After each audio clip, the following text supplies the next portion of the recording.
Bank of Agriculture, Mr. Ayo Sontirin. We have the Minister of Agriculture, Land, Housing, Environment, Youth Affairs, and Sports. We have the Executive Director for Investment, Ministry of Finance, Incorporated Nigeria, Dr. Femi Ogunseinde. We have the Minister for Agriculture and Lands, Forestry, Blue Economy, and Marine Resources, Honorable Lennox Andrews. The Minister of State for Agriculture, His Excellency Asid Mohammed. We have the Executive Secretary and Chief Executive Officer, Nigeria Investment Promotion Commission, Ms. Aisha Rimi. We have the Comptroller General, Nigeria Immigration Service, CG Kemi Nandap, and we have the Deputy Comptroller General, Nigeria Immigration Service, DCG Franca Siwaneka. A round of applause for our guests. We're honored to have you present. Before we continue the event, I would like to share a little story with us, if you'd permit me. Many years ago, a teacher stormed his classroom with some sticks in his hand, and the assignment was simple. He was going to hand a stick each to his students, and they were to use the stick to create something meaningful, but the only condition was to do it alone. So the students were super excited, and in their own little corners and decks, were trying to make some form of innovation. But no matter how much they tried and how much passion they did it with, over time, the stick broke. They had done this for hours and hours, and they grew tired. And finally, they had a bright idea to put all their sticks together, and they formed a force. And of course, your guess is as good as mine. The sticks did not break this time. As simple as that story is, it carries a very important lesson. Strength multiplies when we stand together, vision becomes clearer when we see as one, and progress happens faster when voices unite. With the theme, One Voice, One Vision, Advancing Afri-Caribbean Unity, this summit calls us to look beyond borders, beyond oceans, and beyond history, and to step boldly into partnership, into collaboration, and into shared prosperity. Over the past days, we have engaged in insightful panel sessions, thought-provoking fireside chats, and inspiring keynote addresses, all centered on strengthening the bond between Africa and the Caribbean and shaping a future of greater opportunity together. It is my honor, therefore, to welcome you all to this remarkable gathering of leaders, innovators, creatives, and visionaries committed to advancing the future of Africa and the Caribbean. Distinguished guests, ladies and gentlemen, my name is Ave, the host, and it is my honor to serve as a co-master of ceremony for this event. A round of applause for yourselves, please.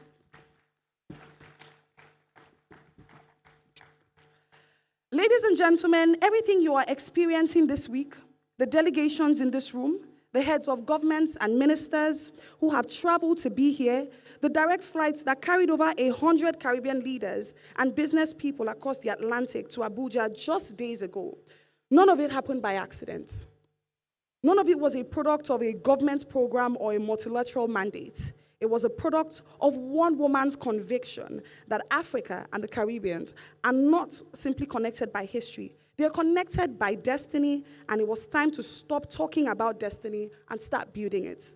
Ms. Aisha Mena is the Managing Director of Aquarian Consult Limited, a firm she has grown over more than 17 years into one of Nigeria's respected advisory companies, with a track record across enterprise strategy, human capital development, and trade facilitation that spans across continents.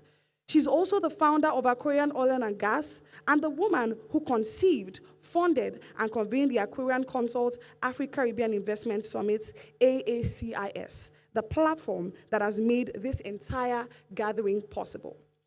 In March 2025, she hosted the inaugural AACIS in Abuja, bringing together Caribbean heads of government, business executives, policymakers, and creatives from both regions to explore what structured South-South cooperation could actually look like in practice.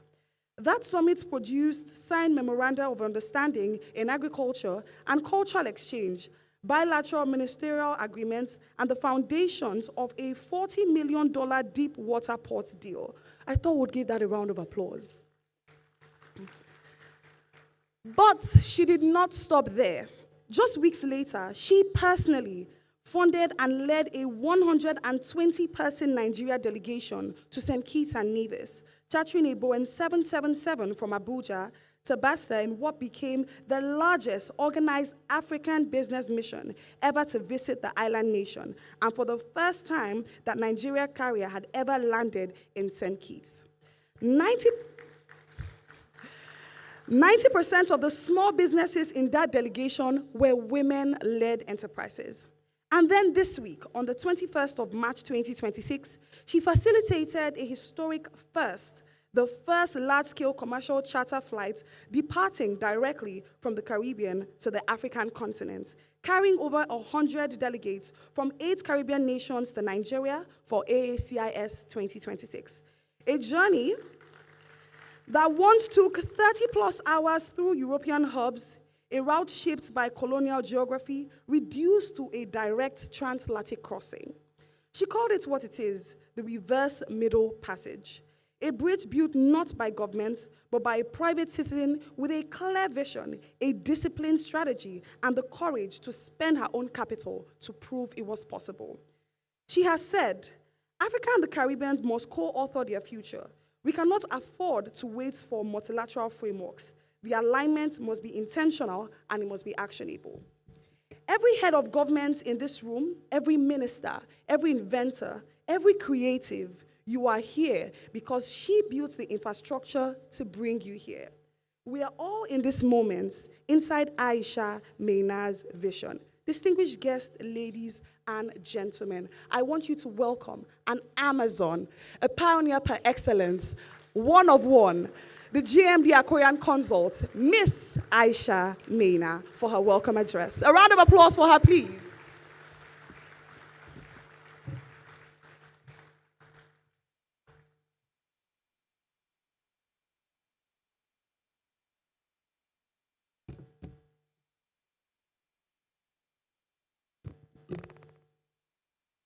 Good morning, ladies and gentlemen.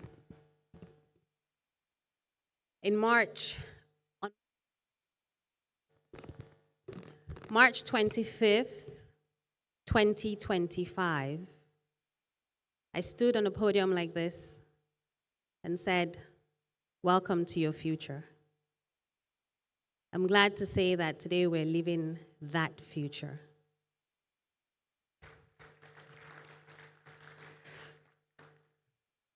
People ask me why I'm doing this.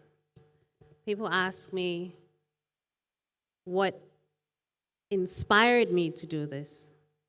And I think my answer is very simple. I know who I am. I own my identity. And I want us as people of African descent, wherever we are on the globe, to understand that who we are is enough. Who we are is more than enough. And when we own our identity, accept it and respect it, not only will we be recognized in the world as those who make things happen, we are the world. And that is what accepting our identity will tell us. And that is why Aquarian Consults decided to organize the Afri-Caribbean Investment Summit.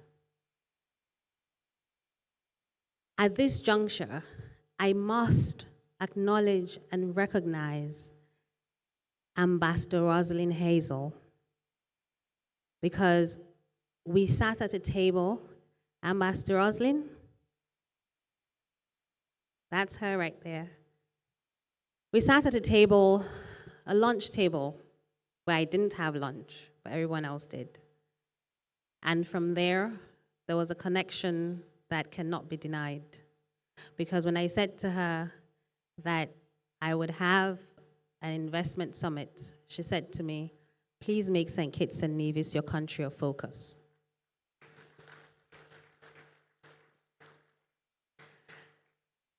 And I can boldly say that I have no regrets meeting the woman that Wyclef John recognizes even in a full room at a concert.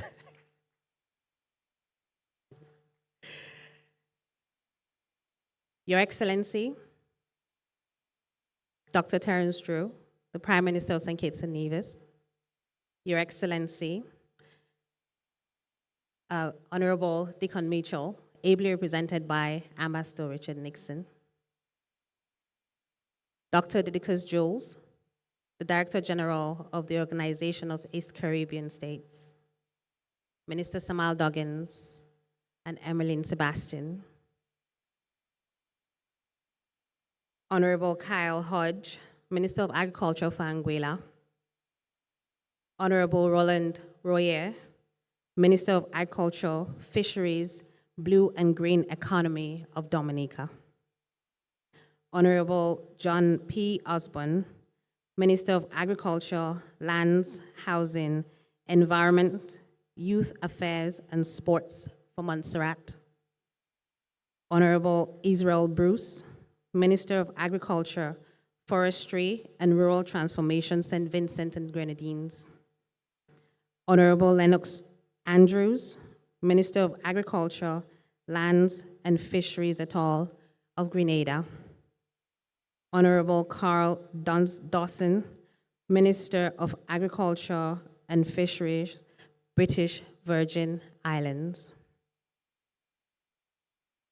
Members of the OECS delegation, Dr. Kimani Walters, representative of St. Eustace, Minister of Agriculture, Food Security for the Federal Republic of Nigeria, Senator Abubakar Kyari, Honorable Yusuf Tuga, Minister of Foreign Affairs, Federal Republic of Nigeria, Ambassadors, the President of Liberia, ably represented by Ambassador Bollout, ambassadors here present, including, and I'm very proud to say, Ambassador Irwani, ladies and gentlemen of the creative economy, the business world, our young adults, our entrepreneurs, everyone who has taken time to register, to be here for the last 2 days, and now today is the third day. Thank you and welcome.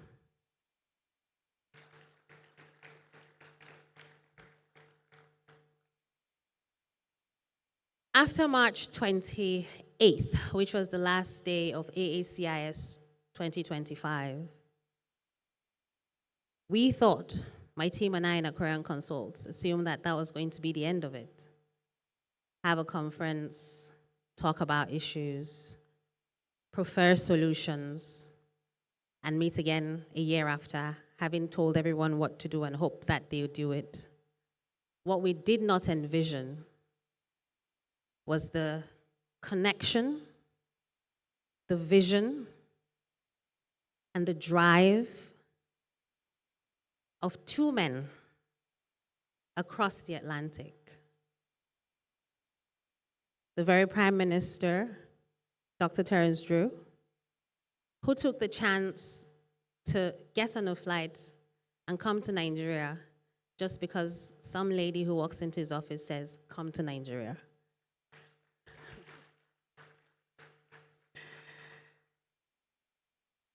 And Honorable Samal Doggins, who I think the one person I can say believes that the region and the continent should connect more than I do, is Honorable Samal Doggins.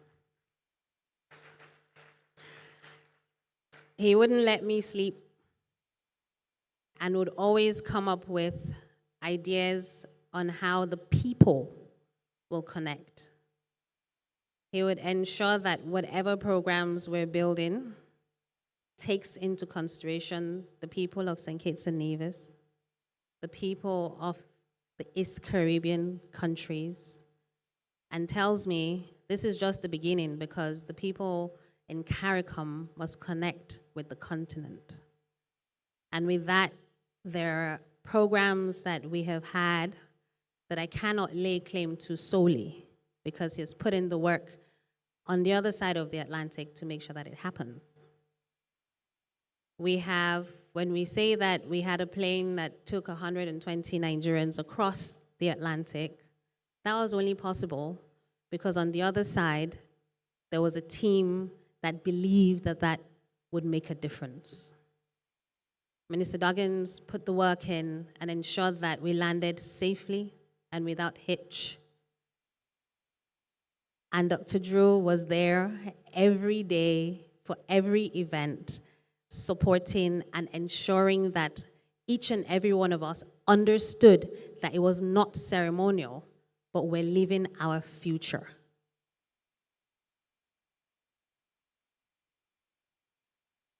We have had a business expo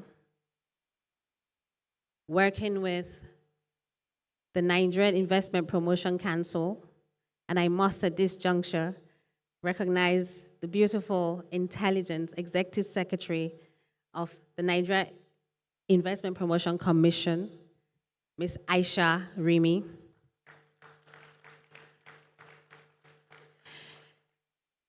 You see, when private sector wants to do things, we complain about government being slow.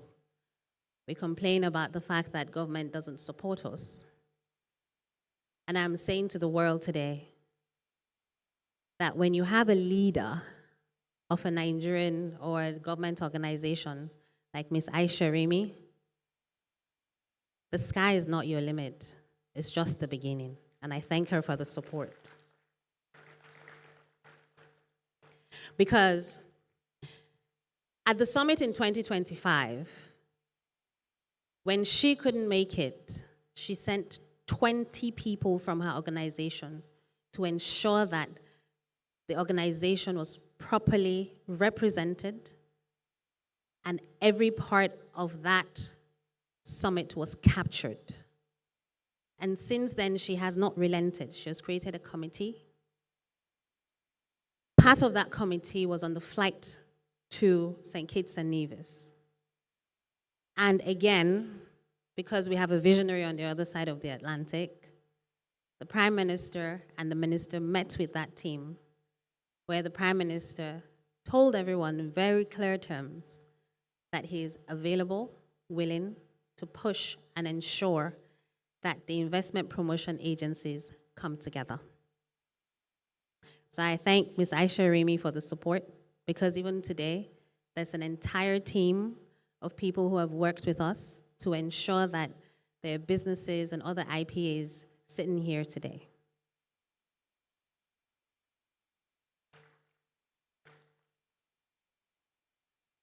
I must go back to the beginning, to the very beginning. Well, maybe not the very, very beginning, but to 2024. Someone had been trying to get me to go to the Caribbean for so long, but I thought that the Caribbean was very far away, and I would say to him, it's too far for me to go and invest. However, a visionary by name, Professor Benedict Orama, decided to organize the Afri-Caribbean annual meeting combined with the Afri-Caribbean Trade and Investment Forum in the Bahamas, knowing that people like me, understanding his vision, will follow him. And I went to the Bahamas. And again, I have no regrets, because at that summit, he had an entire conversation about global Africa, and it gave me wings, because for the first time on a global scale, I was hearing the echoes of my words that I had had with my own father when I was probably like 11.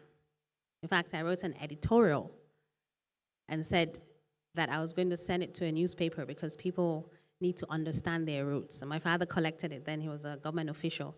And as you can imagine, it never saw the light of day. But to hear it on that platform being said and being pushed, let me understand that the time is now. And Afri-Caribbean Bank has been a great support. They have amazing people. And usually when we hear that banks have supported us, we think it's just about the money, but it's not. I must recognize Mr. Alan Thierry Mbogo,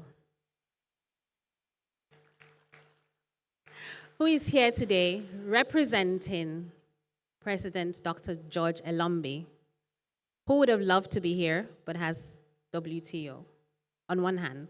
But I also know that AT, as we call him, and Peter, and Choma, and Ada, and the rest of the Afri-Caribbean team are here not because they were mandated to be here, but because at this point, not only do they believe in the vision, but we're family. And I thank you for that.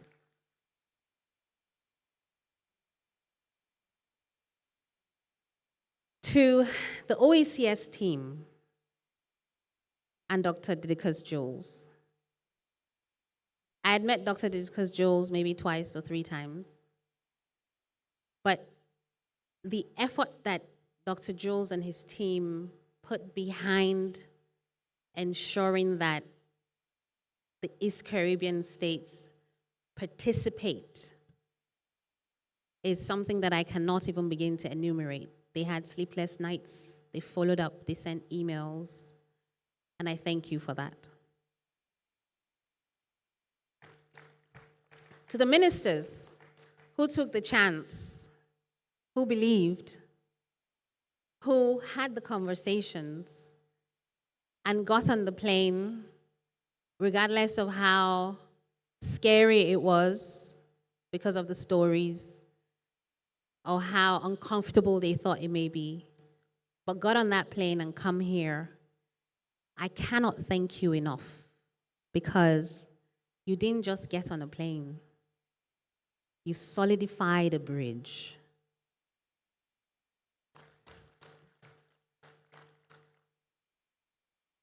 Now, last year, we went to St. Kitts and Nevis with 20 young adults. And those 20 young adults interacted, met with, and created relationships with 20 young adults in St. Kitts and Nevis. And from there, we created something called the Future of the Transatlantic Bridge. And I'd please like to recognize the Future of the Transatlantic Bridge, seated right there. Please get up so everyone can see you.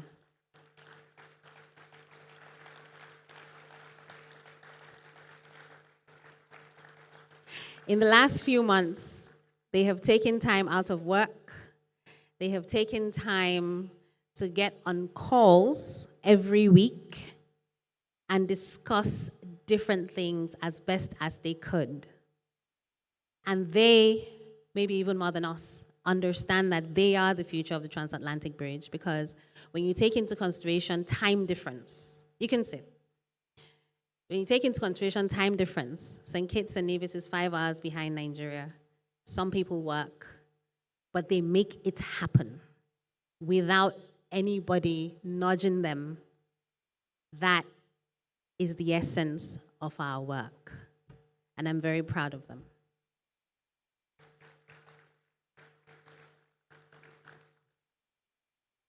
We also focused a lot on cultural exchange. And in doing that, the Ms. Maina Anura Foundation, under its pillar of Anura, had 40 people from St. Kitts and Nevis come to Nigeria, regular people, not government officials, not just our brothers and sisters, came over, and it was amazing. I can say that for free, because we had a cultural troupe. We had, just regular people understanding. We had Sankofa, who sang a song for us. Come. Sankofa here? Yeah, Sankofa. We sat on the table, Sankofa and I, just 2 seconds or 3 seconds, and he played his song for me. And very simply, I knew that the world needs to hear his song, because his song, the words in the song are simple. Mama Africa is calling us from the east to the west, from the north to the south. We must come together.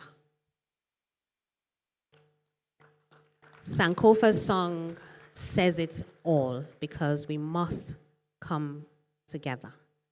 And I recognize Sankofa for putting together such a powerful song. And I'm hoping, because we have the creative economy people here, that we can actually get Sankofa a proper album, because that song needs to be heard across Africa and the Caribbean.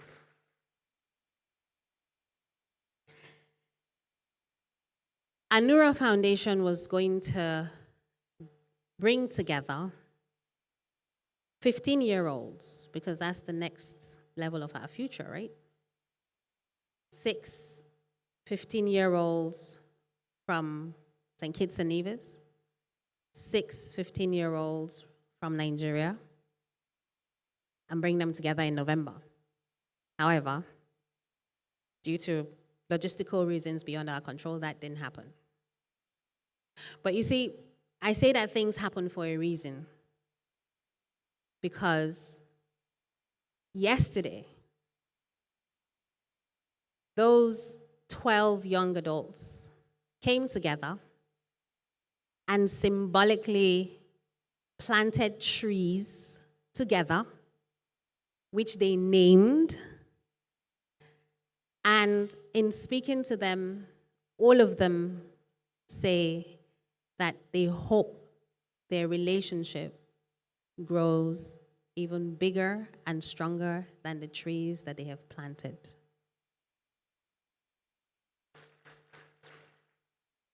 We call them our Anura ambassadors, because as 15-year-olds, they're not quite children, neither are they quite adults. However, they understand things, they can make their own opinions, and they can choose which way to go. So while we build the bridge, to solidify the bridge, to ensure that the bridge is maintained, to ensure that the bridge is expanded, we need our future together. And at this point, I'd like to recognize the Anura ambassadors. There's 6 of them here from St. Kitts and Nevis. The Nigerians are coming.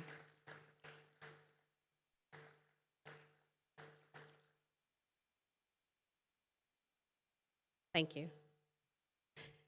Now, I apologize that my speech may be long, but I just want to bring you up to speed of what this whole work has been, because it's been 12 months of intense work, and there's a lot that has happened.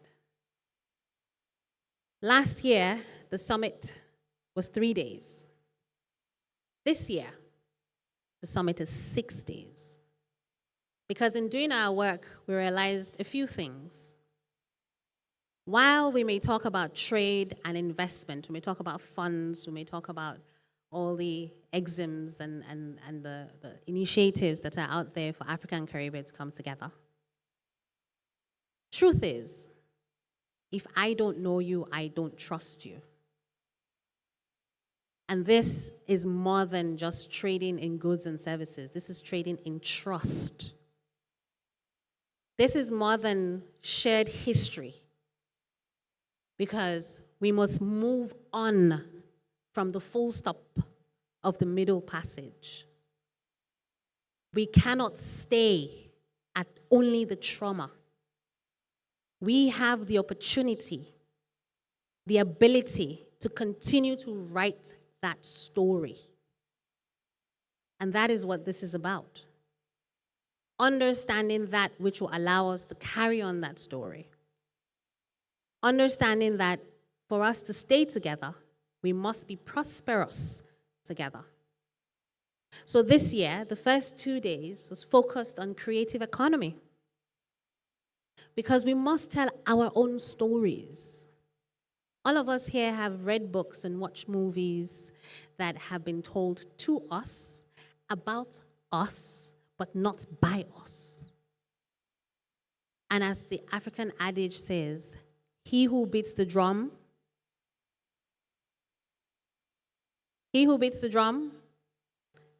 dictates the rhythm. So today, a lot of people in the Caribbean believe that the people on the African continent sold them as slaves, because that is what they were told. We sold them. They're not taught about the Jaja of Opobo. They're not taught about all the wars. They're not taught about Queen Amina. They're not taught about the way Africa fought to keep its own people. They're not taught about the tactics that were used to take our people away. So we must tell our own stories in our own words. In fact, most of us don't even know our stories anymore. We only know the stories that were told to us. But we have the opportunity to rewrite those stories and tell the truth of who we are. Because like I say, imagine that you leave home today, you're here, and when you get back, half your family has been taken away, and you don't know where they've gone, north, south, east, or west. That is traumatic. And that is the trauma that we carry to this day, and which is why we're so fragmented. Even within Africa, we're so fragmented because there's a lot that is missing within us. And that is why it's important that Africa and the Caribbean come together as one.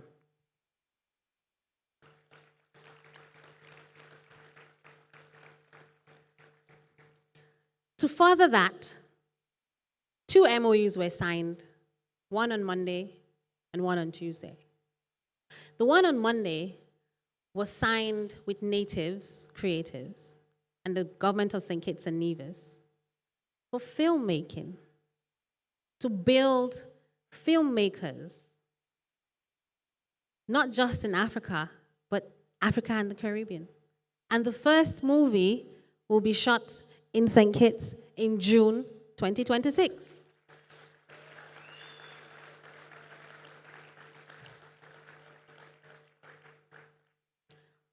We're beginning to tell our own stories, so we must support it and fund it. But other than telling our stories with film and just books, one of the things that has moved the world and inspired people, inspired reactions, is music. Today we talk about Afro beats. I don't think there's anywhere I've been in the world and I have not heard Afro beats over the speakers. However, what do we do about our intellectual property? How are we going to protect our intellectual property? How are we going to ensure that our music is not misappropriated? How are we going to ensure that the people in our music industry can feed, can become celebrities? How do we do that? Because it's a real thing that creatives need to eat, right? But most creatives don't understand business. It's a real thing that our music, our collections are being bought, not by Africans, but people who understand the value of our Afrobeats. And so, yesterday, we signed the Afri-Caribbean Creative Economy Initiative Fund that gives access to musicians, artists, and creatives with a group called Working Capital, represented by Mr. Darian Dash. Thank you very much.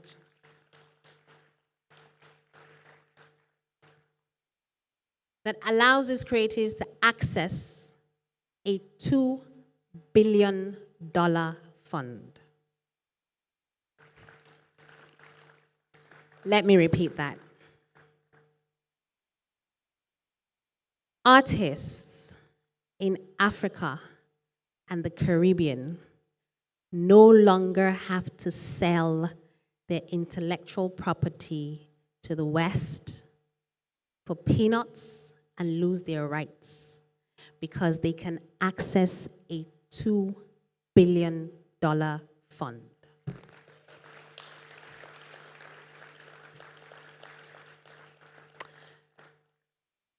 You see, in the music industry, a lot of people are celebrities, but as Davido put it, they're poor celebrities or hungry celebrities because they're celebrities, but they're not making money. They have no rights to their music.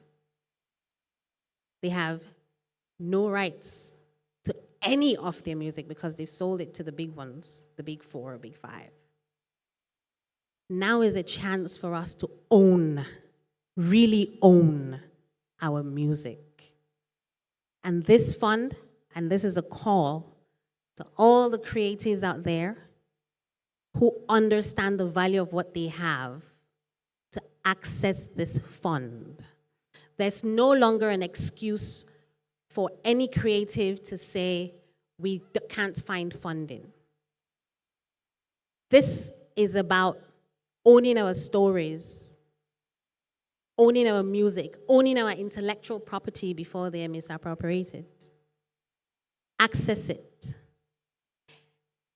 And to make it work, very realistically, we understand that we need to work with governments. And the first government to sign on is St. Kitts and Nevis.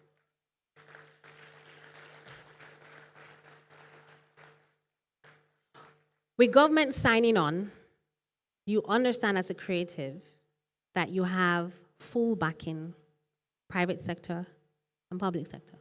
There's policy now that allows you to protect yourself. However, it is not only St. Kitts and Nevis that needs to access this.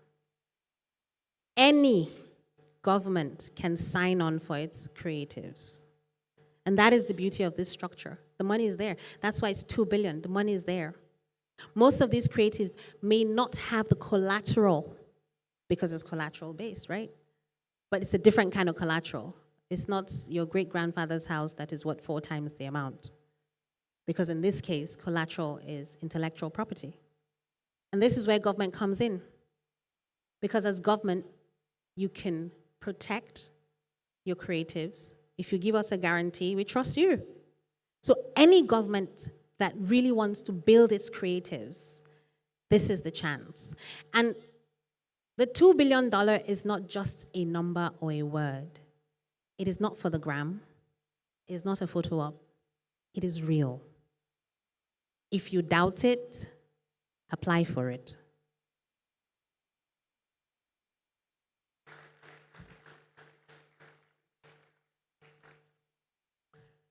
Today, we will focus on a few things that really are the fabric of surviving, right? We focus on creative economy because we must protect who we are and our identity. For the next day and a half, we will focus on agriculture and food security. And to an extent, food sovereignty. Why is that important?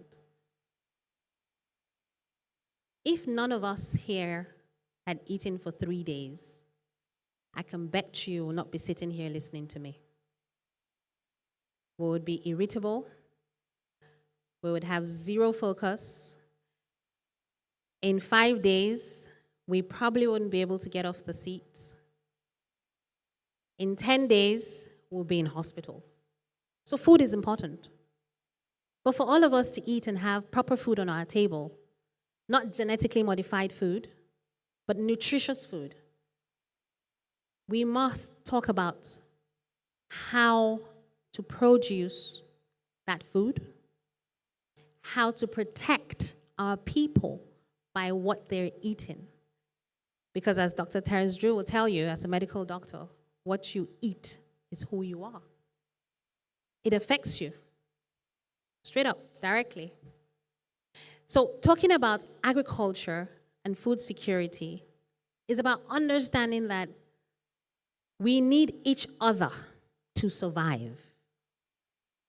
People tell me, but what will come from the Caribbean? The Caribbean is so small. Africa is so big, we have everything. Yes, we have all the crops. That's why we should share it with the Caribbean. But guess what? You see, necessity is the mother of invention, right? So if they're so small, it means that they've had to think about how to effectively produce food, which means There's knowledge they have that we don't have because we have had it in abundance. So where we have an abundance of crops, they have an abundance of knowledge. Where we have an abundance of subsistence farming, they have had to think about how to not just sustain their families, but sustain their countries. I think that, I hope no one gets offended from the Ministry of Agriculture, but I think that we need that. Because we have all of this in abundance. I schooled in Maiduguri. Maiduguri has sand, on a good day. But I say this to people, when it rains twice, 2 times in Maiduguri, there is grass that sprouts from that sand, and it's desert sand. So we've had food in abundance to the point that we don't need to think about how to produce food. But the Caribbean has had to, for many reasons. Land size, weather, and other geopolitical issues. So how about we learn from that? And that's what today is about, agriculture and food security. Because we have to feed each other and sustain each other for us to even retain our identities and be alive. We're also going to focus on health. Because if we're ill, you can't eat, you can't sing, you can't do anything. And while tomorrow you will get all the statistics on health, we all know that health is an issue. We talk about it. Why is there a sudden uptick in cancer cases? Why is there a sudden uptick in child mortality from funny diseases? But more importantly, tomorrow, we're going to focus on something that is very common but rarely spoken about, and that is eye health. Because there's been such a huge increase in the incidences of blindness from many different causes. So tomorrow we're talking about eye health, because if you can't see, well, you can't farm, you can't write. I mean, no offense to blind people, but if you see now and then you don't, it will be very difficult for a while before you learn how to live with it. So we'll focus on eye health. Then, of course, we'll focus on trade finance, because in all of this, you need money. We cannot run away from that. So I enjoin everyone to listen and hopefully take away pointers,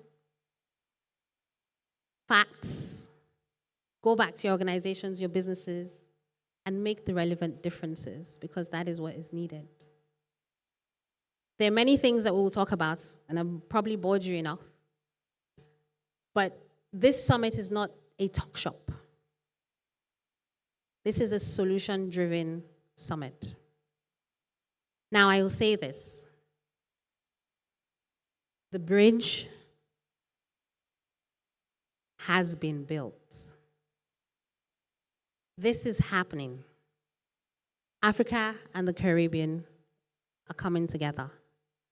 Global Africa is awake. Africa is not rising. Africa has risen. And my question to you is, will you be part of history as Africa has risen?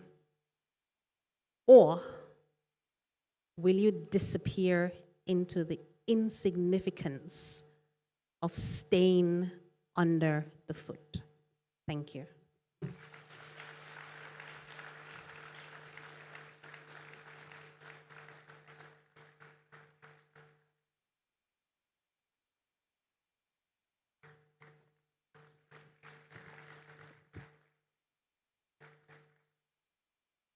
Thank you to Ms. Mena, not only for your efforts and vision, but for that powerful and purposeful welcome.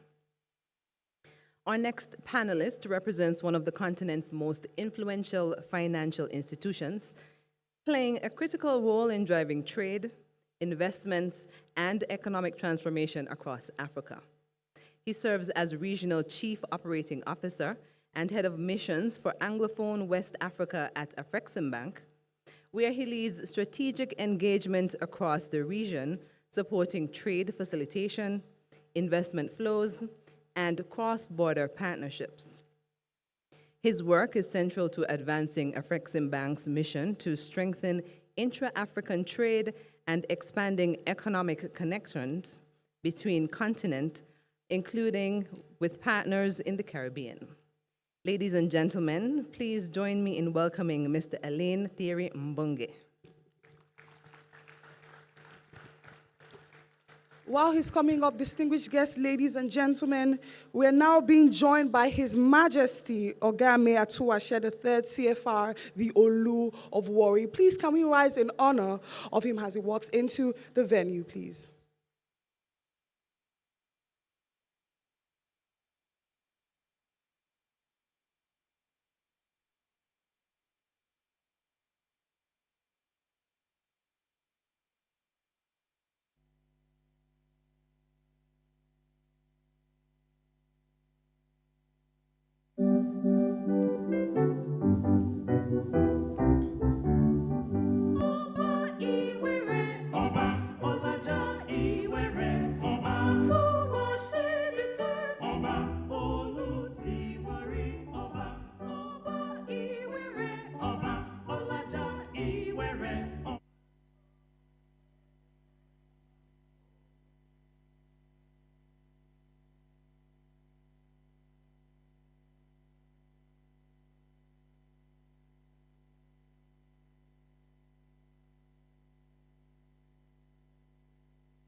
Apologies for the delay. This is tradition. His Majesty will be joining us shortly.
having His Majesty Ogiame Atuashe, the third CFR, the Olu of Warri.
His Majesty Olu of Warri, His Excellency Honorable Dr. Terence Drew, Prime Minister of St. Kitts and Nevis, His Excellencies, Ministers, Ambassadors, Madam Aisha Minor, Dr. God Bless Irani, President of Azikel Group, distinguished ladies and gentlemen, good morning, and please permit me to stand on existing protocol. It is a distinct honor and privilege to address you today at the Aquarian Consult Afri-Caribbean Investment Summit 2026 on behalf of Dr. George Elombi, President and Chairman of the Board of Directors of Afri-Caribbean Bank, who regrets his inability to be present due to prior commitment. Standing before such an esteemed gathering of leaders and visionaries from Africa and the Caribbean is not just an honor, but also very inspiring. This summit is more than a convening. It is a clear expression of a shared ambition to transform long-standing historical and cultural bonds into dynamic framework for trade, investment, and sustainable economic cooperation. The theme of this summit, One Voice, One Vision, Advancing Afri-Caribbean Unity, is both timely and compelling. In a rapidly evolving global landscape marked by shifting supply chains, technological disruption, and increasing geopolitical complexity, it is imperative that Africa and the Caribbean position themselves not as peripheral actors, but as strategic partners in global growth. Today, Africa and the Caribbean represent a combined population of over 1.7 billion people, endowed with abundant natural resources, vibrant cultures, and a rapidly expanding youth demographic.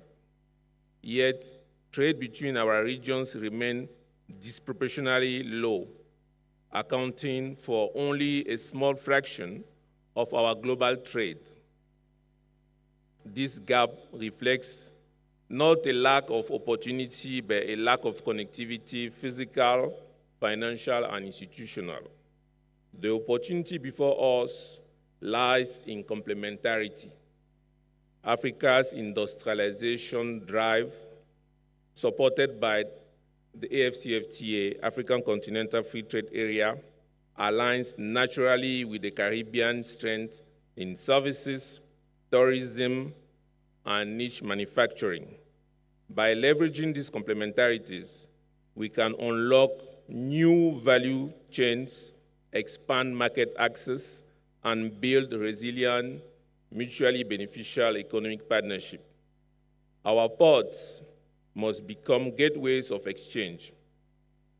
Our financial institutions must serve as conduits of capital. Our private sectors must lead as pioneers of cross-Atlantic enterprises. For more than 3 decades, Afri-Caribbean has evolved into a leading institution for trade and development finance, deploying over $140 billion to support economic transformation across Africa and strengthen ties with the African diaspora, including the Caribbean. Central to this effort is our intra-African trade strategy, which recognizes the diaspora as an integral extension of Africa's economic space. Through this framework, we have operationalized a diaspora strategy that places the Africans, regardless of geographical location, at the heart of our external engagement. Under this strategy, the bank has concluded a partnership agreement with 13 member states of the Caribbean community, of which 11 have already ratified the agreement.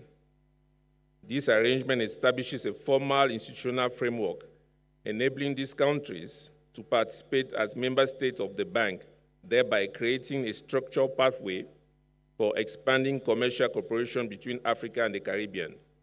Our commitment is reflected in concrete initiatives. In 2021, Afri-Caribbean provided a $2 billion facility to support joint vaccine procurement for African Union and Caribbean countries, ensuring equitable access to critical healthcare during the pandemic. Since 2022, Afri-Caribbean has convened the Afri-Caribbean Trade and Investment Forum, ACTIV, hosted in Bridgetown in 2022, Georgetown 2023, Nassau in 2024, Grenada in 2025, catalyzing over $5 billion in trade and investment opportunities. The 5th edition will take place from the 29th to the 31st July 2026 in St. Kitts and Nevis.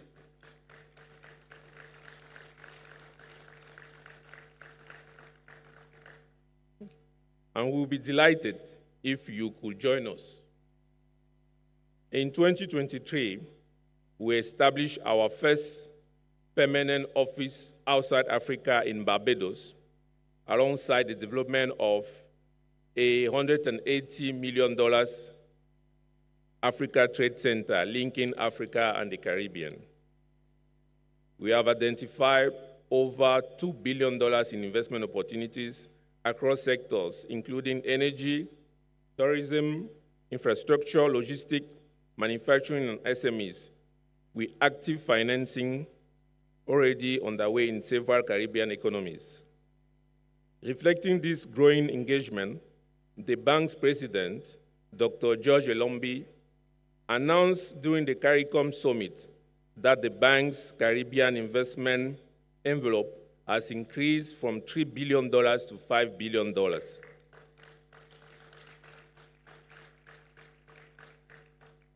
Excellencies, distinguished ladies and gentlemen, to realize the potential of the Africa-Caribbean partnership, we must deepen market connectivity by reducing trade barriers and improving logistics. We must mobilize capital by aligning development finance institutions and investors for cross-regional projects, and foster innovation by connecting entrepreneurs in digital trade, fintech, agribusiness, and creative industries. We stand at the threshold of a transformative era where South-South cooperation is set to redefine global trade and investment dynamics. Africa and the Caribbean carry the unique potential to lead this charge, turning the Atlantic Ocean from a barrier into a vibrant bridge connecting our markets, capital, and people. The upcoming CANEX Week 2026, scheduled to hold in Lagos from the 5th to the 8th November 2026, will be an inspiring showcase of our creative industry, illuminating their immense power as engines of trade and economic growth within our diaspora. As we embark on this collaborative journey, let us seize the moment to forge powerful partnership and unlock investment that uplift our SMEs, youth, and women, the backbone of our shared future. Together, we can harness our shared resources and rich cultural heritage, united in our quest for inclusive growth and shared prosperity. Afri-Caribbean stands firmly with you, advocating for a future where our regions are not just participants, but architects of a bold and inspiring global landscape. Thank you very much.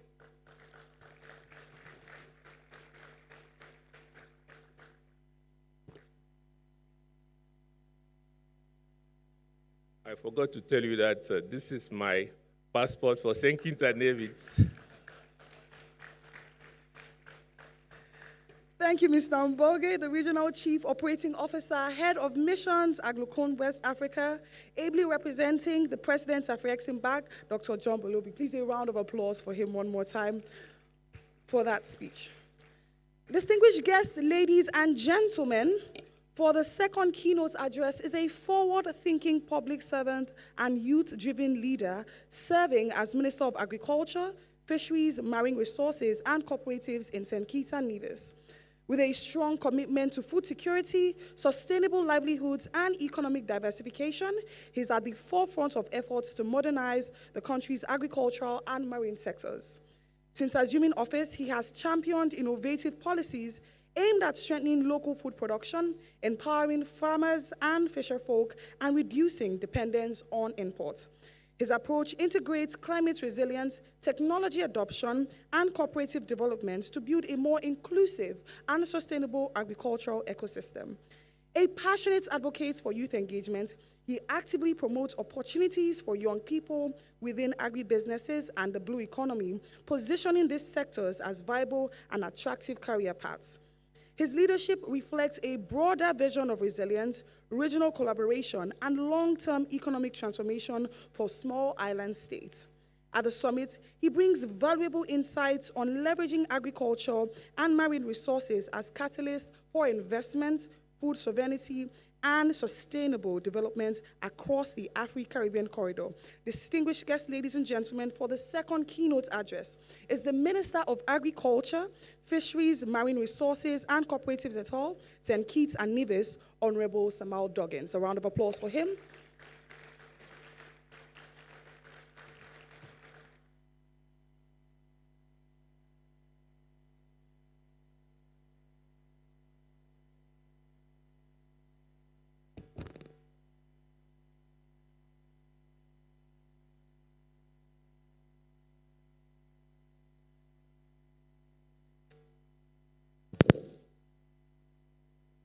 Standing on all existing protocols.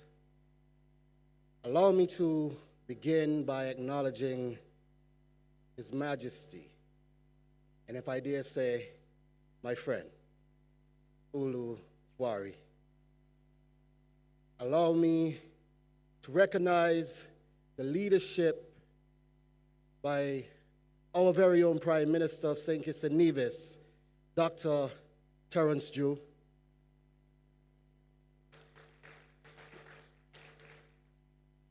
Allow me also to recognize the government and the people of Nigeria, particularly the Ministry of Agriculture and Food Security here in this country. Allow me also to recognize my colleague ministers from across the OECS for journeying across the Atlantic, and by extension with that, the Director General as well of the OECS, for being here with us. Allow me to recognize all partners gathered here today. But I must recognize Aisha Mena and Aquarian Council.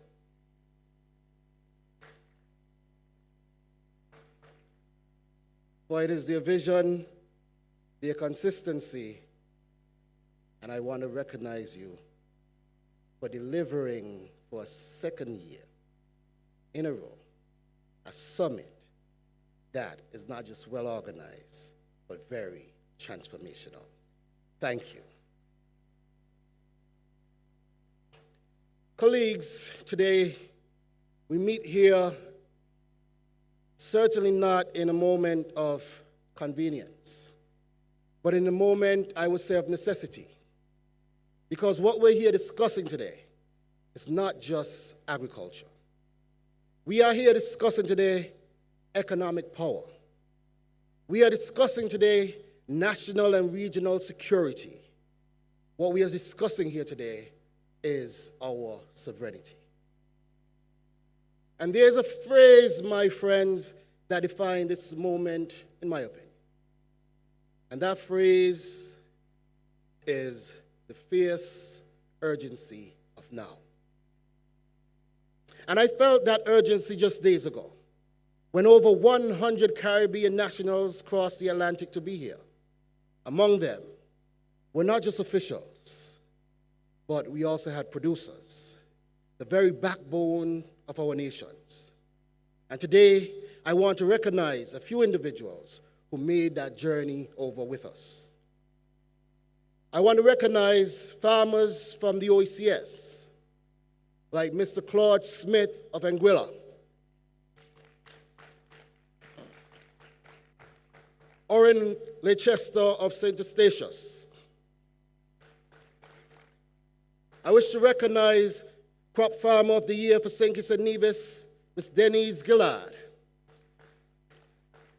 I wish to recognize our Fisherman of the Year in St. Kitts and Nevis, Mr. Mervyn Maynard. And I would also like to recognize a livestock farmer, Mr. Devin Bucky Richardson. Could I ask you to stand and be recognized, ladies and gentlemen? Can we just recognize them? Because these are not just awardees. They are the ones who feed our people, sustain our economies, and carry our future on their backs and with their work. Thank you for your work.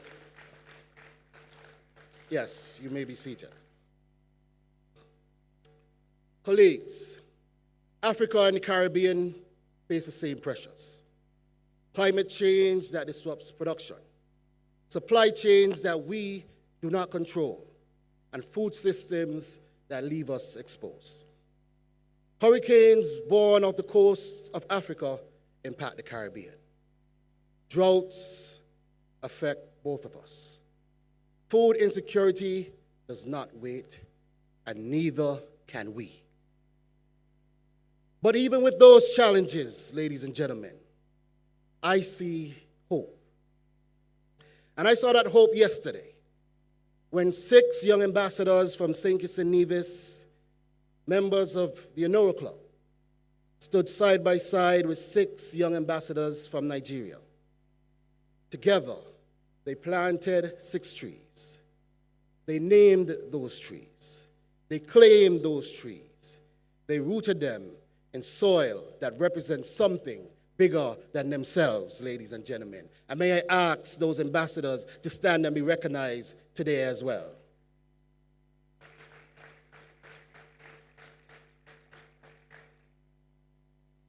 Ladies and gentlemen, what we witnessed yesterday was more than a ceremony.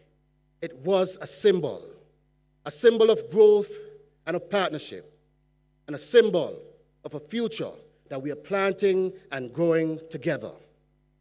Ladies and gentlemen, what we saw was the building of a bridge and the strengthening of its future. And I want to thank these young people for being a fundamental part of that. And it's time now for us to move from symbolism to structure. Africa holds vast land, scale, and natural resources. The Caribbean brings agility, innovation, and strategic global access. Nigeria's blue economy alone holds trillions in potential. Now imagine that, combined with the Caribbean. That cooperation, ladies and gentlemen, is leverage. That is power. That is what we need to be building. Not just dialogue. We need to go past agreements, and we must build an Africa-Caribbean agricultural corridor. One that has systems where goods move efficiently, where capital flows confidently, where innovation is shared freely, and most importantly, where value stays within our own ecosystems.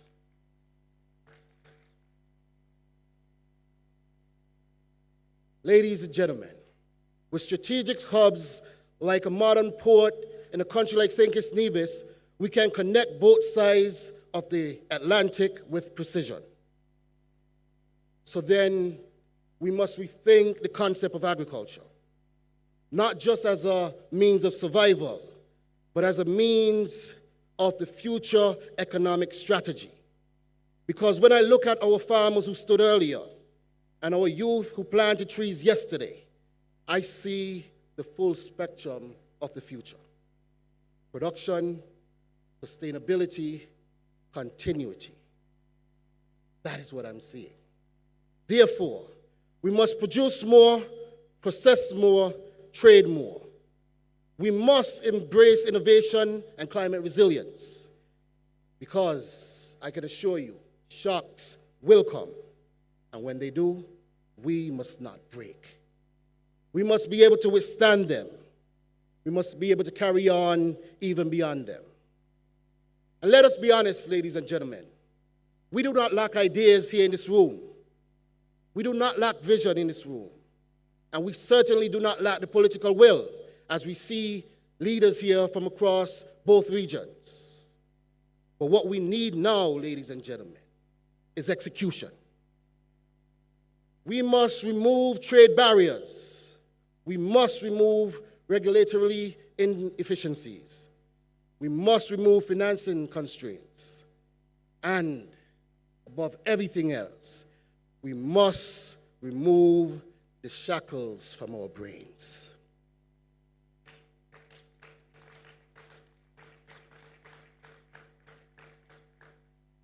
And we must replace these with systems that reward production, investment, and innovation.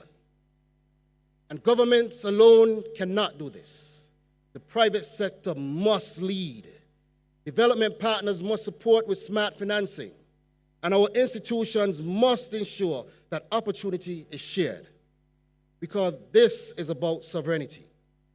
The ability to feed our people, employ our youth, and control our future. This is what this corridor is about. And as I close, I want to ask of us to let this summit not be remembered as another meeting.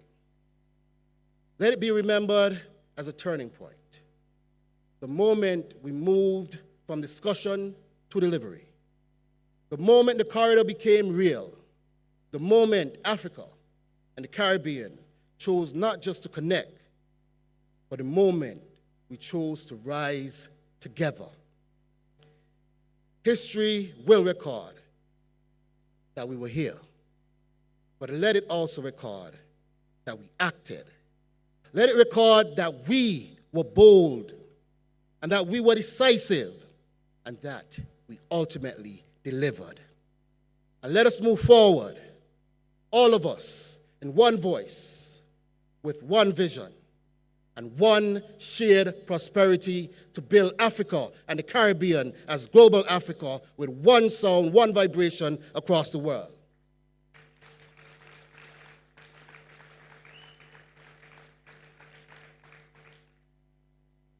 We have heard that no one is coming to save us. I do believe that we are here as the saviors of ourselves. Thank you.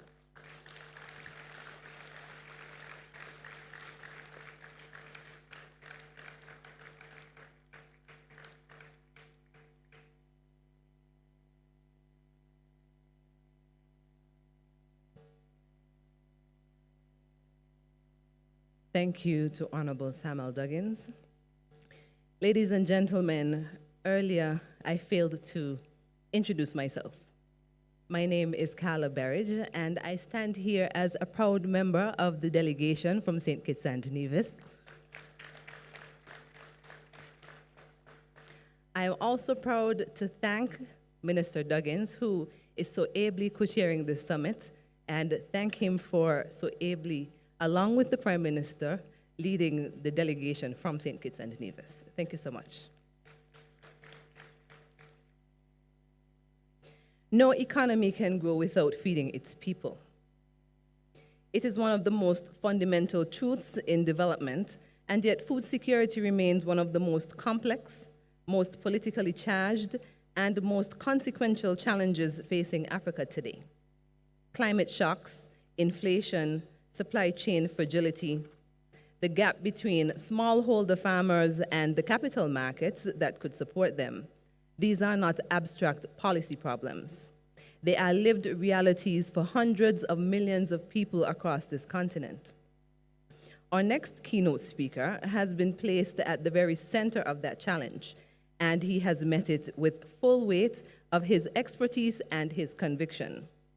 Senator Abubakar Kyari is the Honorable Minister of Agriculture and Food Security of the Federal Republic of Nigeria, appointed by President Bola Tinubu in August 2023, and confirmed by the Senate to lead one of the most critical portfolios in Africa's most populous nation.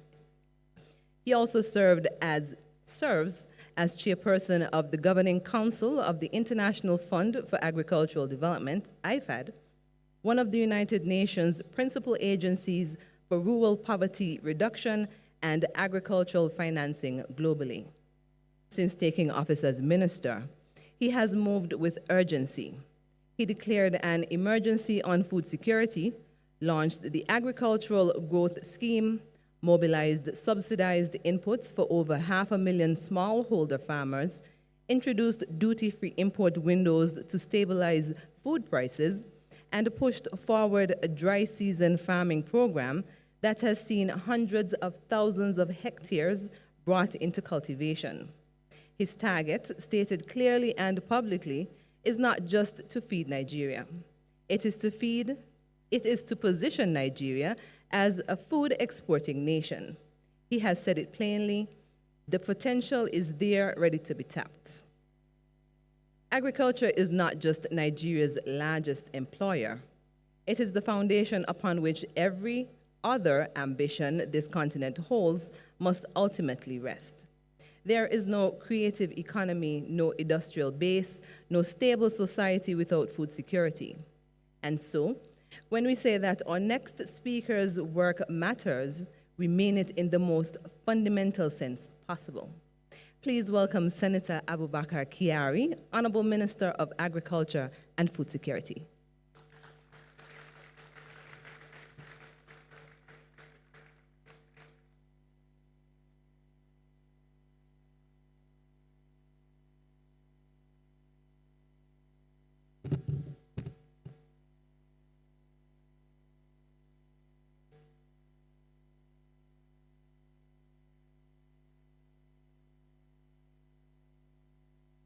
Thank you. Good afternoon, ladies and gentlemen. His Majesty, the Olo of Ori, His Excellency, Prime Minister of St. Kitts and Nevis, Dr. Terence Drew, Your Excellencies, distinguished ministers of agriculture from Africa and Caribbean, heads of government and delegations, development partners, private sector leaders, ladies and gentlemen. I bring to you warm greetings from the Honorable Minister of Agriculture and Food Security of the Federal Republic of Nigeria, Senator Abubakar Kyari, CON, who is unavoidably absent due to prior national political engagements of significant importance. The Honorable Minister has asked me to convey his deep regrets and sincere apologies for his inability to be physically present at this important summit, particularly in his capacity as co-chair. As a key stakeholder in his party's ongoing zonal congress and a national leader with long-standing responsibilities, his presence was required at that engagement. However, he attaches the highest importance to this summit and has directed that his full commitment and support be conveyed to this distinguished gathering. It is therefore my honor and privilege to deliver his keynote address on his behalf on a subject that lies at the every core of our collective future: food security as economic security. It is a great honor to address this distinguished gathering that Afri-Caribbean Investment Summit. The question of food is no longer just about agriculture. It is about economic resilience, trade competitiveness, and national stability. Food security is not just a development issue. It is an economic imperative. Across the world, supply chain disruptions, climate shocks, and geopolitical tensions have driven up food prices and exposed deep structural vulnerabilities. In Africa and the Caribbean, this challenge is intensified by high food import dependence and exposure to volatile global markets. These dependencies leave our economies vulnerable to external shocks. No nation can claim economic sovereignty while remaining dependent on food imports. But within this challenge lies a great opportunity for Africa and the Caribbean. It is the opportunity to reposition our food systems, not just to feed our people, but to drive economic growth, expand trade, and build stronger, more resilient economies. As you are aware, small-scale farming systems dominate agricultural production across both Africa and Caribbean, accounting for the bulk of domestic food supply. These systems are typically characterized by low input, rain-fed production, fragmented land holdings, and limited integration into formal value chains. This shared structure reflects comparable agroecological conditions. Both regions operate largely within tropical and subtropical climates, supporting similar crop systems, including roots, tubers, not limited to cassava and yam, cereals such as maize and rice, as well as horticulture, tree crops, fisheries, and small ruminants livestock system. From systems perspectives, constraints are also closely aligned. Smallholder farmers across both regions face persistent limitations in access to quality inputs, including improved seed varieties and fertilizers, as well as mechanization. Irrigation, infrastructure, extension services, and post-harvest handling systems. The result is suboptimal yields, high post-harvest losses, and limited value additions at source. These challenges are further compounded by increasing climate variability. The implication is clear. Resilience must be engineered into the system. Adaptation is not simply an environmental concern. It is central to productivity, competitiveness, and long-term economic viability. This requires deliberate investment in climate-smart agriculture, improved input systems, water management, and technologies that enhance the efficiency and resilience of smallholder production systems. Under the leadership of His Excellency President Bola Ahmed Tinubu, GCFR, food security has been elevated to a national priority. In July 2023, a state of emergency on food security was declared, just 1 month after the administration took over, underscoring both urgency and commitment at the highest level.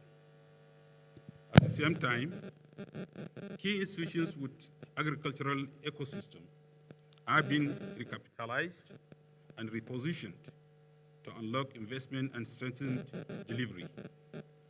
These include the Bank of Agriculture, the National Agricultural Development Bank, the Nigerian Agricultural Insurance Corporation, and the National Agricultural Development Authority.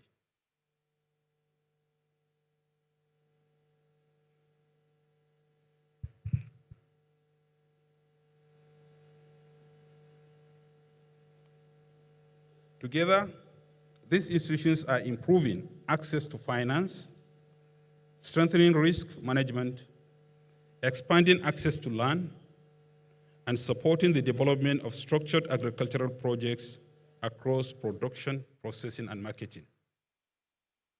Nigeria is strengthening its agricultural export ecosystem through the Nigerian Agricultural Quarantine Services, ensuring that agricultural products meet international phytosanitary standards. This enhancing export certification and key commodities, improving food safety, facilitating cross-border trade, and positioning Nigeria as a more reliable supplier in global agricultural value chains. A critical part of this transformation lies in addressing one of the most important constraints in agricultural productivity: access to fertilizer. Recent global disruptions have exposed the vulnerability of fertilizer supply chains, with rising costs directly affecting farmers' inability to maintain yields and productivity. Nigeria, however, is increasingly positioned as part of the solution. With large-scale investments such as Dangote Fertilizer Company Limited, the country has emerged as one of the leading producers of urea globally. With ongoing expansion, production capacity is expected to double, further strengthening Nigeria's position in global fertilizer market. But beyond production, there is a strategic geographic advantage. The Atlantic does not separate Africa and the Caribbean. It connects us. From the west coast of Africa, fertilizer supply can reach Caribbean markets more efficiently and competitively than from more distant regions. This creates a practical and immediate opportunity to strengthen agricultural productivity across the Caribbean, while deepening trade linkages between our regions. Africa and the Caribbean share history and potential, and their collaboration is increasingly translating into concrete action. Cultural and historic bonds, from transatlantic heritage to a shared Pan-African identity, we now being leveraged for economic cooperation. The African Union recognizes the diaspora as a sixth region of the continent, underscoring its importance for trade, investment, and innovation. Across Africa and the Caribbean, our tables are shaped by the same staples: cassava, yam, rice, spices, and tropical crops that have traveled across the Atlantic over generations. What we grow, process, and consume already link us. In practical terms, this is already shaping new trade and investment pathways. At the 2025 Afri-Caribbean Trade and Investment Forum, discussions advanced toward the development of an African-Caribbean trade framework aimed at reducing barriers and strengthening commercial linkages.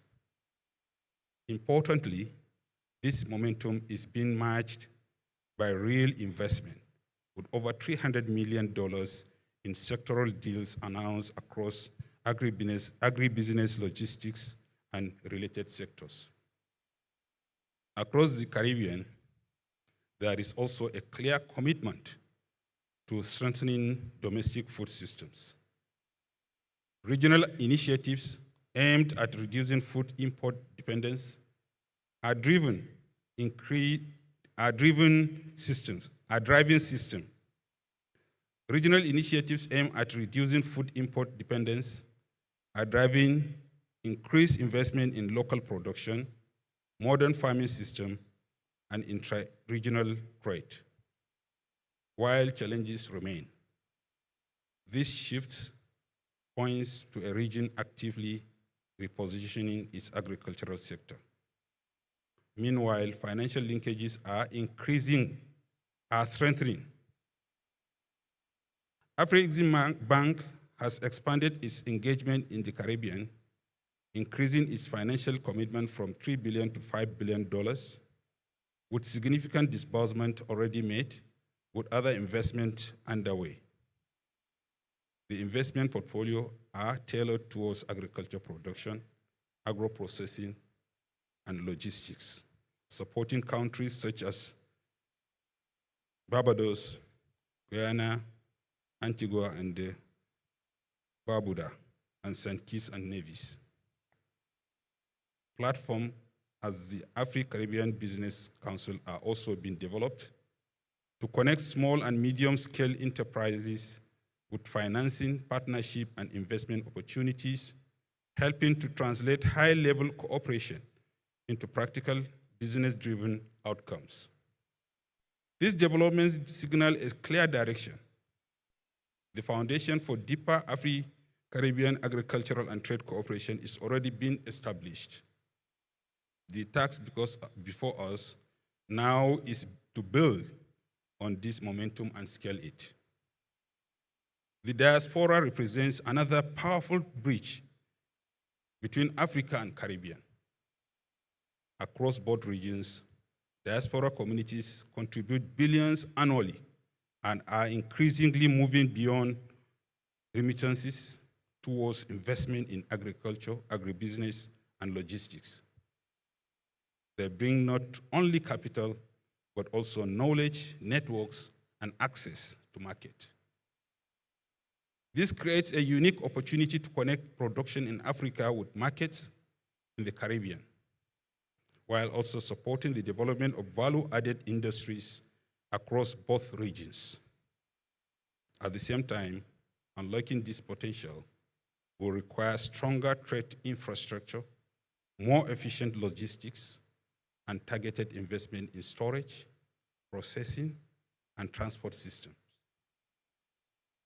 With the right partnership and financing mechanism, including public-private collaboration, these investments can transform agriculture trade between Africa and the Caribbean into a viable and competitive corridor.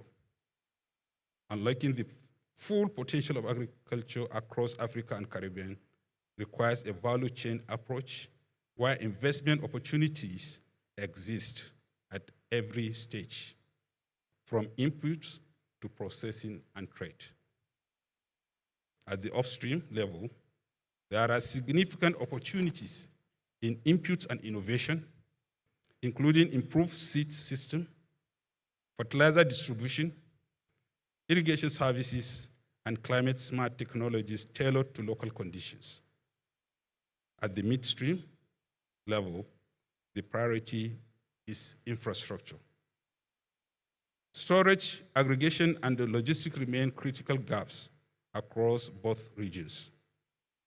Investment in silos, cold chain system, and transport networks can significantly reduce post-harvest losses and improve the efficiency of moving produce from farms to markets.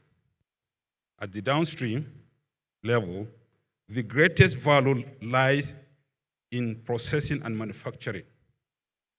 Both Africa and the Caribbean continue to import large volumes of processed foods, presenting a clear opportunity to invest in agro-processing and convert raw agricultural products into high-value goods for domestic consumption and export. Across all three segments, the opportunity is not only to substitute imports, but to build competitive industries that can serve regional and international markets. With the right investment, agriculture can move from primary production to a fully integrated system that generates jobs, drives industrial growth, and expands trade between Africa and the Caribbean. Collaboration is multiplier. Government and institutions have laid the foundation, but it is investment and partnership that will drive transformation at scale. The opportunity before us is clear. Africa and the Caribbean have the land, the climate, the people, and the markets. What is needed to connect these strengths through capital, technology, and the sustained partnership. What is required is deliberate action to strengthen regional integration, improving trade infrastructure, mobilizing innovative financing, and unlocking the full potential of the diaspora to building a functional and competitive Afri-Caribbean agricultural corridor. This summit must therefore move us from intention to execution, from dialogue to delivery, from potential to performance. I urge investors to seize this opportunity across the agricultural value chain. I urge financial institutions to develop instruments that support long-term investment. I reaffirm government commitment to continue creating the enabling environment that allows this partnership to thrive. The Atlantic does not divide us, it connects us. What we build across it will define the future of our food system, our economies, and our shared prosperity. Africa and the Caribbean together can strengthen food security as the foundation of economic security for our nations and for generations to come. Thank you, and may God bless the regions.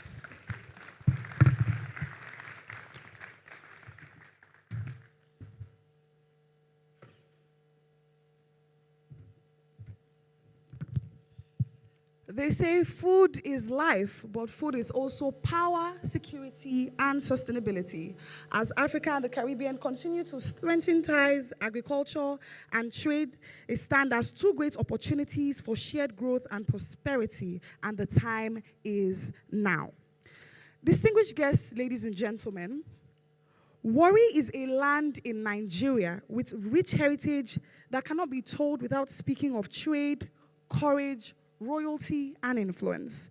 And in recent years, under his reign, that story continues to unfold with a renewed sense of purpose, unity, and forward-thinking leadership. Distinguished attendees, speaking on harnessing cultural heritage and creative industries as a driver for economic growth with a standing ovation, let's welcome His Majesty Ogeame Atuashe III, CFR, the Olu of Warri.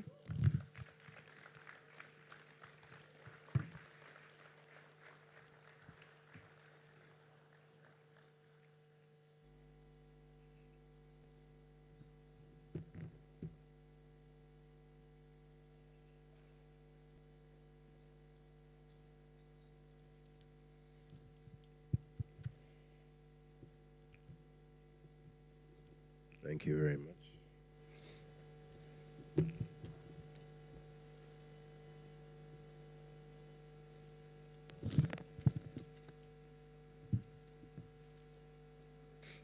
Good afternoon, ladies and gentlemen. Let me first of all begin by being a good Nigerian and standing on existing protocol. I want to apologize. I came in a bit late, and that's because I was battling being under the weather, but I did not want to have to send somebody to read my own words that I took time to craft. So please bear with me. Thank you.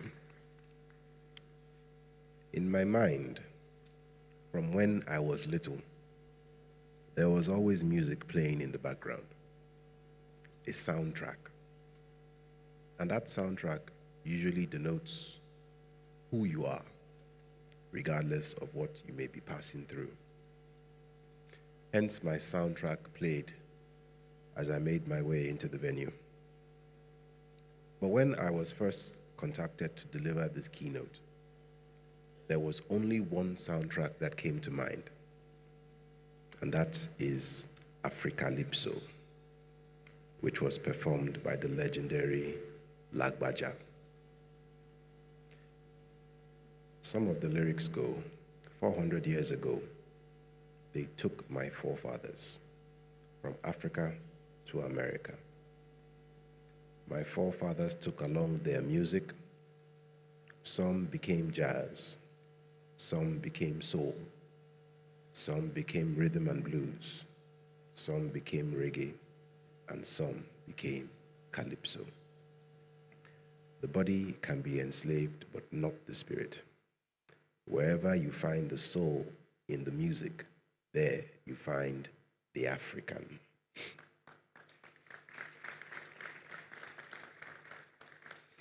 Traditional institutions have since, from time immemorial, played vital roles in the creative economy of her people. The direct impact of the enterprise of the traditional institutions across the continent may not have been documented previously, but now the numbers show that more than a perceived vestige of cultural heritage, palaces actually create booming economies. Several festivals like the Gigo Agofe and the coronation anniversaries in Warri, the Igwe Festival in Benin, the Argungun Fishing Festival in Kebbi, and a whole lot more have become important economic nerves in their various locales. From the food vendor to the content creators, the hospitality to transportation, the residents of these towns continue to see opportunities that they can explore and improve their lot. This is why, even in Europe, the monarchy was the patron of all of society. The arts, science, fashion, botany, medicine, and so on. Because once the throne puts its weight behind a thing, behind a concept, behind an endeavor, it becomes amplified. It becomes magnified. Even the famous Christopher Columbus voyage to the Americas, where he went on to make interesting claims about the land and the indigenous people that he met there. That itself was powered by the backing of a crown and a throne in Spain. The concept here is that the throne is a powerful living thing. It gives life, it gives affirmation, it gives inspiration for uncountable expressions. A significant part of the Africa-Caribbean identity is obviously the color of our skin. It's in our DNA. It shows in the food we eat and in the firmness in the eyes of our upbringing. The transatlantic slave trade, while yanking our ancestors from here, it was still unable to sever the spirit of the black resilience. That is the identity that defines us.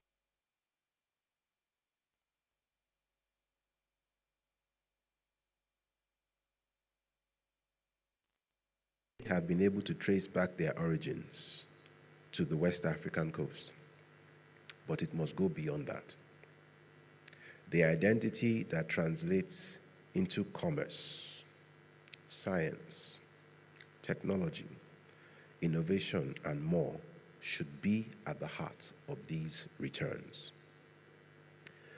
Much more than tourism, we must start to create spaces that become development hubs that transforms the continent and brings everything into cultural full circle. There is a need for governments to be vested in the cultural exchanges, affordable flights, and other incentives that could be put in place for frequent travels between Africa and the Caribbean. And with these, we will see newer opportunities opening up in ways that are transformative. The advent of social media has significantly projected the creative prowess of Africa-Caribbean relations. Things we thought could not go without being refined are now being transformed to globally acceptable standards. And at this point, I don't know if there's any point in speaking about Afrobeats, because the point about Afrobeats and its global footprint has been thoroughly spoken about. Films, fashion, and the performing arts must also see the richness of the story of Africa and present them with an intention to reach a global audience that is hungry for uncharted territories. Content today is indeed king, and there is so much cultural content and capacity inside of the black man. In the way, we must learn how to refine and harness the minerals that the Almighty has deposited in our land. In that same way, we must learn to harness and refine and also polish the cultural content that is deep within us. When these things are well polished and presented, I assure you, the rest of the world will come running. And we must be ready so that this time we are at an advantageous position. And I believe these are the sharks His Excellency was so rightly pointing out when he said the sharks will come, because they will come. The same spirit that produced all those artifacts centuries ago, it still resides in us. And the world and all of creation is waiting for the manifestation of the black man to manifest these priceless gifts.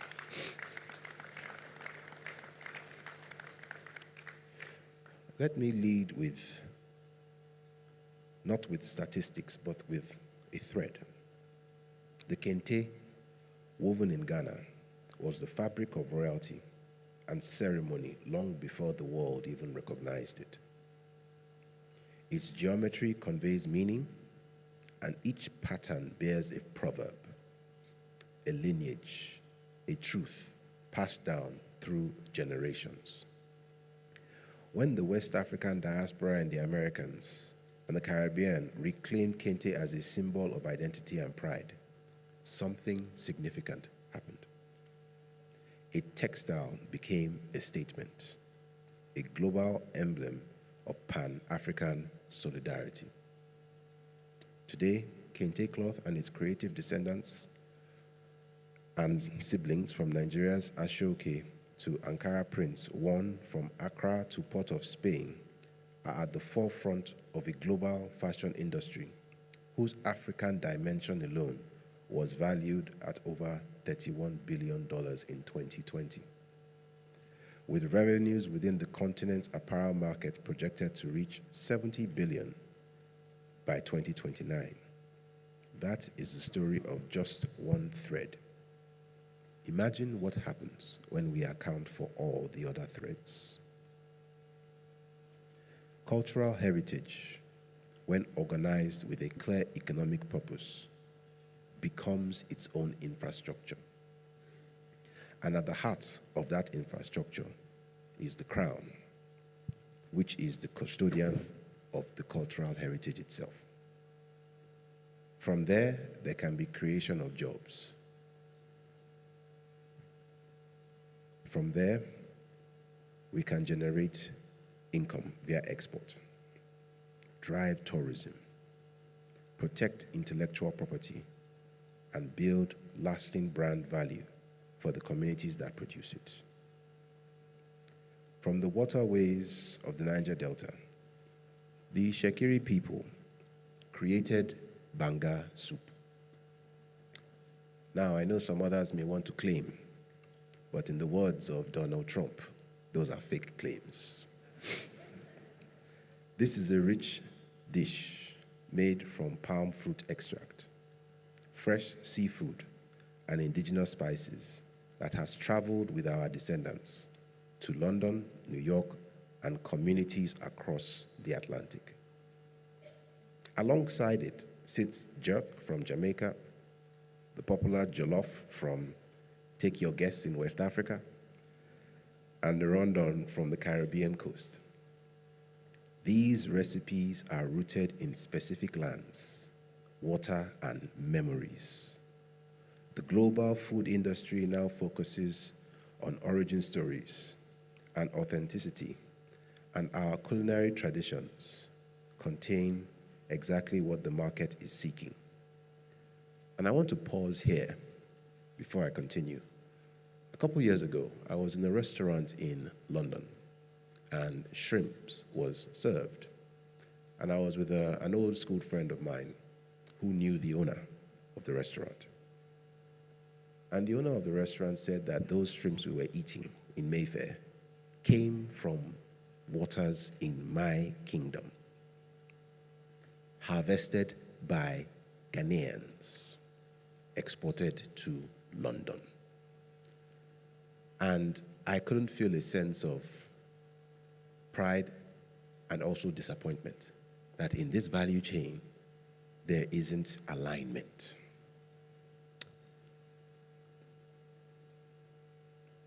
To our textile and our crafts, which also bear our traditional marks and carry the same economic weight.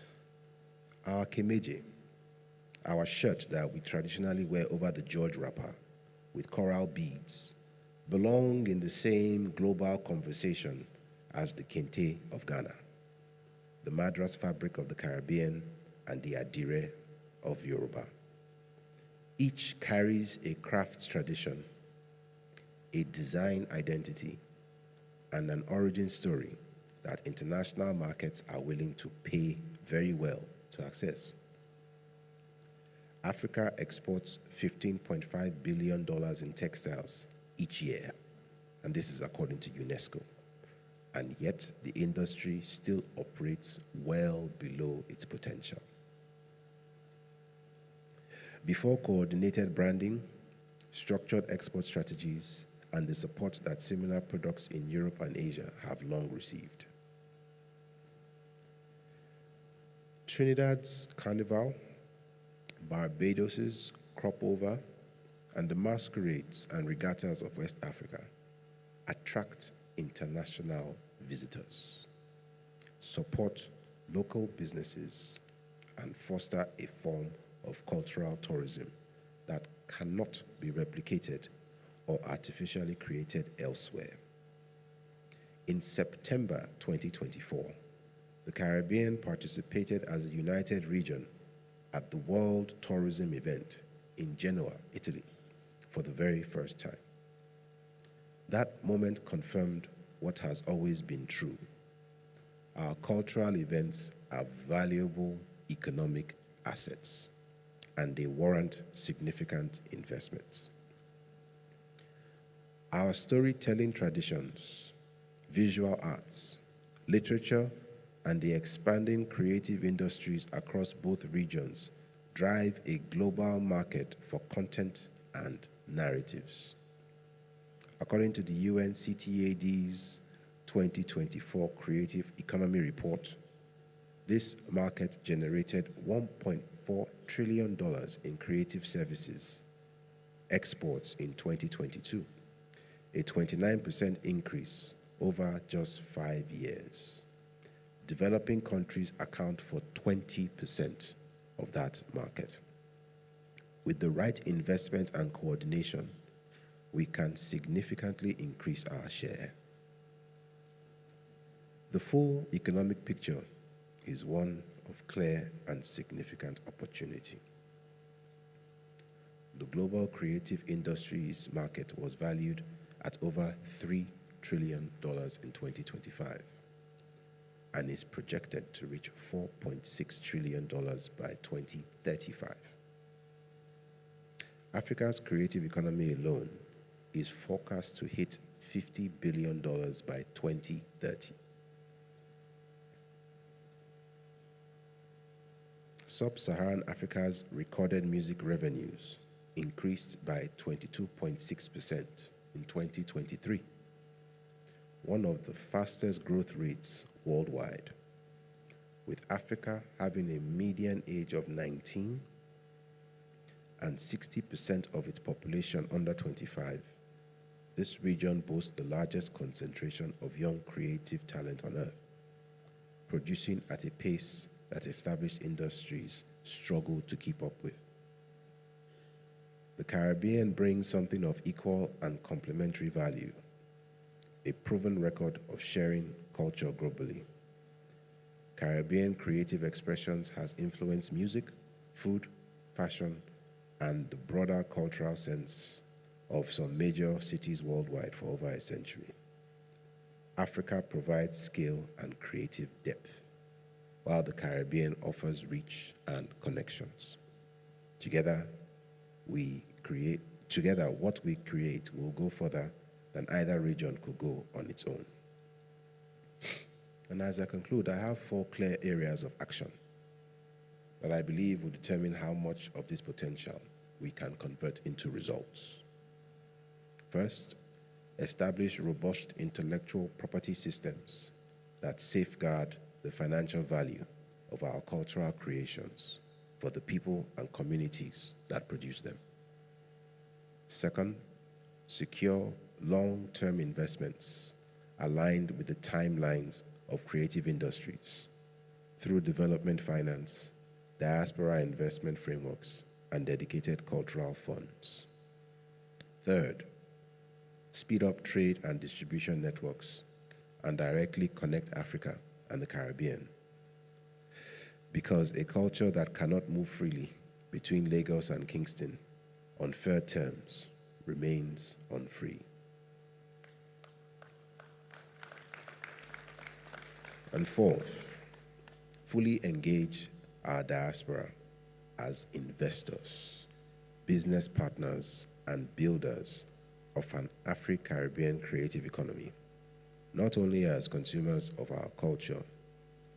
To the governments present today, the policies you create will determine whether our creative industries flourish or are held back. To the investors and financial institutions, patient, informed, and culturally rooted capital is among the most intelligent investments available in the global economy right now. To the creative economies of Africa and the Caribbean, the world is shifting towards authenticity, and you embody it. To our Caribbean partners, specifically the descendants of a shared Atlantic story, who are ready to collaborate on equal terms with a shared purpose, this moment holds genuine potential. what is required of us is not merely admiration for that potential, but dedication to transforming it into lasting partnerships, functional institutions, and economic systems that will endure long after this summit concludes. In conclusion, I would like to emphasize that cultural heritage, when combined with economic discipline, is one of the most powerful and sustainable drivers of growth available to any nation or region. Across Africa and the Caribbean, in our textiles and cuisines, festivals and creative industries, our heritage is ready to no longer be exploited, but to be organized, to be invested in, and to be expanded. I thank you all. God bless you.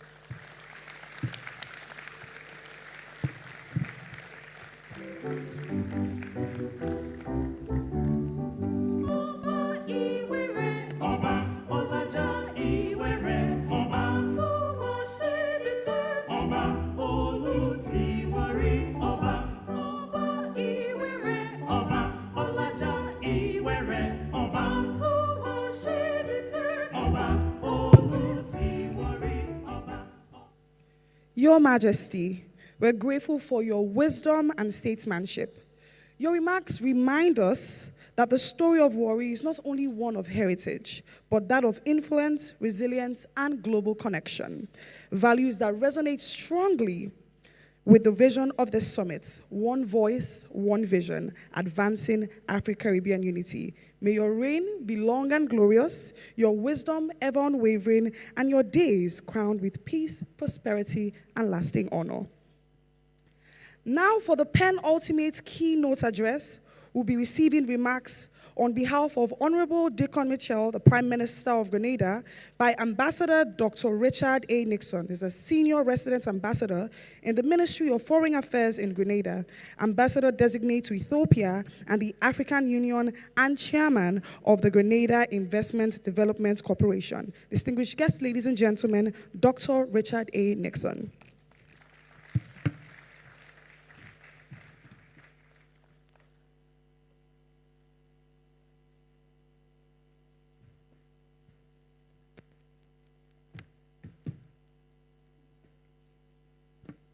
Good afternoon, everyone. That's not working. Let's try this again. Good afternoon, everyone. There we go. There we go. We're awake now. His Majesty Ogiame Atuatsu III, the Olu of Warri, Dr. Terence Drew, Distinguished Prime Minister of St. Kitts and Nevis, Minister Samal Duggins, Minister of Agriculture of St. Kitts and Nevis and co-host of this event, other ministers of government, heads of delegation, excellencies, Ms. Aisha Mania, Group Managing Director of Aquarian Consult, who I've now called Wonder Woman, and our conference host, representatives of the private sector, development partners, members of the media, ladies and gentlemen, good afternoon. I bring you warm greetings from the people and government of Grenada, the Spice Island of the Caribbean. Please accept the apologies from the Honorable Prime Minister, the Honorable Deacon Mitchell, for his absence in not being personally here at this very important summit. However, he wishes to extend his warmest regards, and I've asked Minister Andrews and myself to represent Grenada in his absence. So yes, you're stuck with me now for a few moments. We wish to recognize the fantastic work in strengthening the bridge between Africa and the Caribbean by the initiatives and vision of the Prime Minister of St. Kitts and the principals of Aquarian Consult. It's a bridge that will definitely widen and deepen as you all get on board in correcting the narrative of a history and a future. Together we move. It's a distinct pleasure and privilege for me to address you on behalf of the Prime Minister of Grenada and the people of Grenada at this important and timely, impactful forum. The esteemed gathering focuses on one of the most critical development paradigms for our shared future. This session, which focuses on unlocking investment opportunities through agriculture, lies at the core of Grenada's National Sustainable Development Goals. In 2024, during our 50th anniversary of the independence, we launched Vision 75, outlined by the Prime Minister. This forward-looking agenda is rooted in economic resilience, food security, and innovation. Our vision is holistic, and our actions are intentional and strategic. People are the heartbeat of this nation, and our society must create the conditions for every citizen to aspire, advance, and thrive. Vision 75 places people at the center of development by prioritizing 5 pillars of development that aim to build prosperous, equitable society and a vibrant economy where citizens can truly excel. In his 2025 address at the African-Caribbean Trade and Investment Forum held in Grenada, Prime Minister reminded that Africa and the Caribbean are not strangers. We are family bound not just by history, but a shared destiny. And that destiny loudly calls us out, now more urgently than ever. Africa and the Caribbean are united by history, culture, and lineage. But we are also connected by a shared belief that in the boundless potential of our people. Yet, despite these deep bonds, the level of trade and investment between our regions remains far below than what it can and must be. Today, we have both the opportunity and responsibility to change that. At the center of this, we must create the right policy environment, and Grenada has demonstrated leadership in agriculture and agribusiness reforms. Creating the right policy environment is essential for agriculture and agribusiness to flourish across our regions.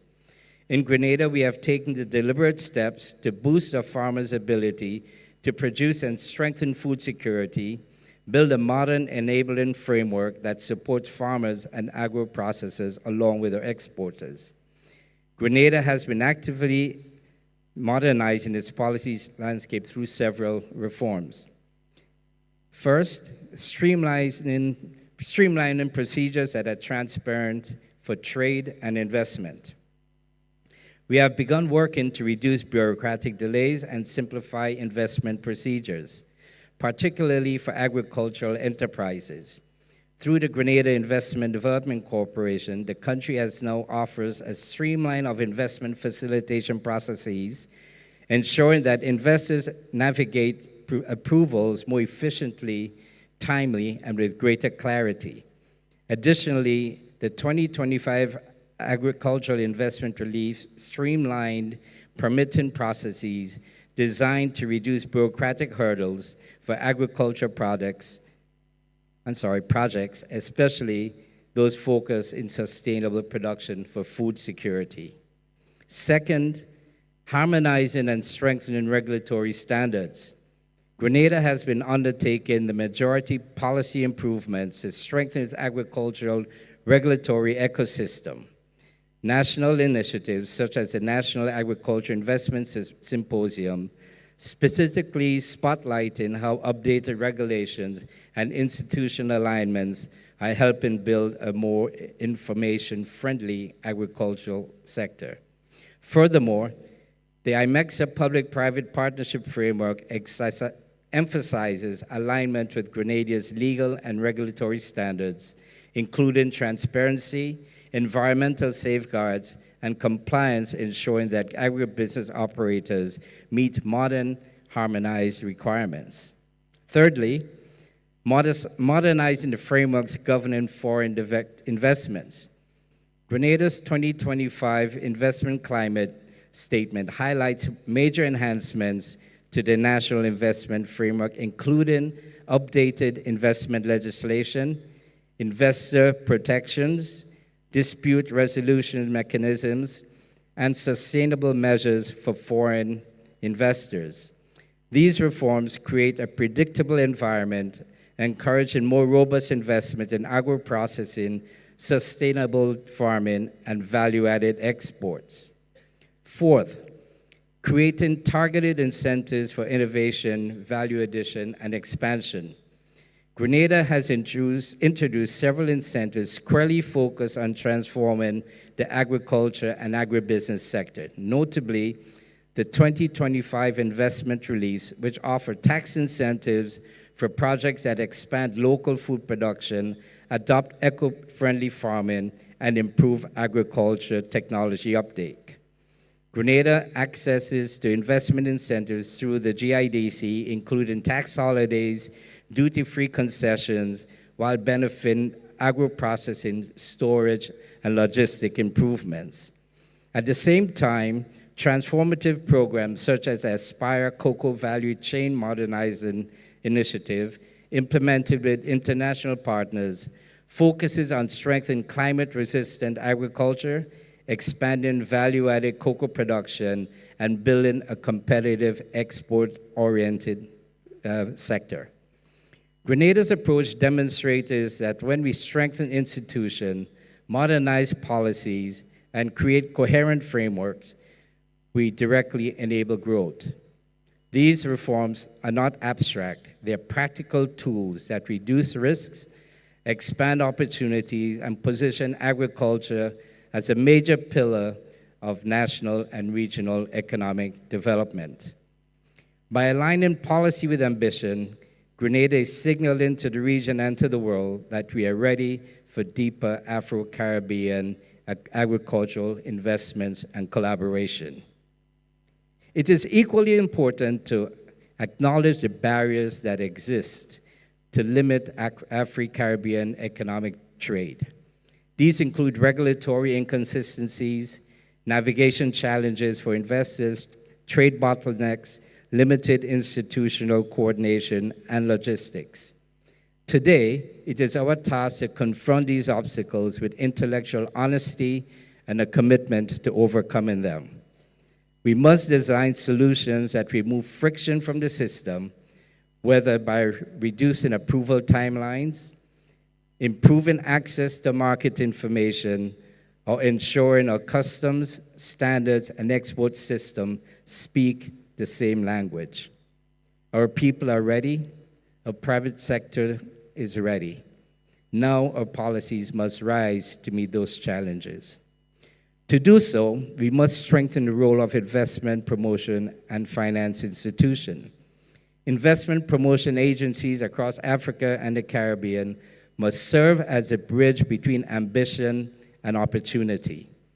With stronger strategic coordination, these agencies can facilitate partnerships across borders, support investors in navigating regulatory landscapes and challenges, creating a pipeline of market-ready agricultural investment projects, promote high-value sectors such as agro-processing, herbal medicines, and exotic crops.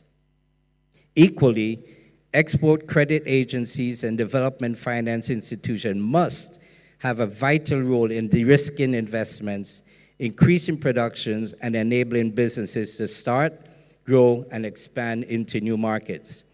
Their financial instruments, from guarantees to concessional financing, insurance wraps, and the like, can help drive cross-regional agricultural trade. In unlocking sector-wide opportunities, we must focus on measures aimed at strengthening our agricultural sectors. We must also recognize the positive externalities it brings in other sectors like manufacturing, creative industries, tourism, technology, and digital services. In that way, a thriving agricultural center builds the foundation for a stronger, more diversified, and resilient Afri-Caribbean economic sector. One thing is certain: we all must eat. In conclusion, ladies and gentlemen, for us in Grenada, agriculture is a science. It is an industry that forms the backbone of the economic takeoff of our countries. It is a livelihood for many of our people and the basis of achieving food security, poverty alleviation, social stability, and ultimately raising the standard of living of our people, which can make the world a better place for us all. With the right policies and adaptation of new technologies, the right partnerships and the right vision, agriculture can and must become one of the engines that drive deeper Afri-Caribbean integration and prosperity. Let us seize this moment with courage, cooperation, and commitment. Together, we can unlock the full potential of agriculture to build a future worthy of a shared heritage, shared aspirations, and shared prosperity. I thank you very much.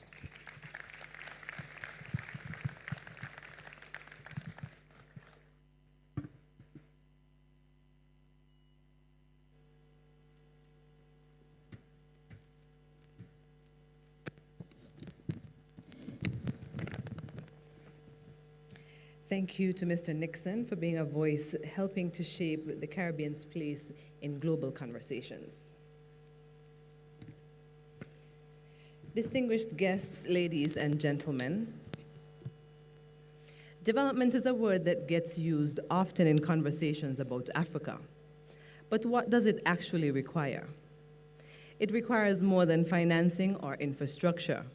It requires, at its core, a clear understanding of the political, social, and institutional forces that shape what is possible on this continent. It requires people who are willing to work across all of those dimensions at once, with the patience and the intellectual rigor that the work demands. For 25 years, the Honorable Prime Minister, Dr. Terence Drew, served his federation as a doctor before he ever served as a politician.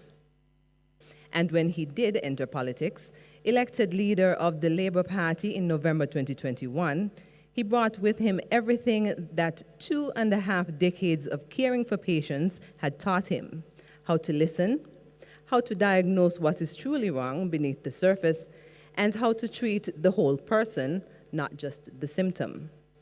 He is known with deep affection across St. Kitts and Nevis as the caring Dr. Drew, and that title was not given to him.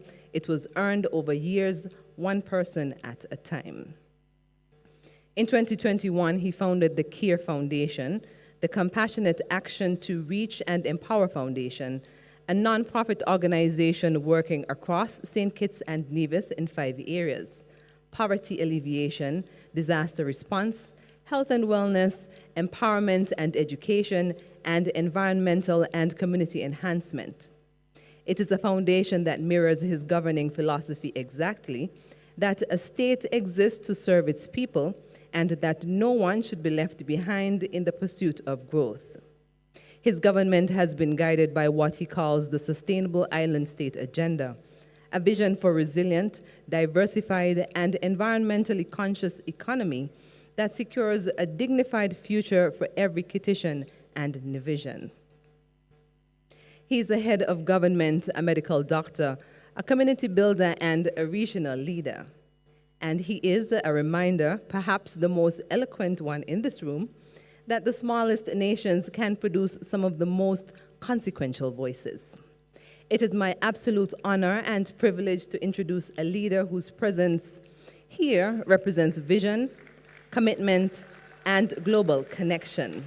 Ladies and gentlemen, speaking on the topic Caribbean Perspectives on Unity and Prosperity, please rise and join me in welcoming the Prime Minister of my St. Kitts and Nevis, our St. Kitts and Nevis, Honorable Dr. Terence Drew.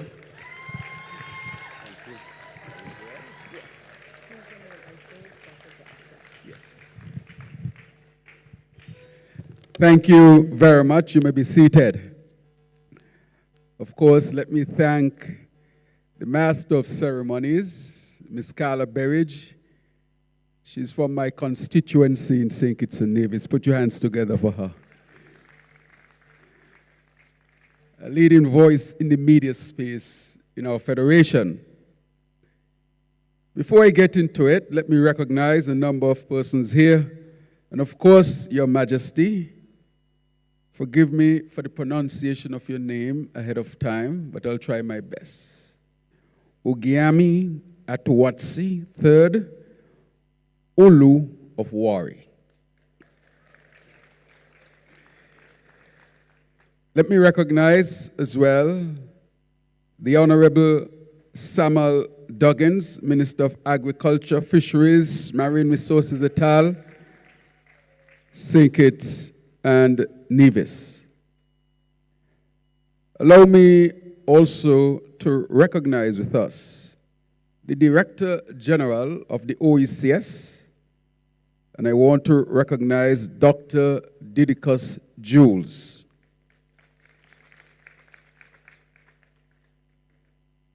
I want to recognize fellow ministers from across the region, including my fellow OECS member states and those who are in the OECS but may not be members of the organization. I want to recognize all of you who are here with us today, and those who preceded me with their keynote addresses as well. But give me an opportunity to recognize our ambassador who is right here with us today, Dr. Diuni. I have with him Inyerni. Can you please recognize yourself? I want to thank him for his tremendous service to St. Kitts and Nevis. But allow me to recognize the wife of Samuel Duggins, our Honorable Minister. She's here with us today. I usually recognize all the supporting spouses. Just that happened in St. Kitts, all of the spouses happen to be women. Just to remind those in leadership that they are not doing it alone. Can you please stand up? Thank you. Allow me to recognize Aisha. And I say Aisha because that is how she's affectionately known. And just to recap a story that I've said before, but in a shorter version, I was encouraged to meet with her by Ambassador Hazel. I think it would have been around 2023. She said she wanted me to meet somebody. And seeing who she is, I granted that appointment because she asked for it. But she said, I'll meet somebody very interesting. And I trusted her word. Having an extremely busy schedule and having to be somewhat selective with who I see, including the fact that I have to see my constituents, who I prioritize as well, I created a spot for this person to come and see me. And when I met her, she sat across from my meeting table, and I thought that she was bold. She said, Mr. Prime Minister. She introduced herself, and I think she had someone else with her. And she had this idea, the idea of connecting Africa and the Caribbean, which is an idea that I share and hold dearly. And in addition to that, she went on to say, we can create something in Africa, Nigeria specifically, and I would invite you. I had never been to the African continent, and I had not planned at that time to visit, though it was one of the places that I definitely would visit. And she said that she would organize this. And usually, when a head of state visits, or head of government visits, it is at the governmental level. And so I was asked to do something bold and something that is not normally done, that as a head of government, that I would visit Nigeria, not for an official state visit, but to participate in an event that was being put on by the private sector to get the support from me as the Prime Minister of St. Kitts and Nevis. So I thought that this person was very bold. But I think it is the boldness in the requests and the vision that attracted me more than anything else. And so I decided that I would put my support and my political capital behind this effort because I think it's an worthy effort. And the person I speak of course, is Aisha. Put your hands together for her.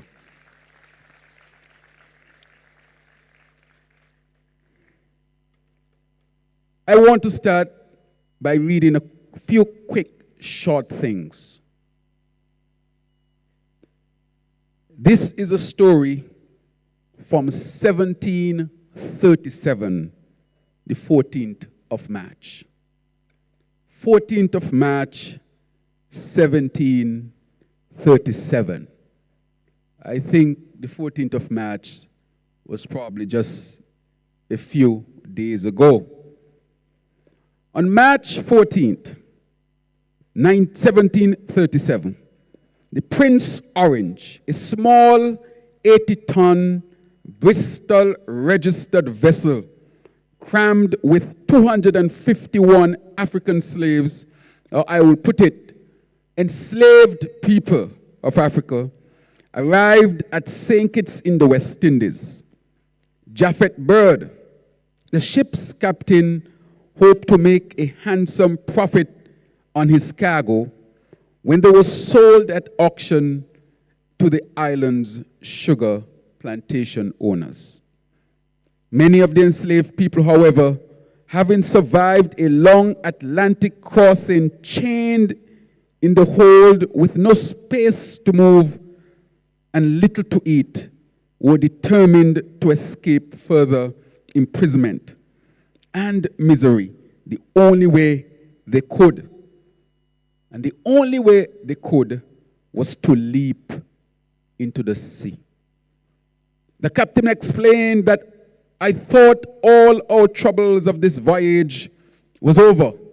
But on the contrary, I might say that dangers rest on the borders of security.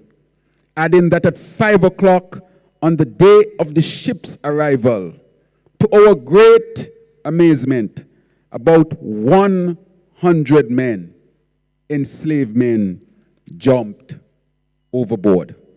Most of the 25-strong crew were immediately deployed to rescue them, but 33 of the enslaved people died.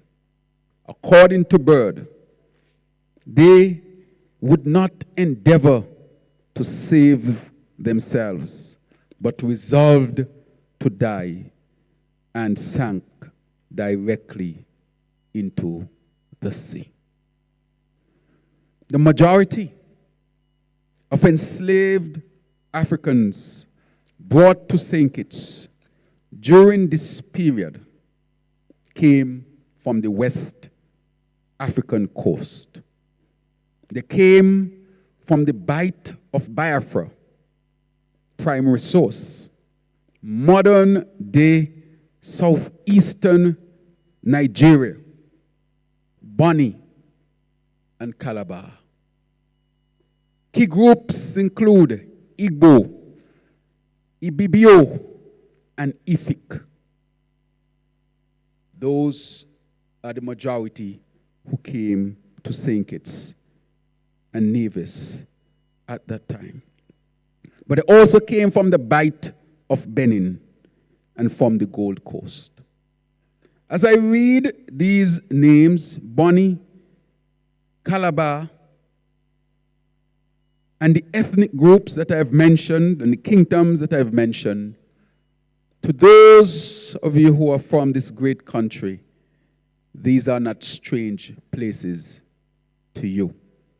In other words, those who jumped ship and refused to work until they die on plantations in St. Kitts, they were from this very place. They were from Nigeria. They are our people. And so, in a sense, I'm simply saying that we are really one people. We left many hundred years ago under trying circumstances, but we are returning as free men and women from the Caribbean civilization. Today I want to highlight and to recognize His Excellency, the Prime Minister, or the President rather, of Ghana, President John Mahama. He's presenting today and tabling before the United Nations this very day, in about a few hours, a resolution that recognizing the transatlantic slave trade as the worst crime ever committed by humanity. St. Kitts and Nevis is a co-sponsor of that resolution. I'm waiting patiently and anxiously to hear that the resolution would have passed in the halls of the United Nations. But I dare say, for some reason, if it does not pass, we will do it again until it passes. And so in a real sense, the struggle continues. I want to recognize the delegation that is here from St. Kitts and Nevis. Stand up. You have come from far.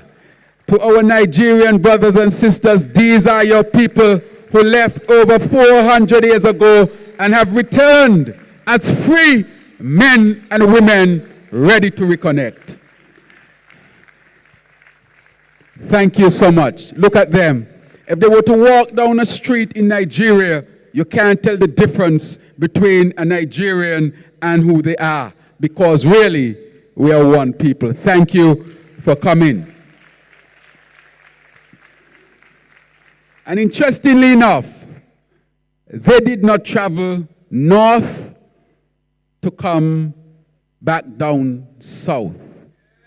They traveled directly from an international airport in St. Kitts and Nevis, named after our first national hero, flew across the very Atlantic where our ancestors would have been brought in the bottom of slave ships.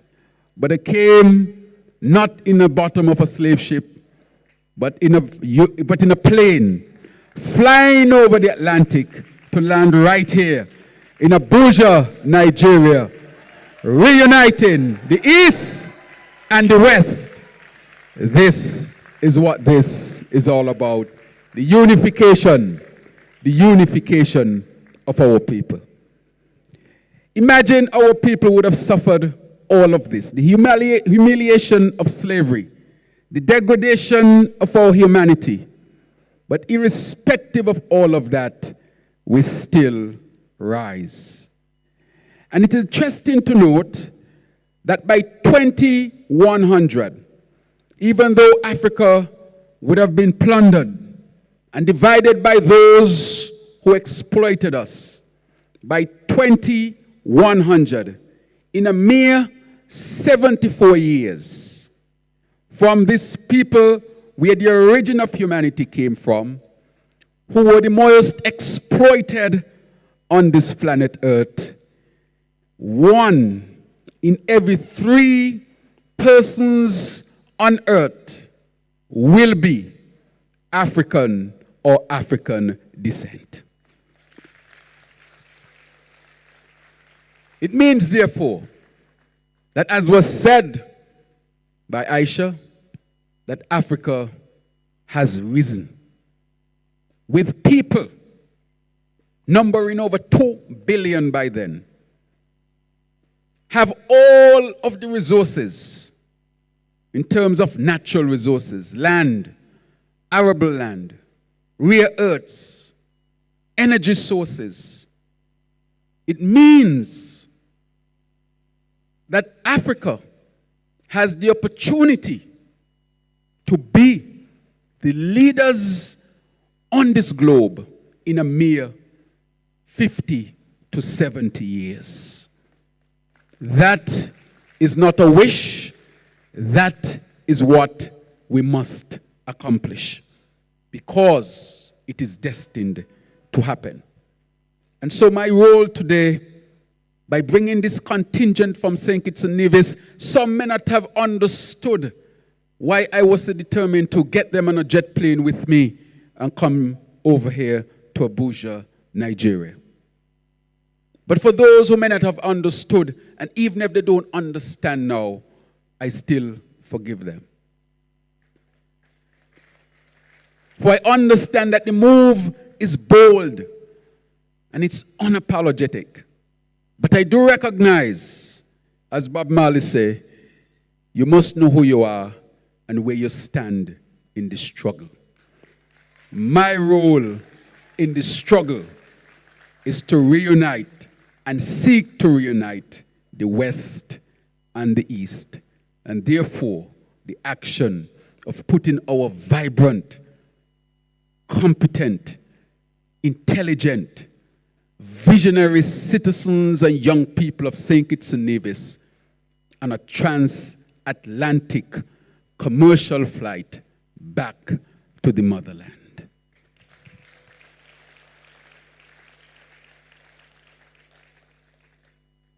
On a previous visit, I was given the name Aminu Ize Adekunle.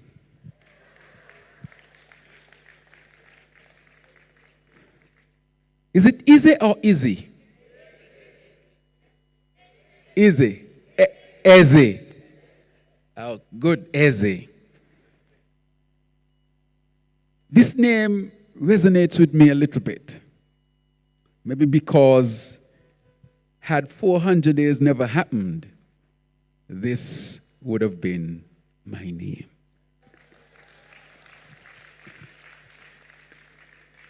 From the three major indigenous languages of this great nation, I am told.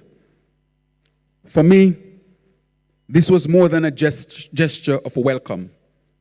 It was a moment of recognition. A reminder that identity does not disappear across oceans. It endures, it evolves, and in time, maybe a little bit late, it finds its way back home. With that recognition comes responsibility. A responsibility not merely to speak of reconnection between Africa and the Caribbean, but to act, to build, and to lead in ways that reflect the depth of that bond. Since then, we have taken deliberate steps to strengthen our relationship. We have advanced partnerships, deepened engagement, and embraced South-South cooperation as a strategic pathway to development. We have also leaned fully into the concept of Africa and the African diaspora. The African diaspora as the sixth region of Africa, not as observers of Africa's rise, but as active participants in it. That is why I returned to Abuja with this delegation of scores of persons, not just from St. Kitts and Nevis, but from across the Caribbean. They represent leadership, talent, and the promise of our shared future. They're here not simply to attend, but to connect, to experience, and to expand the essence of what is possible. because unity and togetherness must be lived. They must be experienced. They must move beyond words. They must move into action. And this brings us to the theme, Caribbean perspectives on unity and togetherness and prosperity. These are familiar words, but familiarity must not breed complacency. We must ask ourselves, therefore, what do we truly mean by unity? And what do we truly mean by prosperity? Unity is not symbolism. Unity is strategy. It requires alignment, coordination, and a shared commitment to pursue common interests. Unity, that powerful word, should never be used for expediency, but it should be used to bring people together under shared vision. Prosperity is not merely growth, it is dignity, it is access, it is opportunity, it is security for our people. All of our people on both sides of the Atlantic. So these two ideas are inseparable. Without unity, prosperity becomes fragile. Without prosperity, unity cannot endure. And those who use it for expediency will soon find that if it is not built on strong principles and a strong foundation, it would soon wither. This understanding is deeply rooted in Pan-African thought and echoed across both Africa and the Caribbean by leaders who understood that unity is the foundation of power. Yet, we must confront an honest question. Have we fully realized that vision? If this togetherness is real, it must be reflected in how we trade. And we have heard a lot about trade today. Must be reflected in how we collaborate. Must be reflected in how we move between our regions. If prosperity is real, it must be felt in the daily lives of our African people and of our Caribbean people. In other words, words without action is dead. Unity and prosperity, therefore, are not abstract ideals. They are instruments of freedom, real freedom. Freedom means control. Control over our resources, our economies, our narratives, and our future. In his presentation, His Majesty spoke about intellectual property, that we must make sure, when he called us to action, that we have the necessary framework to protect our intellectual property. So we must ask ourselves, how can we speak of unity and togetherness if we trade more with others than with ourselves? When you hear the trade statistics, that the total trade between Africa and the Caribbean is less than 1% of total trade, that sounds like a dismal number. I agree. But I believe in the glass being half full. If it is that low, the only place that we can go is where? Up. And therefore, we have a great opportunity to increase that trade. How can we claim prosperity if our young people still struggle to access opportunity? Hence, we have brought scores of persons from the Caribbean to make connection to forge new opportunities for themselves and for our regions. How can we call ourselves connected if movement between our regions remains limited? Why do we have to fly north to come south? Why can't we just fly across the Atlantic Ocean which takes just a few hours for us to connect with each other. These are not criticisms, they are necessary reflections because progress begins with an honest assessment. We share a history shaped by systems of extraction and imbalance, but we also share resilience, creativity, and the capacity to transform challenge into opportunity. Think about where the Caribbean was and where we are today. We entered into the Caribbean as enslaved people, but today the Caribbean produced the fastest athlete the world had ever seen. The Caribbean has introduced new instruments, new forms of music, new expressions of religious ideals and ideas. The Caribbean represents itself well on the world stage and punches well above its population at this time. So we are a region of resilience. We are a region of creativity. When they took us, we refused to die. Not only did we refuse to die, but we have dared to flourish and excel. That is our Africanness within us as well. And this is why the conversation around justice, including reparations, must be understood clearly. It is not about dwelling on the past, but about addressing its enduring effects and creating the conditions for fairness and sustainable development. But even as we pursue justice, we must act. Togetherness must produce results: stronger trade, better financial system, easier movement of people, deeper cultural exchange, and coordinated political advocacy, as we are doing at the United Nations today.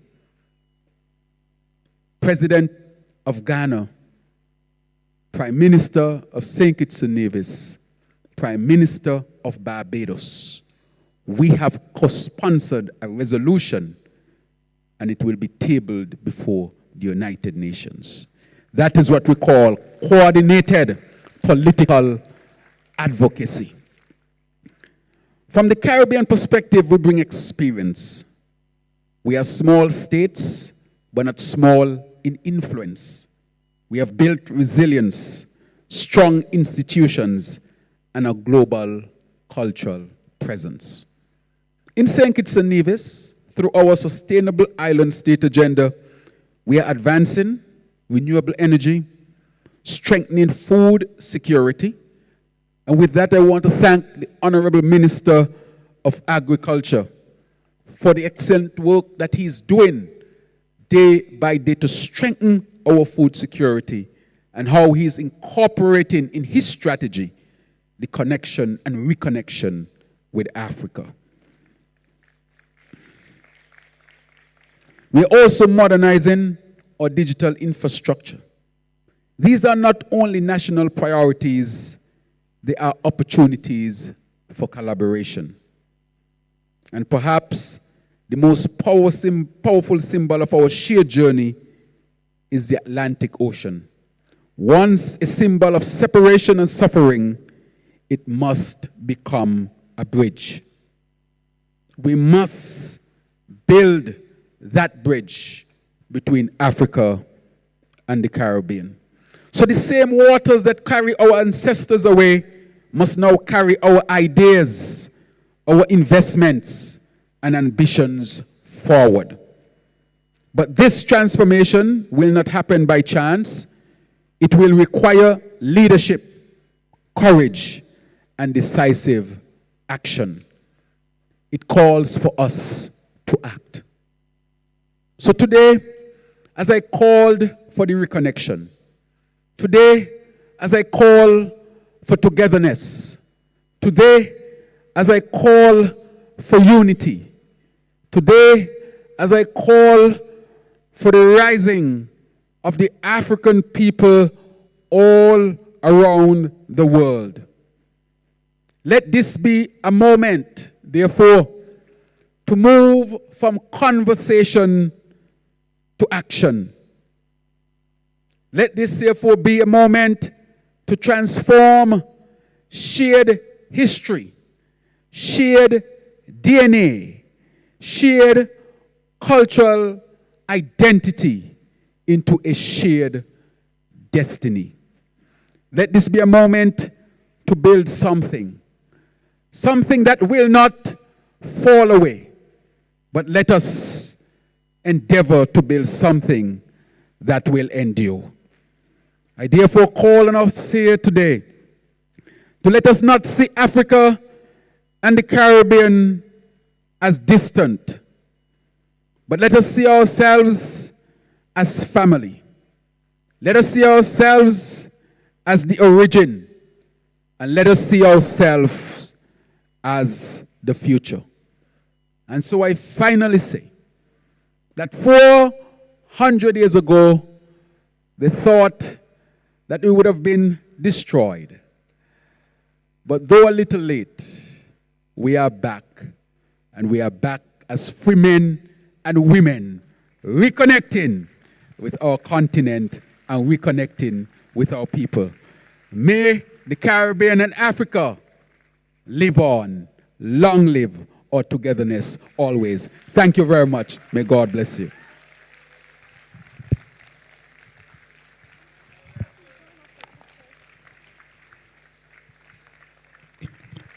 Long live togetherness.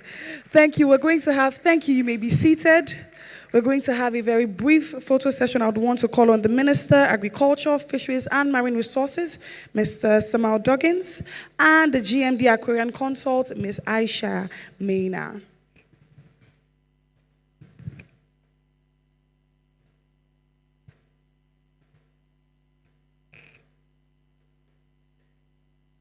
This would be followed by the representative of the Minister of Agriculture in the person of Engineer Ibrahim Alkali.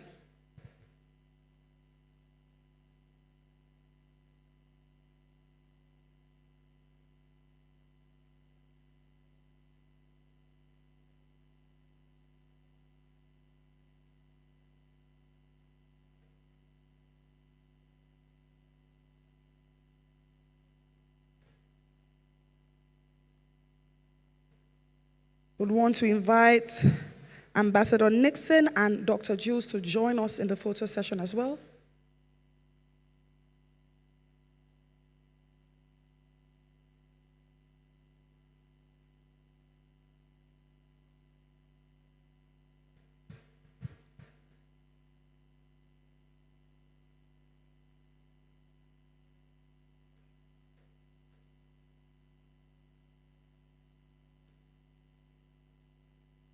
Would want to kindly call on all ministers present to join in as well.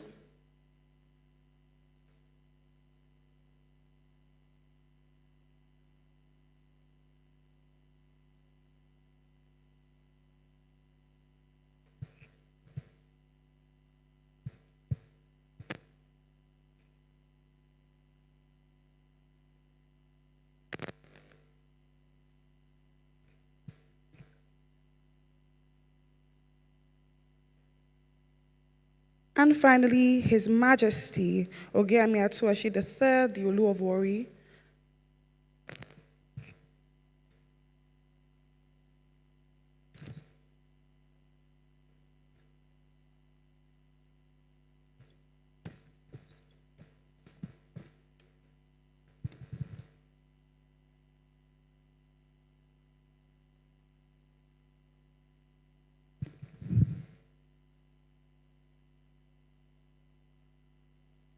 Thank you. Pardon me, the representative of the President of the Afri-Caribbean, Mr. Umbonge, my sincere apologies, please join us.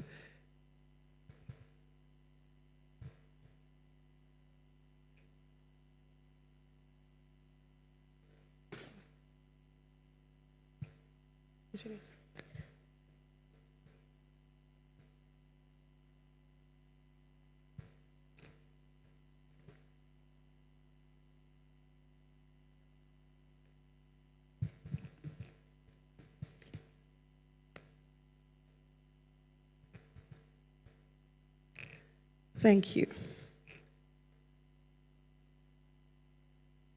Last year, during the 2025 Afri-Caribbean Investment Summit, I was honored to be the co-master of ceremony for that event. And after the Prime Minister's speech, one of the major things he said that caught my attention, he said, "It's good to be home." When his speech was finished, I insisted that if he's calling Nigeria his home, it's only right that we give him Nigerian names. So we gave him names in Hausa, in Igbo, and in Yoruba, the three major tribes in Nigeria last year. And during his speech, he only mentioned one name, but that's fine. So for the sake of our attendees that join us this year, I put together all the names. I was actually hoping that he would not remember, so I would say it, but he did. So let me go through the names. So we gave him Aminu. Aminu meaning trustworthy. And that's Hausa. Igbo, we gave him Eze. Oh, we're not clapping. Igbo, we gave him Eze, meaning king. And Yoruba, last year we were torn between two names, and the audience actually helped us pick Adekunle for him, meaning the crown that fills the room. But in honor of His Majesty the Olu of Warri, I think it's only right we add a Warri name now. So the more times you come to Nigeria, the more names you get. Distinguished guests, ladies and gentlemen, you know him as Honorable Dr. Terence Drew, but he's going to be leaving here as Honorable Dr. Aminu Eze Adekunle Efe. Efe meaning wealth and riches. A round of applause for our new sibling. It's an honor seeing you again, sir. One of the greatest expressions of Afri-Caribbean unity has always been found in the arts. From the drums of Africa to the rhythms of the Caribbean, our stories have never been separated. This morning, Grenada and Nigeria come together on one stage, giving life to the very spirit of this summit. Taking us further is entertainment from command performance. A round of applause for them, please.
Our tale did not begin with chains.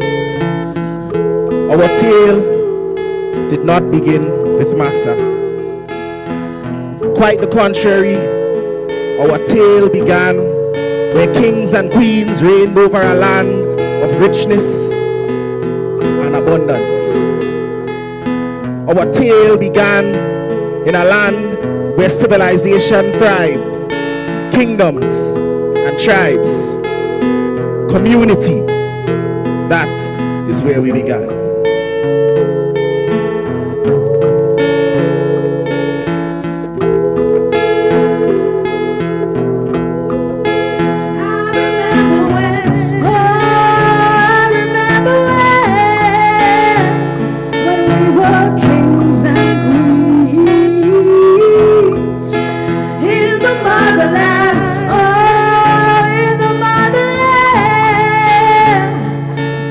Slavery intervened when they took us away. When they took us away, they carried us far beyond, which generations have strayed. We've lost our true traditions.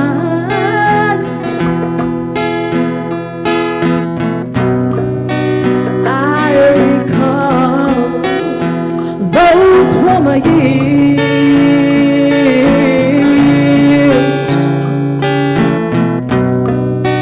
when we were one mighty nation.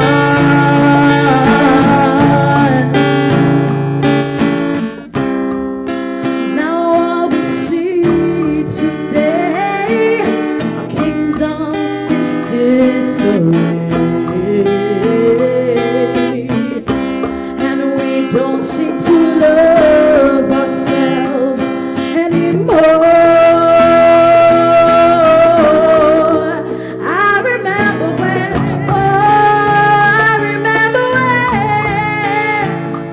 we were kings and queens in the motherland, in the motherland, before slavery intervened.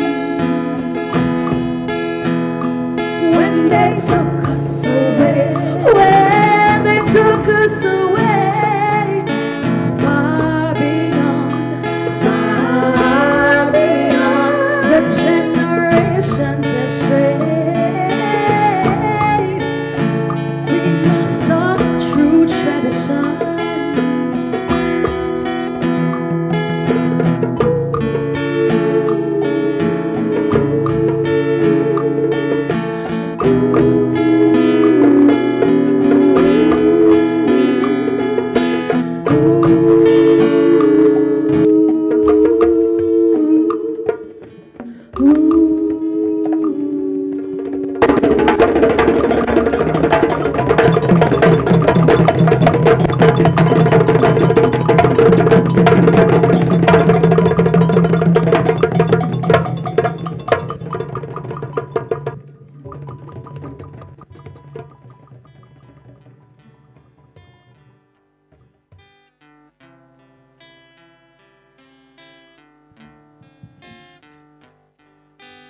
Captain, Captain, put me ashore.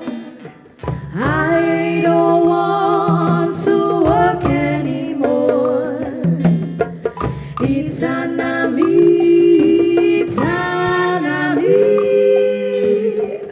Itanami, go and frighten me. Itanami, go and walk me belly. Itanami, go and frighten me. Oh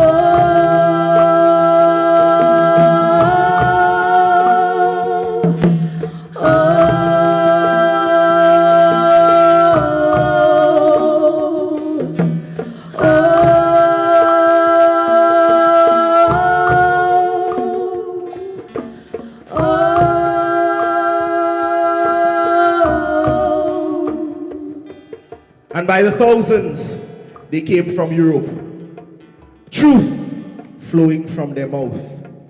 With the Bible as their spiritual guide, French, Spanish, English, side by side, they hurried off to Africa.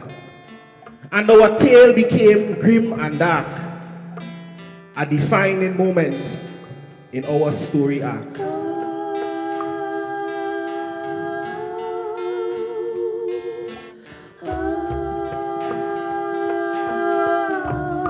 Home, but a distant memory. A song to remind us of Mama Africa. And even in disparity, our tales had much similarity. Colonialism, racism, discrimination, plantations, exploitation. Our stories different and still the same. A mother can rarely feel her children's pain.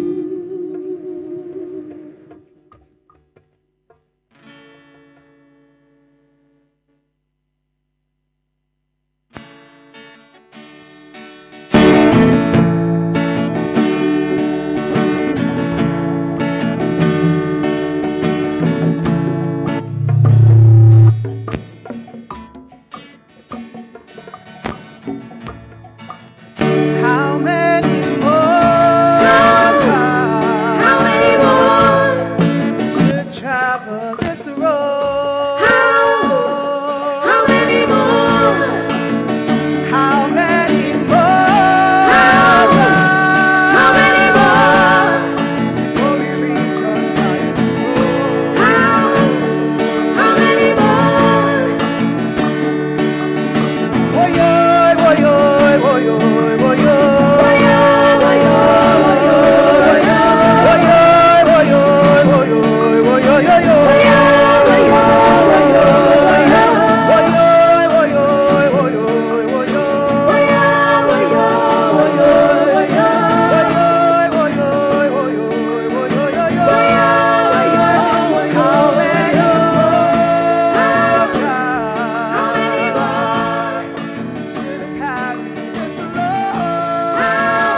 Fast forward, and times have changed. And as we embrace this new fate, one thing rings true.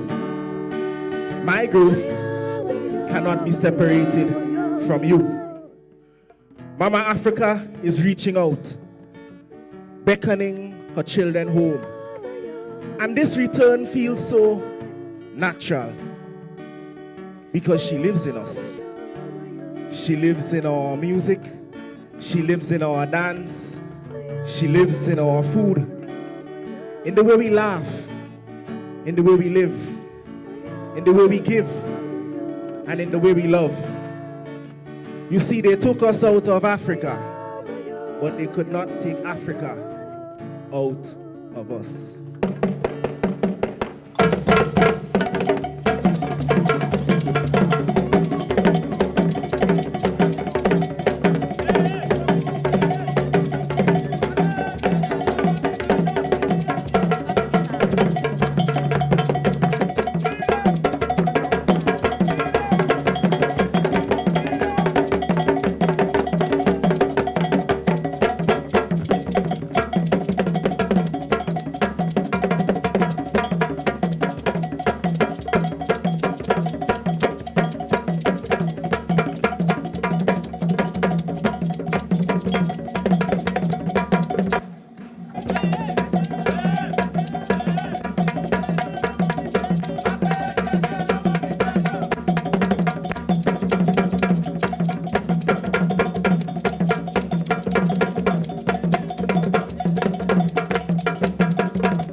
jab, jab, jab, jab, jab, jab, jab, jab.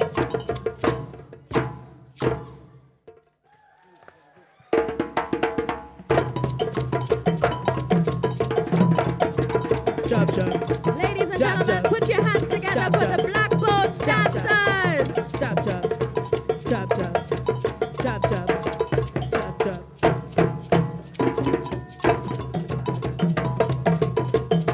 And from Grenada, the Grenadian posse.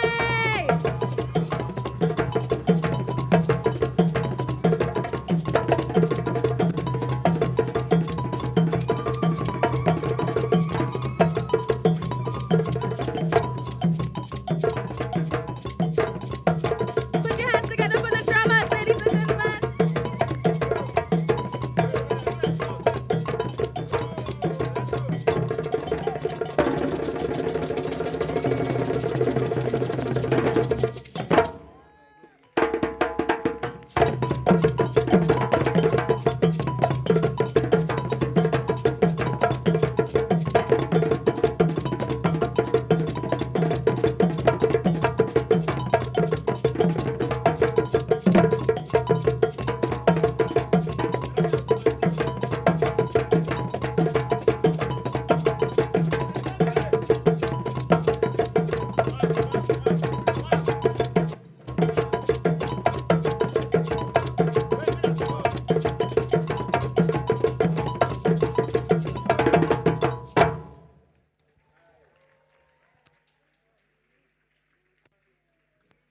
Check, mic check.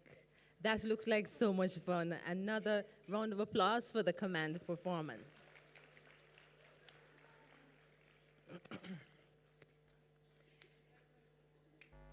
Ladies and gentlemen, there is a version of Caribbean integration that lives only in communiques and summit declarations.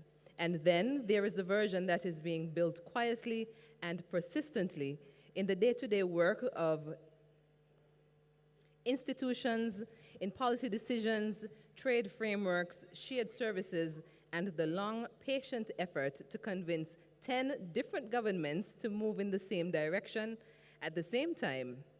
Our next panelist has dedicated more than a decade to that second version. Dr. Didicus Jules is the Director General of the Organization of Eastern Caribbean States, the OECS, a position he has held since May 2014 and been reappointed to 3 times, each time by unanimous decision of the OECS authority. In that role, he is responsible for driving the regional integration agenda toward a single economic and social space across the 10 member states. Under his leadership, the OECS has expanded its membership, advanced the free movement of people, launched data and trade intelligence tools, and built the institutional agility to respond rapidly to crises, from the hurricanes to the pandemics to the global economic uncertainty of recent years. He is a builder of institutions, of regional solidarity, and of the human capital that every other form of development depends on. Please welcome to the stage Dr. Didicus Jules.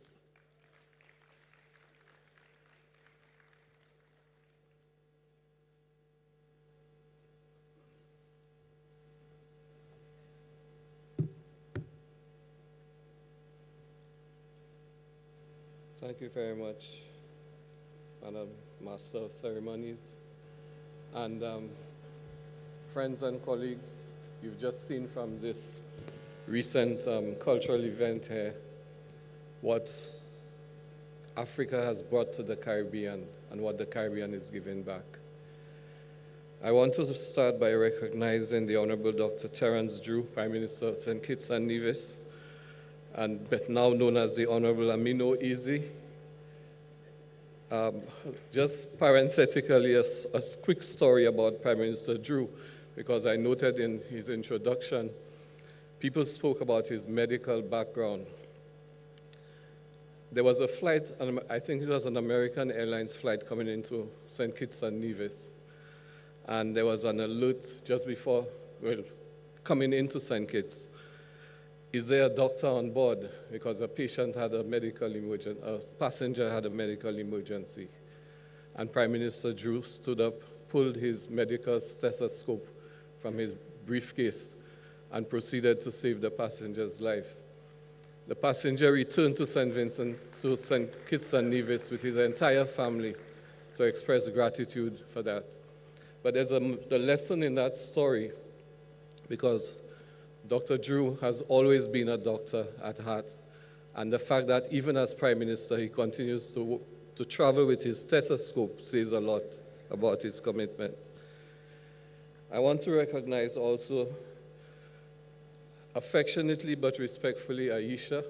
We simply don't need to describe her by any other means, for the tremendous work she's done in helping to bring all of this together and being consistent and persistent about the unity of Africa and the Caribbean.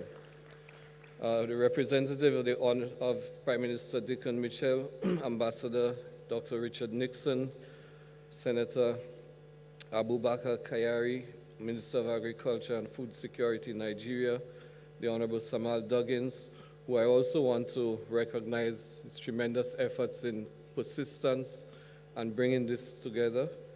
The Honorable John Osborne, Minister of Agriculture, etc., of Montserrat, the Honorable Roland Royer of Dominica, the Honorable Lennox Andrews of Grenada, the Honorable Kyle Hodge of Anguilla, the Honorable Carl Dawson of the British Virgin Islands, and Dr. George Elombi, President of Afri-Caribbean Bank. Distinguished friends, excellencies, ladies and gentlemen, family. There's an African proverb that reminds us, if you want to go fast, go alone. If you want to go far, go together. Today, in all of these events, we are called upon to do something even more demanding. We need to go far, and we need to go fast. And we can only do this together. Because the times we inhabit do not permit delay, and the future we seek cannot be built in isolation. This moment did not begin today, as you saw in the recent dramatic and musical presentation. It is part of a long and unfinished story, a story of rupture, of survival, and of return. There was a time when the Atlantic Ocean was a river of no return, whose crossing was a one-way journey of anguish and rupture. Millions died, and for several generations, the other side of that journey was opaque. Only cultural survivals and retentions as a tenuous link to the civilizations from which we had come. But even in that rupture, the currents of connection never ceased. The children of Africa who endured this nightmare, though beaten, were never broken. We survived the brutal whips of slavery, followed by the grinding heel of colonialism, because memory and the spirit of resistance and resilience could not be extinguished. So we've come following a long line of relatively unknown Caribbean legends, some of whose pictures you saw flashed on the screen during the production, who have kept the spirit of Africa alive and who made decisive interventions to the cause of African independence and freedom. The children of Africa came back to assist in that struggle. From Marcus Garvey of Jamaica, whose rallying call was Africa for Africans at home and abroad, to Frantz Fanon of Martinique, anti-colonial intellectual and combatant in the Algerian War of Independence, and to activists and intellectuals from the Eastern Caribbean, such as Theophilus A. Marichaud of Grenada, Sir Arthur Lewis of St. Lucia, a Nobel economist who was an advisor to several newly independent African states, including Ghana under Nkrumah. Sir Danley Alexander, the Caribbean jurist who became the first Chief Justice of independent Nigeria. Sir Telford Georges of Dominica, who served as Chief Justice of Tanzania. And Ghana, under Nkrumah, embraced a committed group of Eastern Caribbean nationals, Luther, some of whose names you may not know, but whose record we need to preserve. Luther Patterson, who was an education advisor and taught at Achimota College, which played a major role in educating many African leaders. Dr. Amede Beausoleil and Dr. Edmond Ogis serving as medical doctors. Mr. Stanley Lewis, who was influential in the development of the Gold Coast cocoa industry. But these were not isolated individuals. They were early architects of a bridge that we are now called upon to complete, and the compilation of that history of hands across the Atlantic must be done. I spoke to Aisha about the importance of us doing that historical recompilation. And so today we stand not at the beginning, but on the shoulders of those who refuse to accept separation as destiny. Excellencies, we meet at a time of profound global uncertainty.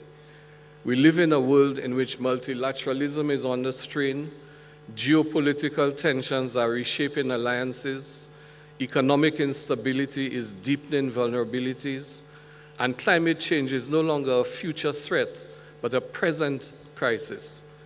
For small states, for developing economies, for the global south, the margins of error are shrinking. And we must confront a difficult but necessary truth, recently described with compelling clarity by Professor Justin Robinson of the University of the West Indies, Five Isles. No one is coming to save us. Not from climate shocks, not from economic volatility, not from structural inequality. If resilience is to be built, it must be built by us, among us, and for us. And it is an illusion to believe that we can do this separately, because we have far to go, and we need to go there fast. So we are here today to begin this strategic pivot. And one of the things we've discussed is the signing of a declaration of intent with ECOSOC. That's not ceremonial, but it should be very strategic.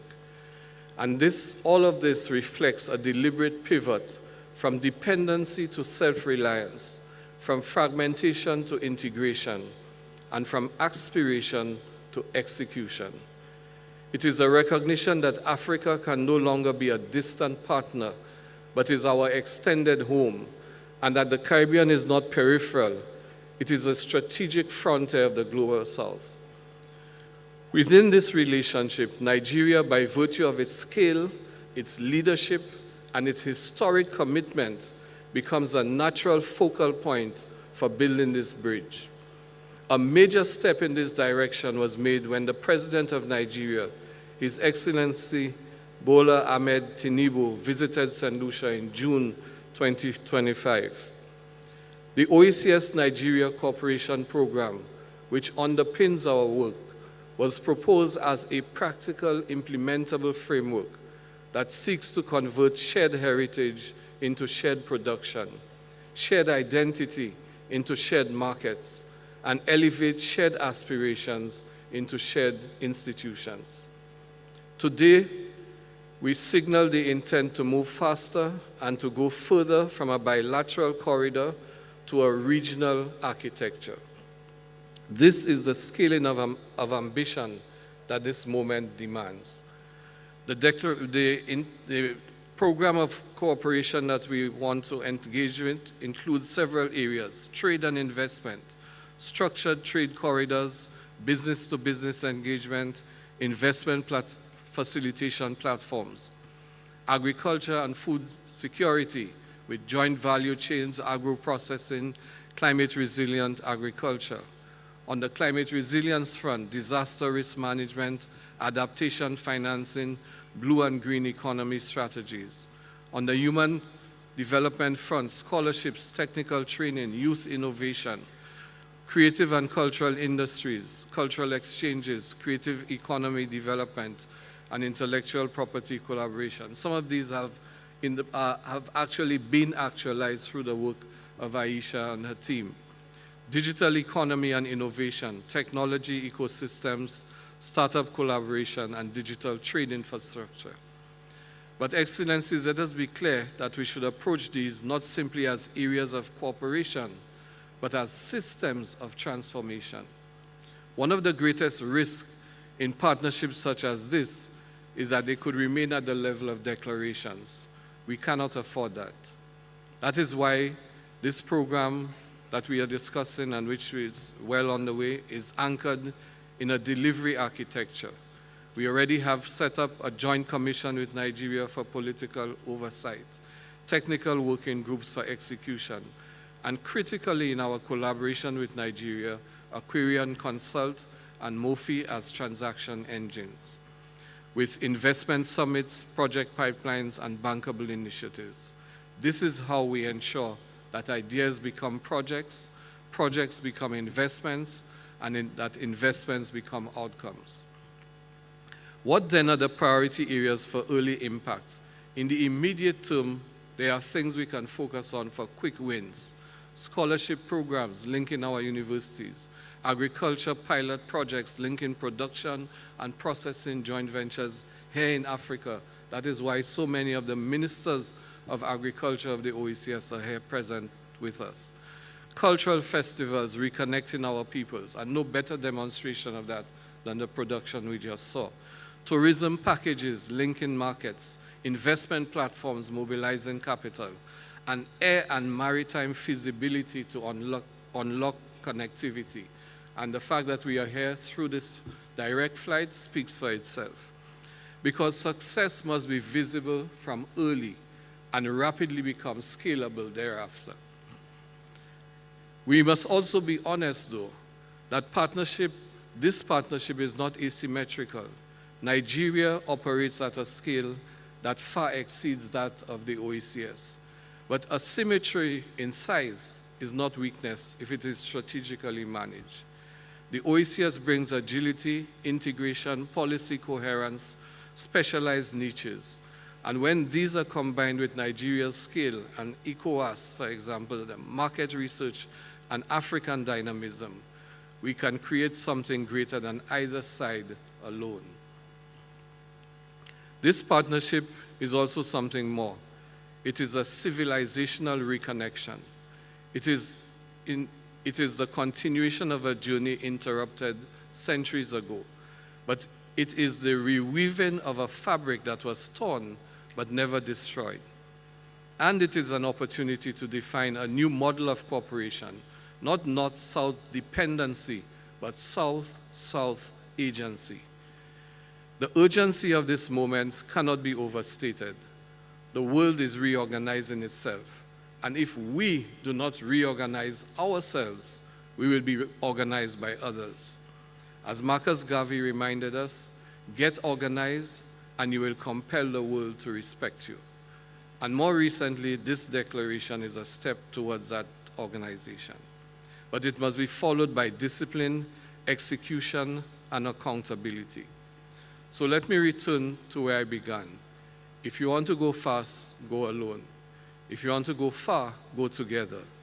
Today we must commit to doing both, to moving with urgency and with unity, to building a partnership that is not symbolic but structural, not episodic but enduring, not aspirational but transformational.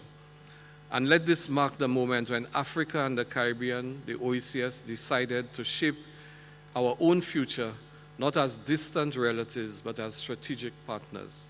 OECS, forward together. Africa, forward together. Thank you.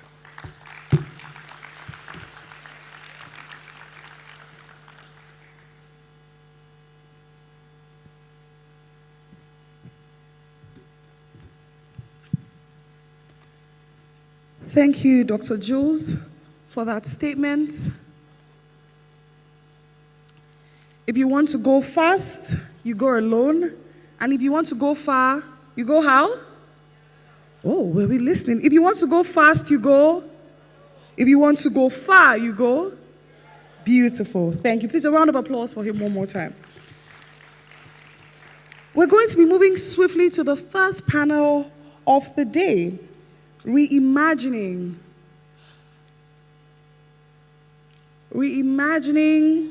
our shared destiny, strategies for regional transformation. We have two dignitaries on the panel, and this will be moderated by Miss Lovina Kayode. But before we go on, we missed out on the photo session. Please, Dr. Jules, can you join us on the stage? You were much faster than I was. Please join us with Miss Aisha Mena and Minister.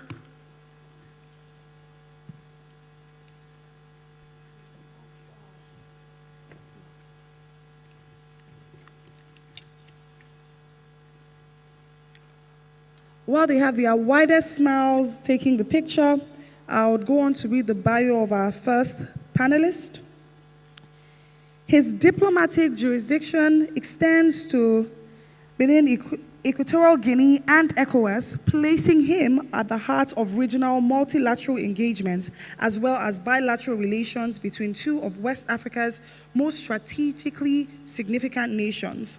From the very outset of his ambassadorial mandates, he has been explicit about his intention to use his diplomatic platform to connect young Liberian creatives with their Nigerian counterparts, particularly in Nollywood, one of the largest film industries in the world. He sees cultural exchange not just as a soft addendum to economic diplomacy, but one of its most powerful engines. He has spoken with refreshing candor about Liberia's need to look inward, to resource the continent's own potential, rather than continuing to deepen on investment from far shores. He has said that if resources stay in the region will get richer. This is a vision worth hearing more of. Please, distinguished guests, ladies and gentlemen, join me as we welcome the Ambassador of the Republic of Liberia to Nigeria, His Excellency John Balut. A round of applause for him, please.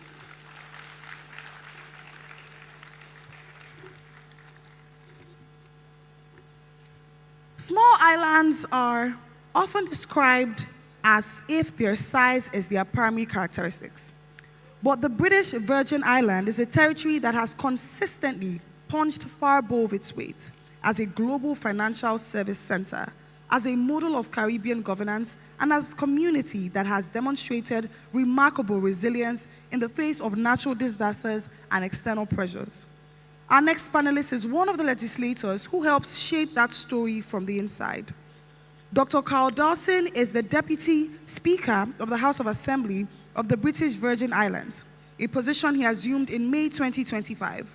He represents the 1st District, having been elected as a member of the Virgin Islands Party, and brings to his role in his legislature a professional background that spans medicine, agriculture, and public service. Before his elevation to Deputy Speaker, he served as Junior Minister for Agriculture and Fisheries, championing the sector with what the Premier of the BVI described as tremendous dedication and commitment to farmers and fisherfolk across the territory. He's the kind of legislator who operates at the intersection of practical knowledge and policy, someone who understands the lived reality of the communities he serves and brings that understanding into the legislative chamber. His focus on agriculture and food security speaks directly to one of the most fundamental challenges facing small island states: the need to reduce import dependency, build domestic production capacity, and create the conditions in which local farmers and food producers can not just survive, but thrive.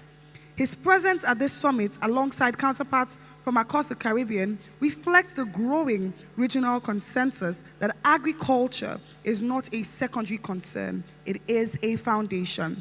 Distinguished guests, let's welcome the Deputy Speaker, House of Assembly, British Virgin Islands, Dr. Carl Dawson.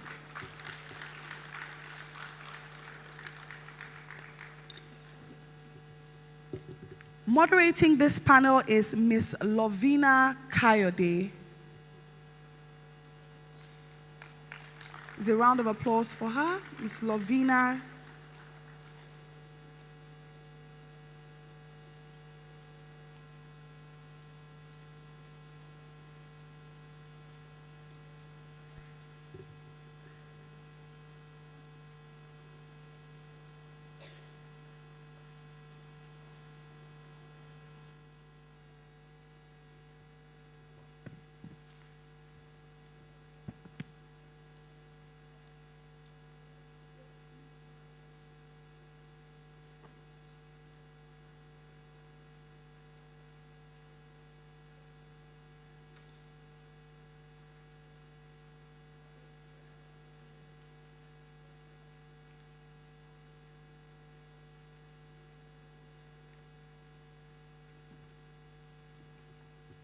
All right, so we're going to do a bit of improvisation. So I'm going to leave the panel to the gentlemen, and you're going to have an interaction, a shared interaction. We'll come back up with more questions, possibly from the audience or from the team. The stage is now yours.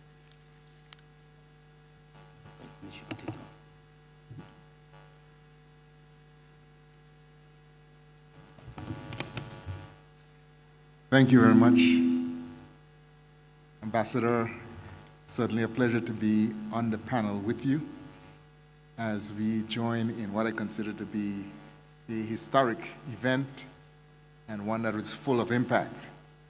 I will allow you to introduce and then I will continue, but certainly I would say that for me, it's the first time for me on the African continent.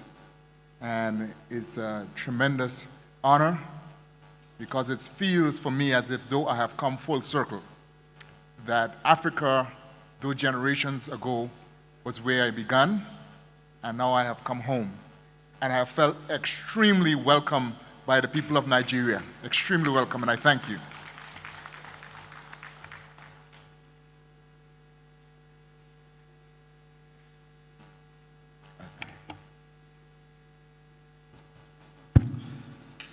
Well, thank you for correcting a, shall I say, cultural misstep. Because you are a stranger here, I should have been the first to welcome you. But thank you for allowing me to speak. I have been introduced. My name is John Balut. I'm the ambassador of Liberia here. I'm just here 5 months, and I find it very exciting. And to add more spice to this mission, I'm being, very present in this all-important summit, bridging and merging Africa with the Caribbean. So on this note, Honorable Deputy Speaker, we had an opportunity to chat over the past 2 days, and I found you very engaging. And on behalf of everybody here, I'll say welcome to Africa. Welcome to our region in West Africa, and I hope to have a very engaging discussions today. I'll pass it over to you. Thank you. As I alluded to earlier, I believe that this conference is really laying groundwork for great things for Africa and the Caribbean. And I really would like to honor the vision and tenacity of the co-chairs, Sister Aisha Mania, and our brother Samuel Duggan from St. Kitts and Nevis. Let's give them a round of applause. They ought to be celebrated along with their respective teams. The topic for this session was reimagining our shared destiny strategies for regional transformation. And I feel that the conference itself and the topics that have been assigned really in itself speak to the very topic that we are looking for today. As a matter of fact, the topics and the things that have been addressed so far have been an affirmation of what this topic is. The conference itself must be built, and we have a brother from Grenada joining us. Okay. Sorry to break the transmission, but I will assist in moderating the session. So, my name is Sandiford Edwards, and I'm here with the Caribbean delegation. I'm on the invitation, of course, the Honorable Minister and his able team. So, thank you very much for staying with us through this session. I'll go back to you so that you can continue your presentation, and then I have a few questions that I would want to ask both yourself and the other colleague. Thank you. I just wanted to say, Sandiford, glad that you could join us. And really, 3 main points I would like to make as far as how this moves forward. Because 3 of the most powerful drivers, I believe, are needed. And again, as I said, I've already seen them in place here. And it's just a matter to grow them. It's shared vision, which leads to a shared agenda. enabling structures, and unleashing the power of the youth. The shared vision comes through shared conversations. And I must say that for the time that we've been here, whether we're interacting at the level of a panel or in the side conversations, we have had those opportunities to see what it is that have united us. As has been mentioned, we have in many ways shared history, where our grounding is in the African continent. But in addition to being grounded in Africa, some of the very same challenges that are faced by us in the Caribbean are the same faced by you here in Africa. It has been said, of course, we're in a continuously and becoming more and more complex global geopolitical situation. It's a situation where there seems to be, on the one hand, increase in conflicts, but also on the other hand, increase in alignments. Various countries are aligning themselves to their own strategic advantage. And it must mean that that's why this is so important, because this is a step for all aligning for the advantage of Africa and the advantage of the Caribbean. We also share other challenges, such as challenges with climate change, which in particular, it affects our economic sectors. For us in the Caribbean, the challenges associated with ever stronger and stronger storms impacts two of our major economic pillars, tourism as well as agriculture. In the topic today that we'll be exploring today and tomorrow, we see where we will be addressing climate smart agriculture, which will be one of the mitigating ways that, in spite of what is happening in the world, some of it driven by man's own intervention, that we have strategies that we can share that will in fact allow us to be in a better position with addressing these areas.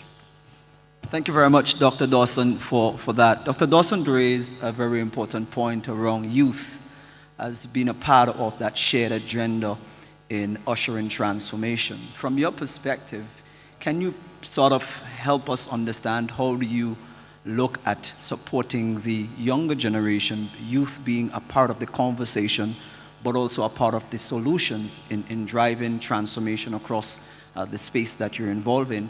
And you can also add some additional flavor if you so choose.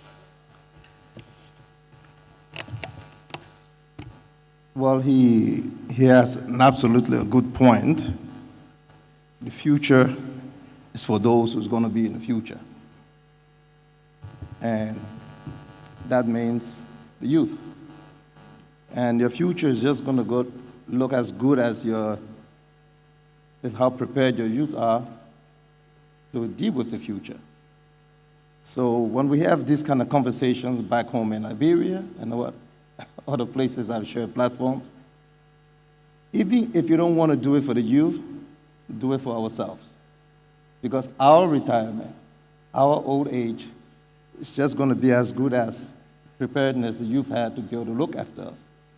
So yes, the world is getting more complex, more competitive, more diversified. Their country is going to be left behind if you don't prepare the next generation to step up and meet the challenges and head on. So yes, it's very important that the youth be engaged. And the best way to do that, of course, is education.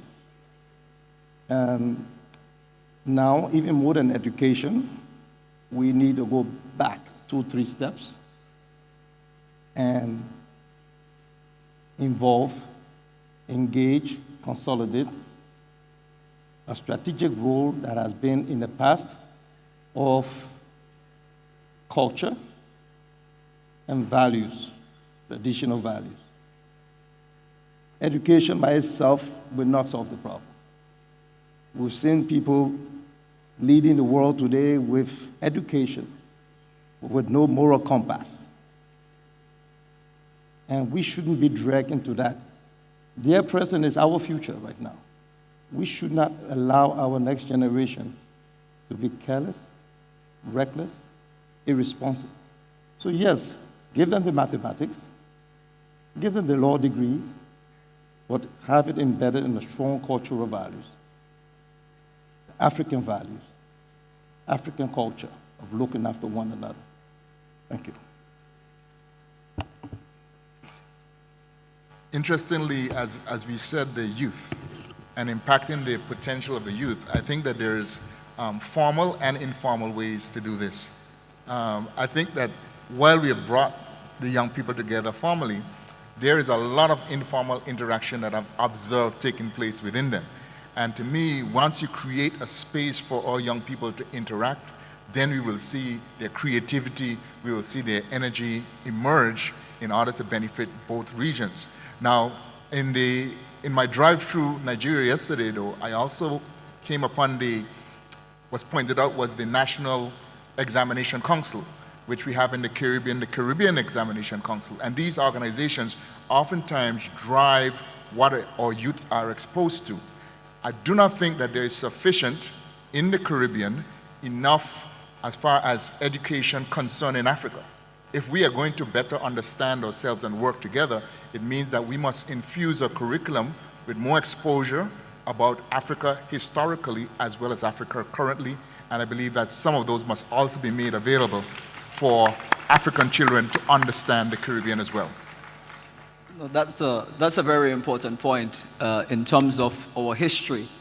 I could remember that the history that I did was European history and not necessarily Caribbean and African history.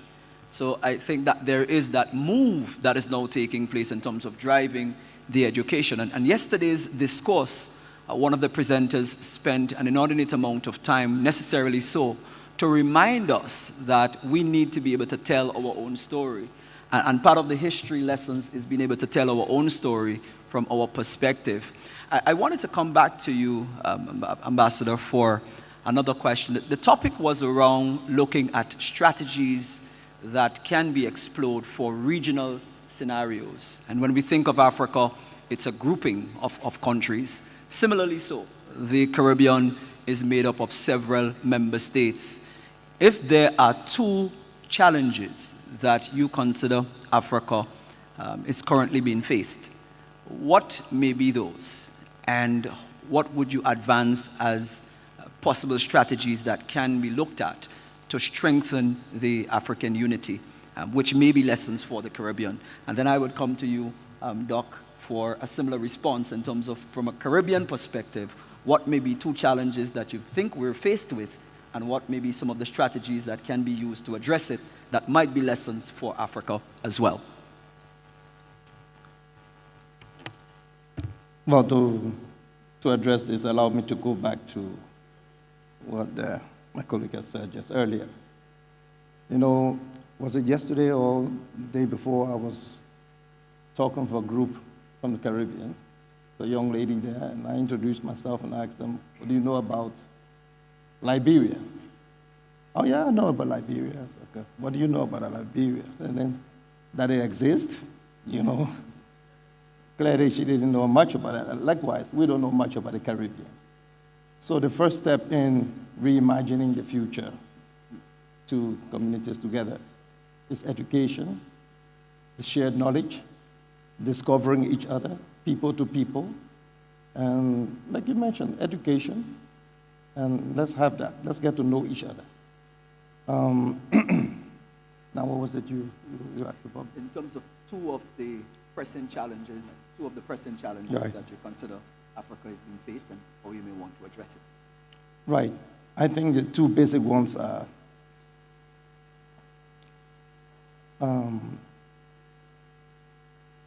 education, you know, having the means and the strategy to, and the political will to educate our people, and also sovereignty. You know, there's too much influence, too much interference. I mean, Africa is still a farm for Western powers. You come to harvest, and anyone trying to destabilize that farm, you get destabilized. So, yes, we do have the African Union. Yes, we do have the Mana River Union, like in our case, the ECOWAS. But true sovereignty, we need to work on that to ensure that united we stand, so as to avoid divided we fall. And I think that's the two basic problems we have right now. Africans are seen that to be sovereign enough to have their own position on global issues, on regional issues.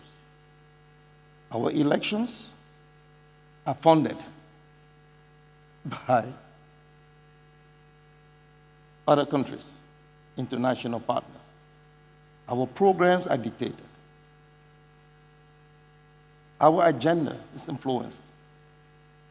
So yes, I think sovereignty in how we self-actualize and education ensuring that our share of the world's population is prepared to not ever go through what we're going through at some point in time. Yes. Thank you.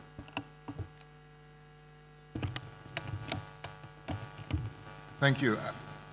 I would say from the Caribbean perspective, I think one of our strengths is actually one of our weaknesses. Why I say one of our strengths, we have had some regional organizations in place for many years. The Caribbean community called CARICOM is in place from the early 70s, and in the 80s, we have the sub-regional Organization of Eastern Caribbean States, as we have present.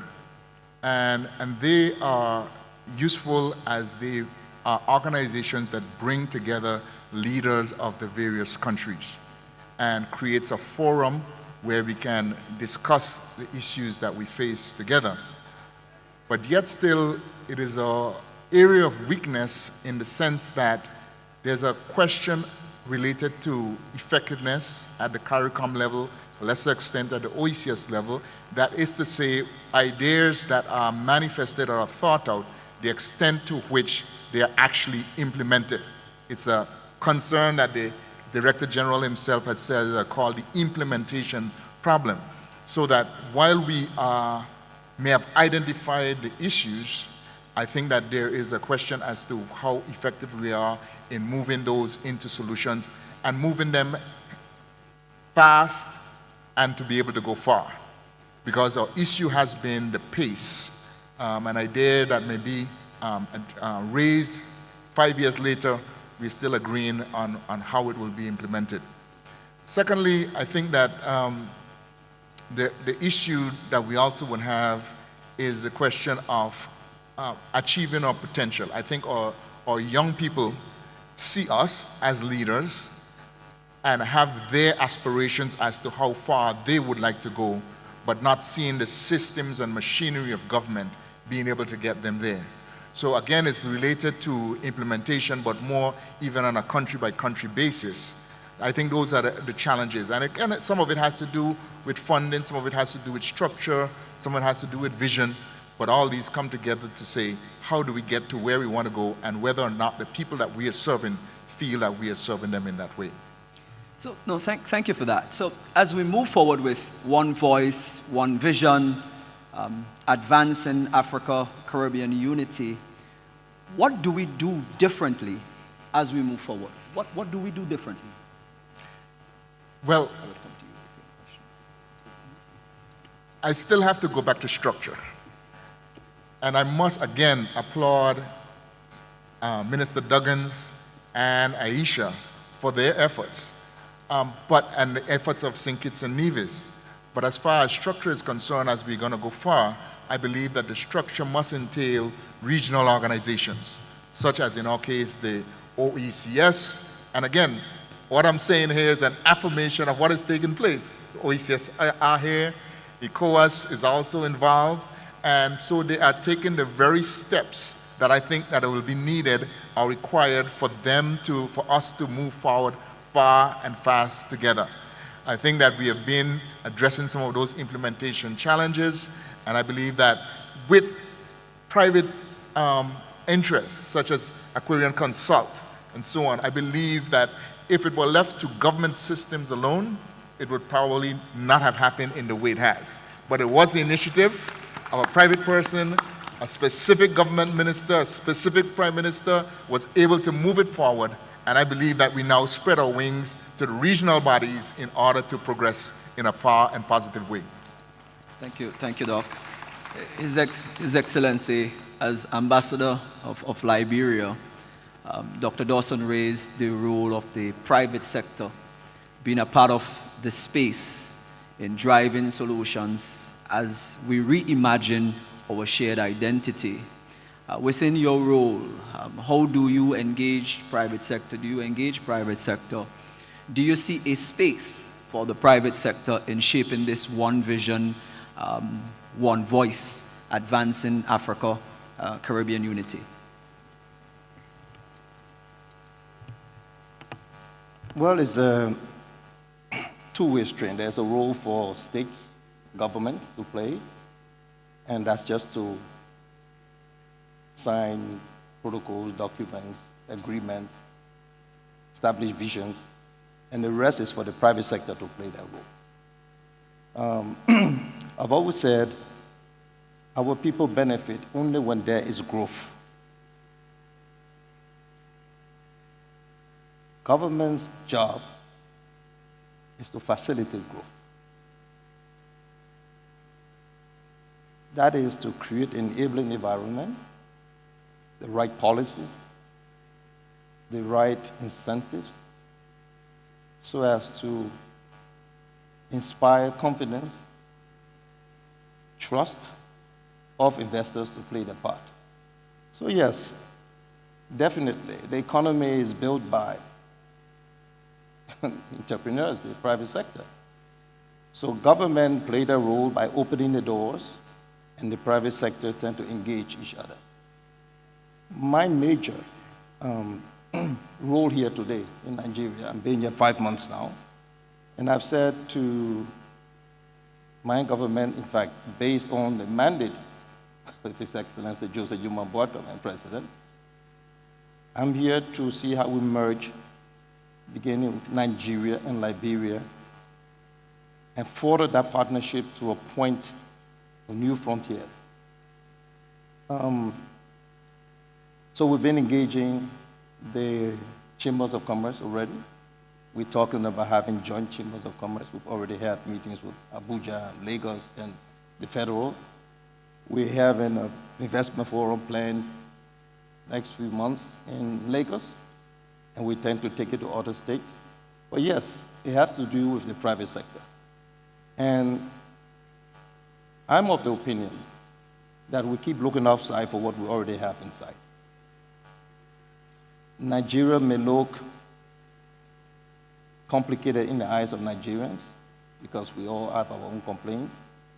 But coming from Liberia, I think if we engage Nigeria sufficiently and strategically enough, we can offset our own economy in a significant way for the better. Nigerian investors and Nigerian resources and partnership can change our story. But over the past, we keep looking overseas for what we already have here. So I'm very excited to be here, for example, starting with Nigeria. And with that same kind of a partnership, why not extending it to the Caribbean and the rest of the continent? Yeah, Ambassador, maybe it may be a good opportunity to dive a little deeper with some, what I call some specifics. Coming from the Caribbean, we of course would have heard of Liberia, and you would have indicated earlier, you asked the young lady what she knows about Liberia. We also have a room filled here with colleagues from different parts of Nigeria. Yesterday I had an opportunity to speak with some young ladies from Ibu area, I think, and different, the Delta region, etc. What would you say are some of the opportunities in Nigeria for Liberia, and vice versa? What can Liberia offer Nigeria, and what can you get from Nigeria? So that persons in the room here, they have a perspective as to what is definitely on the table. It can be in terms of sectors, services, etc. Yeah, and then we can come to you for the Caribbean and Africa.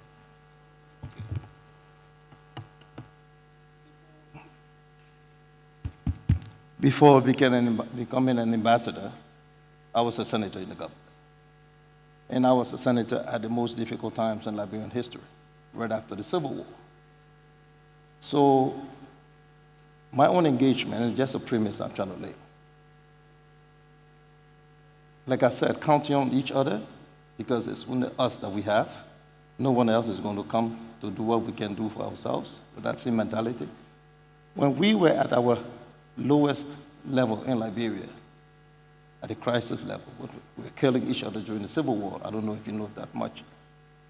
But while the world leaders were sipping coffee, deciding what to do, Nigeria pulled West Africa together.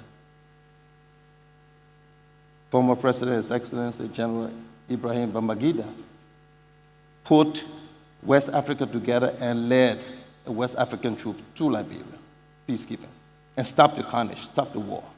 And because of that, many lives were saved.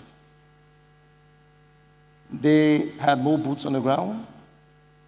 They spent more money than any other group. They lost more lives. And at the end of it all, Nigeria just wished us well, accompanied our democracy, helped to restructure our army, and came back home without asking for anything in return. So when I'm here, I say to people back home, say to Nigerians here, I come to Nigeria with a sense of indebtedness, appreciation. You understand? So I'm saying to Nigerians and to Nigerian investors, like I've said to the government at different levels, today I come to offer you what you didn't ask for. We'll give you opportunities to invest in Liberia. We'll give you the first right of refusal because you've earned it. With that said, there are a lot of opportunities in Liberia. And thankfully so, Nigerian investors are responding positively. I'm having meetings and meetings, and they're excited about it. Beyond the opportunities, Nigerians and Liberians are practically the same type of people. No real cultural difference. In fact, I say to Nigerians, you've already colonized Liberia with your movies and your songs and all that kind of stuff. So yes, we are excited. We have vast opportunity energy. I'm proud to say one of the major Nigerian investors, Chief Arthur Eze himself, one who had secured some 3 oil blocks recently in Liberia. We have 80% of the commercial banks in Liberia are Nigerian banks. So yes, so they have already a base to work from. And working in Liberia today, I say, manufacturing, agriculture, hospitality, every area, enormous opportunities. And there are quite very strong positives. For example, there's no precondition or requirement for you to have a Liberian partner to invest in Liberia. You're free to invest and come with your own investment. You can repatriate 100% of your profit. We don't put any conditions limiting your money you take out of the country. That is to make you feel comfortable. In Liberia today, we have dual currency, the Liberian dollar and the US dollar. So you operate, make your profits, your money in the US dollars. You don't have to worry about conversion and all of that. In Liberia today, like the rest of Africa, 60% of the population youthful.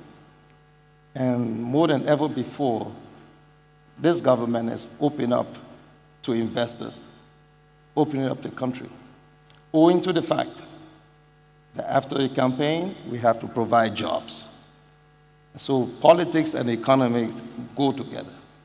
And that's why it's here, and that's the right time for Nigerian investors, and why not investors from the Caribbean, and while we're discussing opportunities we can share across the ocean. Thank you. Thank you for that.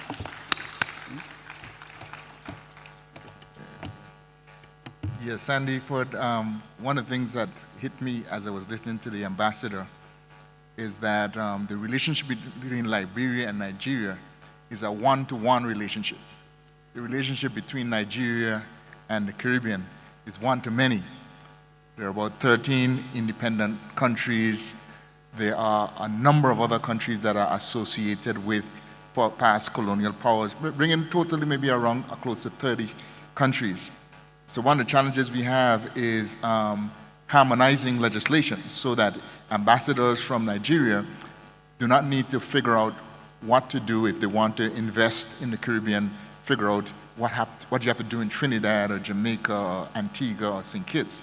So we have steps to do as far as harmonizing legislation to make it a little bit more facilitate the entry of capital into the region.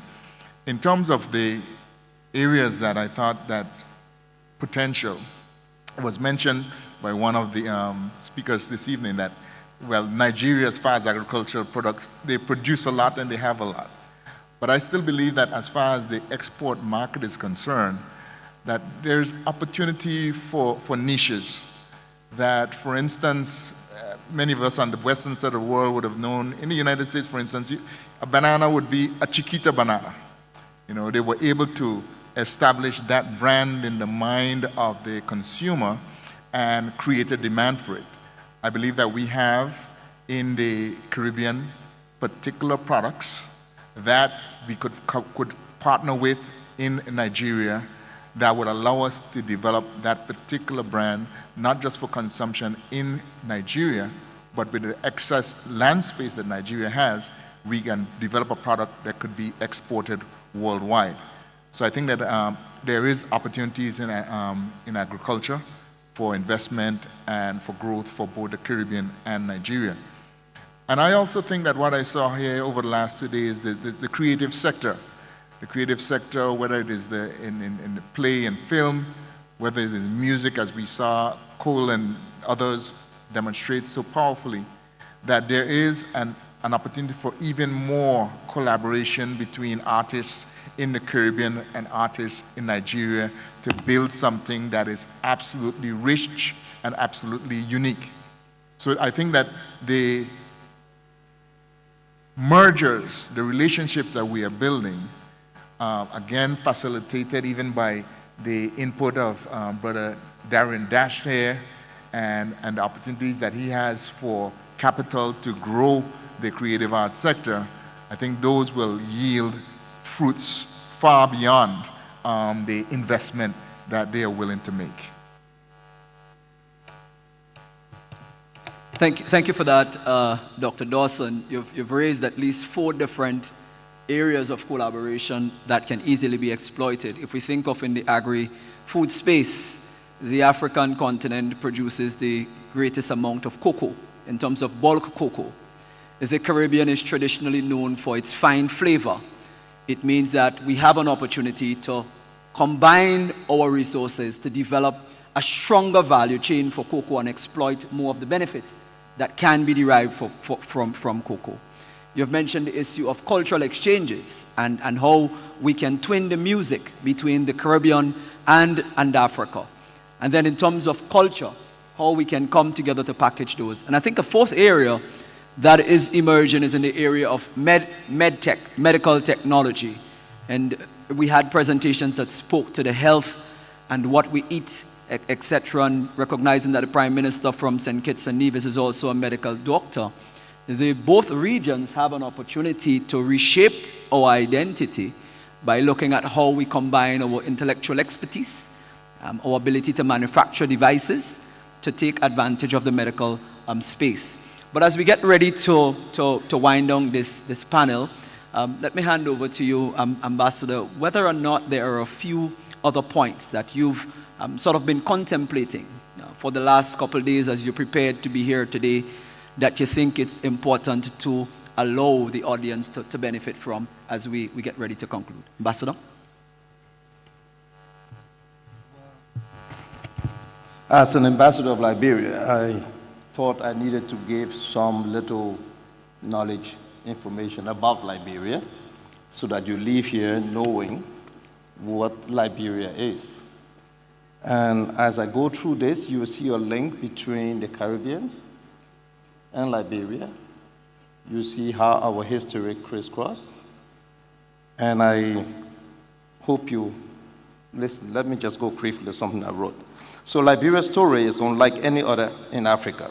Born out of the transatlantic slave trade, it stands out as a living testimony to both the trauma of bondage and the unyielding pursuit of freedom. in the early 19th centuries, freed African Americans and Afro-Caribbeans,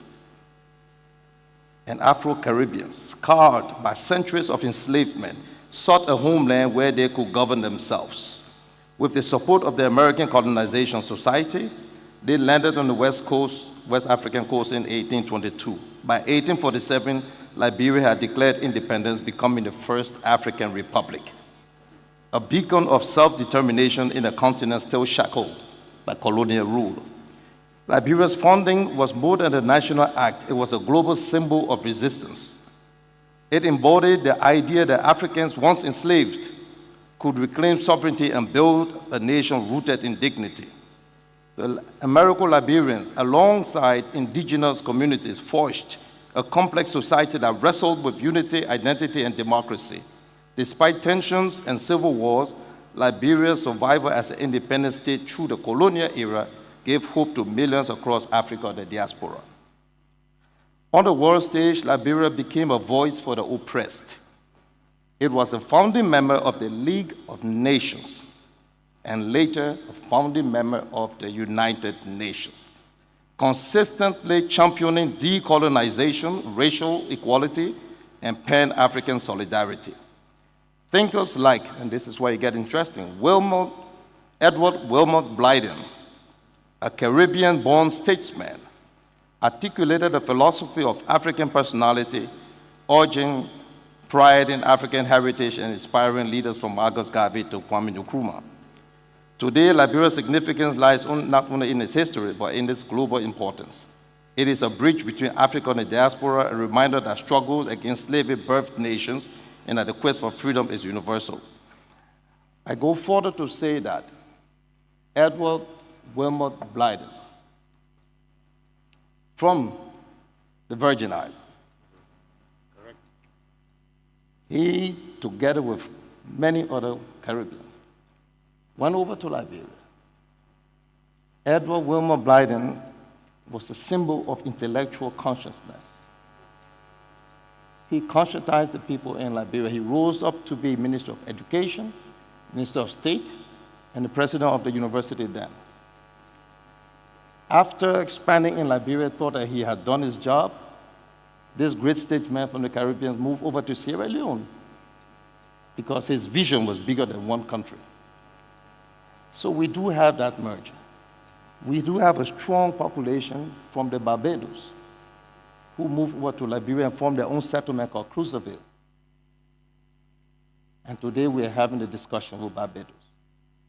Just last week, Barbados and Liberia signed a visa waiver arrangement with a lot of other MOUs and protocols in terms of trade and investment and maritime arrangements. So yes, we do have a lot in common. So why I see this huge presence coming from all the way across the ocean here, with the young people planting trees, forging that unity, I'm inspired, and I'm touched, and it's emotional. So I'm very grateful that you've made this journey. I'm very grateful to Aisha and her group for organizing it, for your leaders that are here making such passionate statements. Rest assured that this will resonate. Today we're in the age of the internet. The journey has begun. I'm one person who feels that the African Union and the Caribbean, we need to start having serious conversation more regularly. I know we've had 2 summits already, but we need to forge more. Today, Africa represents the largest voting bloc, 54 states. If we add your 18 states and we get 72 states, we are by far, the most influential voting bloc at the United Nations and international institutions. We're talking about reparation today. The African continent stands with that. And we're asking whether it's going to pass. With that kind of numbers, nothing will stop us in the global international system. I just want to say thank you for that. Thank you. Thank you very much, Ambassador. I love the way you've ended your insert here with the volume and the impact we can have with having that one voice of 70 plus countries voting as a bloc. certainly will have an impact on the global stage. And I think it's befitting with the theme of this session, one voice, and Africa and the Caribbean. Thank you very much, Ambassador. Let's recognize Ambassador again. Thank you. Dr. Dawson. Yes, Sandy Ford. The piece that I took away from my colleague really has to do with strategy, that the ability for the Caribbean and Nigeria, the Caribbean and Africa to work together, to come to some understandings, is to the advantage of both Africa and the Caribbean. And that it should come from an initiative like this, from this seed sown last year, this year, and will continue to grow, I'm certain. I think that is a tremendous thing. It has various ways of manifesting itself, and I believe that with the further conversations around vision, further conversations around structure, we will go far. And the final thing I would say is that I just believe in the power of young people. I believe in the power of youth. I believe that we can structure certain things for them, but in certain times we just have to structure spaces for them. We have to structure opportunities for them to interact, and not in any way to put any boundaries as to what we expect from them. Totally allow them to be free. But we must create the platforms, we must create the spaces, and of course in this electronic world I believe it's a lot easier now than then, but once that is done, I believe there is no roof on the potential of our Caribbean and African alignment. Thank you very much, Dr. Dawson, for that. It just reminded me that earlier this morning we have one interjection.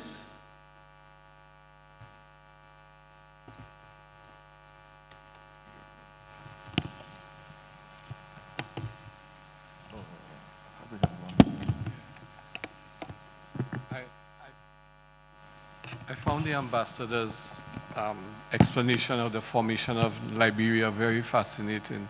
I mean, we know about the history of how it was formed, but putting it in the context of today's geopolitics, it raises a question as to whether we should not be interrogating that history to see what are the lessons to bring us forward.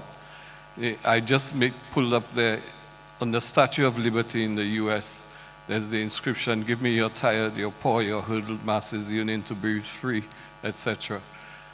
Liberia was that exit for Black Americans and other persons who did not feel that promise came true, and has successfully established itself in Africa. So what are the lessons from that for the current geopolitical moment, and how do we work with Liberia to ensure that we provide, instead of just deportations from the US, we provide an avenue for a return home to those who need to be welcomed back?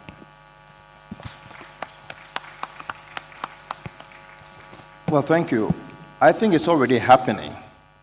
Okay, there's a huge diaspora coming back home. We do have them in Liberia, we have it in Ghana, you have it in Nigeria, you have all over Africa. People are coming back to the roots. Because when you are where you thought you've always been, and you start to feel that sense of not belonging, then it's kind of a nostalgic reaction. And then you ask yourself, do I have to go through this again? Knowing now that you have a place to go. Like you said, not by the ships, but by plane. Okay? Not shackled, but liberated and educated and proud. So yes, we do have that. You know, the Liberian story is a very touching one. When the slave trade was abolished, those guys said, we don't want to stay here. Thank you, but no thanks. They got on the ship, they volunteered. They came, the first hundreds of them died. Malaria and other illnesses. They didn't stop, they kept coming. And so we have a state. And it's never going to be easy. But once you're determined, that can happen.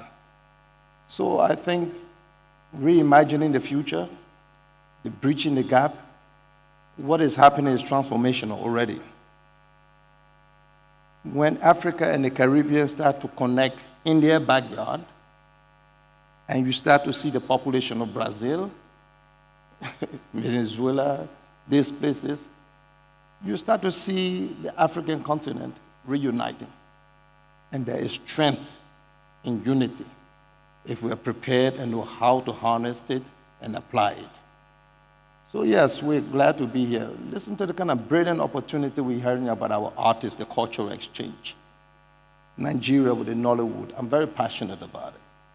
With the arts in Liberia, I'm the chairperson of the board, director of the Liberia Movie Union. So I have serious interest in working and bridging and bringing them together. With the music, work very closely with the artists. And what's lacking there is opportunities. Being here today has exposed me to these opportunities that this forum, your group, has brought to this discussion. Added to what Nigeria has already, what can stop this continent? Absolutely nothing. Thank you. Thank you very much, Ambassador and Dr. Dawson. Ladies and gentlemen, I hand you over to the Master of Ceremony. Thank you.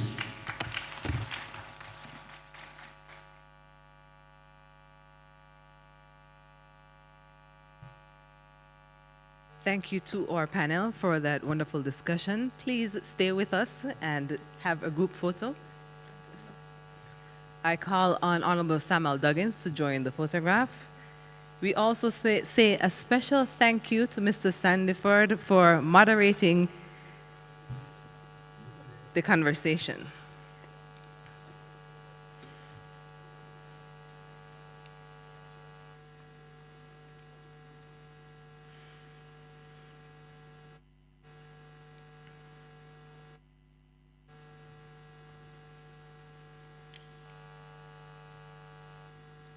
I'd like to call on Miss Aisha Mena to join the photograph if she is around. Mena?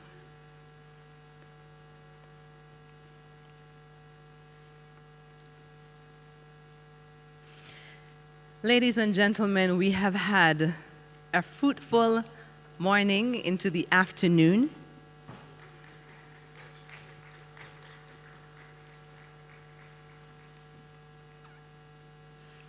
And now we announce that it is time for us to have a meal. We will have lunch in the same area that we have had for the past 2 days. We will return for more sessions this afternoon. We have exactly 1 hour. So at 4:10, we are expected to congregate back here for the afternoon sessions. Thank you so much.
2,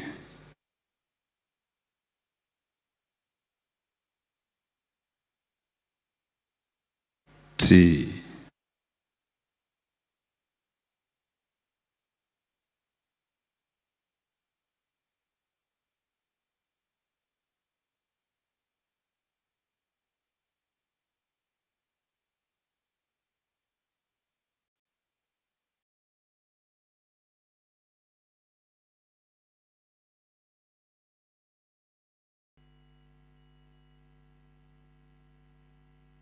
We would be starting the second part of the event very shortly. We want to kindly ask that all our attendees be seated. Thank you.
Good afternoon and welcome back, distinguished attendees, ladies and gentlemen.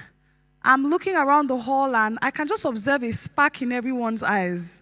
And I think that's a spark of being well fed. So I'm glad, I'm glad we're back, even better, and I see that we're going to pay even more attention to the program. At the beginning, we had very robust conversations, keynote addresses, and of course the panel. And we're going to be moving forward with one more panel session and a standalone address. Access to agricultural finance is one of the most consistently cited barriers to food security on this continent. Nigeria has over 30 million smallholder farmers, the backbone of the country's food production, and yet the vast majority of them have never had access to affordable formal credit.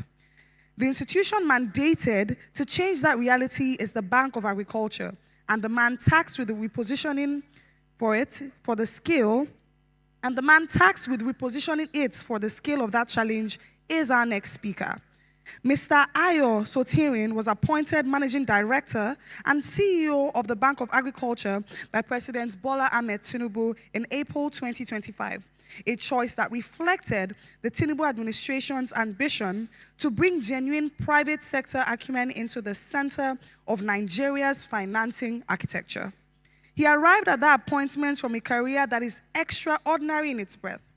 As Group CEO of SAO Group, he led the development of a 20,000-hectare oil palm plantation and large-scale operations in poultry, aquaculture, maize, and cassava across Ondo State. Through SAO Capital, he raised over $750 million in infrastructure and development finance, including a landmark $200 million water supply project. President Tinubu said his appointment was about repositioning the Bank of Agriculture as a catalyst for food security, sovereignty, and rural prosperity. These are not small words. Distinguished guests, ladies and gentlemen, taking us further for the standalone address, join me as I welcome Mr. Ayo Sotirin, Managing Director, Bank of Agriculture, Nigeria.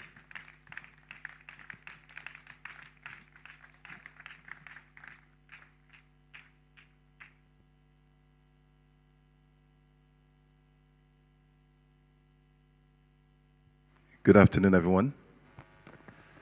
Good afternoon, everyone. Thank you. Looks like the food must have been very luscious, the Nigerian dish offered to our Caribbean brothers and sisters. So I need to wake you up by greeting you multiple times. Anyway, I'll get into the business of the day. Let me start by acknowledging a few protocols. Excellency Prime Minister of St. Kitts and Nevis, Honorable Dr. Terence Drew, Your Excellency, the Prime Minister of Grenada, Honorable Dixon Michel, Other Minister of Agriculture and Food Security, Senator Abubakar Kyari, distinguished Ministers of Agriculture from across the Afri-Caribbean region, His Majesty Ogiame Otuashe III, CFR, the Olu of Warri, President of Afri-Exim, Dr. George Elombi, President of ECOWAS, Dr. Omar Toure, the DG of OECS, Dr. Didakos Jules, distinguished heads of development finance institutions, the GMD of Aquarian Consult, my very good sister, Miss Aisha Meina, honored delegates, investors, development partners, and friends, ladies and gentlemen. I bring you greetings from the Bank of Agriculture, and it's my singular honor to address this distinguished assembly at a moment of genuine historical consequence. This summit, convened under the theme, One Voice, One Vision, is not merely a conference. It is a declaration that Africa and the Caribbean, bound by history, heritage, and shared aspiration, are ready to write a new chapter of economic sovereignty together. The theme of my address today is Financing the Future, building resilient and bankable agribusiness corridors between Africa and the Caribbean, the Bank of Agriculture stands in this room as both a witness and an active participant in that declaration. Currently, Afri-Caribbean bilateral trade stands at approximately $4.8 billion annually, a fraction of a potential $15 to $20 billion corridor if agricultural trade barriers and logistics gaps are addressed. This is precisely why the Afri-Caribbean corridor is so strategically important. When Africa and the Caribbean trade with each other, we reduce our dependence on the structural biases of the existing global order. The corridors we build must be structured not merely to increase trade volumes, but to shift the terms of our engagement with the global economy, from commodities exports to value chain architects, from price takers and to price makers, from the periphery of global finance to its new growth centers. Africa and the Caribbean are not competitors in the global agricultural markets. We are natural partners. Africa has land in abundance, 874 million hectares of uncultivated arable land, vast riverine systems, and a labor force that would reach 1.7 billion in 2050. The Caribbean, by expertise,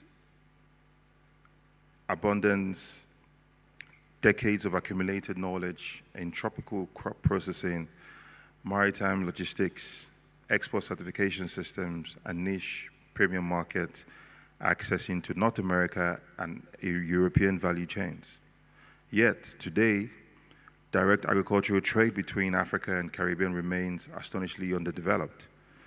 Current bilateral trade is estimated to approximately $4.8 billion annually, dominated by mineral fuels and manufactured goods, with agricultural trade representing a fraction of what the complementary of our endowments should produce. Studies by Afri-Caribbean and the Caribbean Development Bank project a potential bilateral trade corridor of $15 to $20 billion annually in agricultural commodities and processed food products alone. If logistics infrastructure, financial instruments, and trade facilitation frameworks are properly aligned. In concrete terms, this could look like this: Nigeria cassava processing for Caribbean starch and ethanol markets. As you know, Nigeria produces over 60 million tons of cassava annually, the largest in the world. The Caribbean imports starch and glucose products largely from extra-regional suppliers. A direct Nigeria-Caribbean cassava to starch supply chain anchored by joint processing investment would capture value on both ends. West Africa cocoa finishing for Caribbean confectionery exports. As you know, Ivory Coast and Ghana, alongside Nigeria, produce over 70% of the world's raw material, while Grenada's fine flavor cocoa commands premium prices in artisanal markets. A jointly financed Afri-Caribbean cocoa processing and export partnership would challenge the European dominance of finished chocolate markets. We must establish a dedicated trade finance facility, anchored jointly by development finance institutions on both sides, to provide working capital, letters of credit, and payment guarantees for Afri-Caribbean agricultural trade flows. A joint Afri-Caribbean Agro-Industrial Development Fund can be set up, one that supports raw commodity export all the way to value addition and processing. Nigeria is the world's fourth largest cocoa producer, and the Caribbean exports over $300 million in raw cocoa annually. Yet, finished cocoa products are overwhelmingly manufactured in Europe and in North America. The value capture between a ton of raw cocoa and a ton of finished chocolate represent precisely the structural injustice we have inherited and must dismantle together. The AFDB forecasts that Africa's food and agricultural market will grow from $280 billion to $1 trillion by 2030. The processing corridor is where the value is actually captured. To the investors and private capital managers in this room, the Afri-Caribbean agriculture sector represents a premier frontier for investment opportunities. The Afri-Caribbean trade corridor has a projected potential of $20 billion and Sub-Saharan Africa agri-SME finance gap of $74 billion per annum. And this is a serious risk. It is the size of commercial opportunities waiting to be unlocked by both parties. As I conclude, let me say this plainly. The conversations that began at this opening or at this summit that are deepening in these sessions and that will crystallize in signing ceremonies this week, they matter only if produce all the way to measurable actions. The Bank of Agriculture leaves the summit with a specific mandate to work with organizers of AACIS and with all willing partners to develop a concrete Afri-Caribbean agricultural finance roadmap with named institutions, committed capital tranches, pilot projects that morphs into large-scale projects, timelines, and most importantly, public accountability mechanisms. The $1 trillion opportunity is real, and the $20 billion Afri-Caribbean trade corridor is achievable. The financing architecture is designable. What we require now is courage of commitment and the discipline to honor it. I'd like to thank the honorable ministers, the heads of our great nation, regional institutions, and very importantly, Ms. Aisha Mena, and the entire Aquarian Consult family for the privilege to speak to you within this platform. I thank you.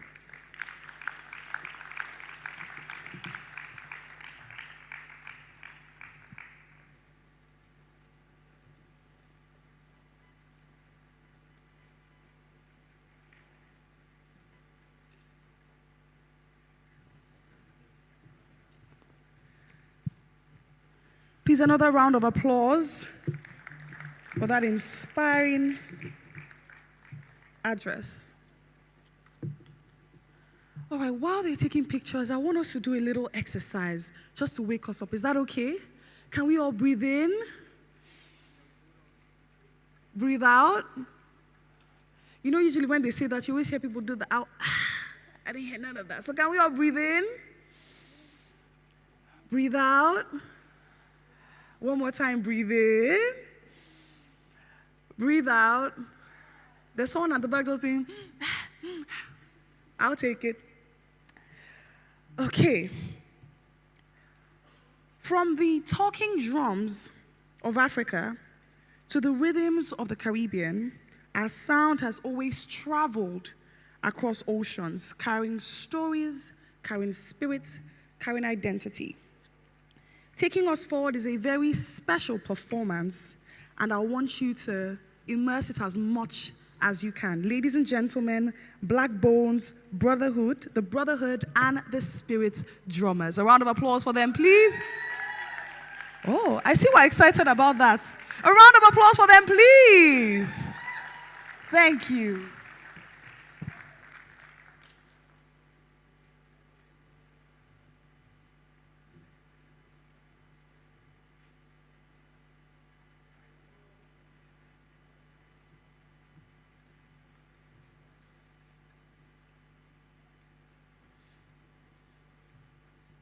Start with the vines.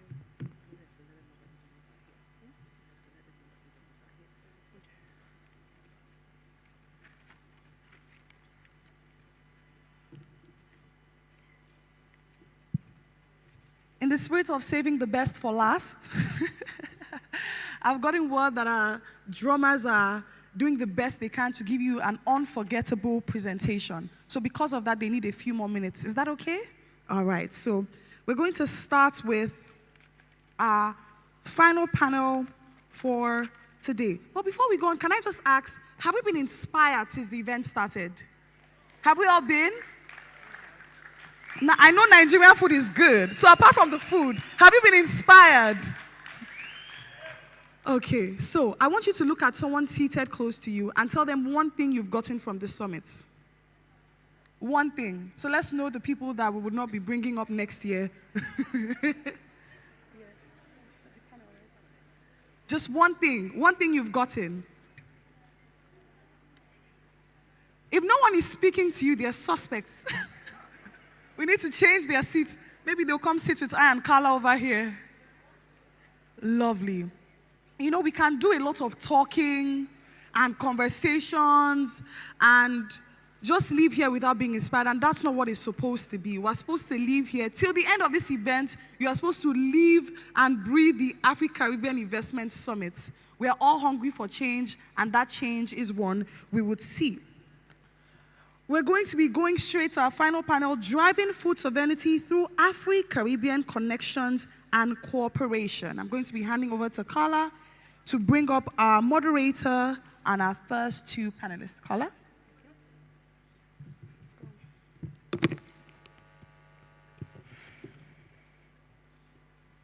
Montserrat is one of the most remarkable stories in the Caribbean,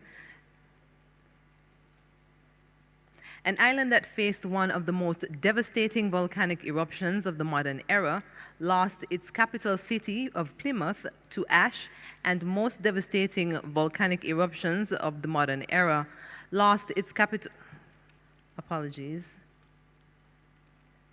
to ash and lava, watched much of its population disperse and yet endured. It did not just survive, it rebuilt.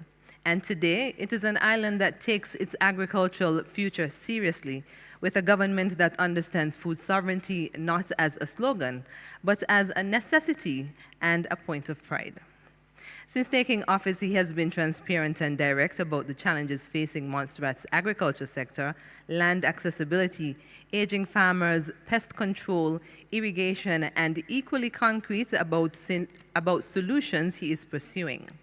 He has signed letters of intent with Canadian partners to advance agricultural export development, launched a farmers, fishers, and agro-processors needs survey, collaborated with the OECS on biodiversity and sustainability, and championed food sovereignty as the guiding philosophy of his ministry, insisting that the goal is not just to import less, but to produce more and to produce it well.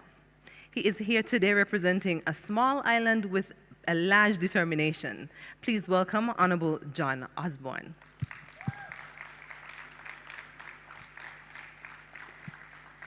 Dominica calls itself the Nature Isle of the Caribbean, and it earns that title. With some of the most biodiverse terrain in the region, a coastline rich in marine resources, and a farming community of over 6,000 active farmers whose produce has fed neighboring islands for decades, Dominica's relationship with the land and the sea is not rhetorical. It is economic, ecological, and deeply cultural. Honorable Roland Royer is the Minister of Agriculture, Fisheries, Blue and Green Economy of the Commonwealth of Dominica, appointed in December 2022. What makes his profile distinctive is that he did not arrive at this role from law or finance or politics elsewhere. He began his career as a field assistant in the Ministry of Agriculture itself, working the land, then rising through the ranks as extension officer, team leader, and national coordinator before making the transition to elected office. He is, in the truest sense, a person who grew up in the sector he now leads. He currently serves as chair of the OECS Council of Ministers for Agriculture, a platform he used to advocate consistently for youth participation as the key to sustainable agricultural development for intra-regional trade coordination, and for the financing that Caribbean agriculture needs to adapt to a climate that is becoming more volatile and less forgiving every year.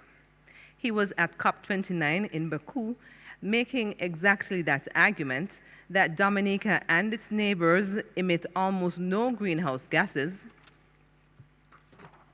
but face disproportionate consequences from climate change, and that the global community owes them more than words. His vision for Dominica's agricultural sector is clear and ambitious: a contribution of $700 million to GDP by 2030, built on sustainability, resilience, and the empowerment of local farmers and rural communities. Please help me welcome Dr. Roland Iboya.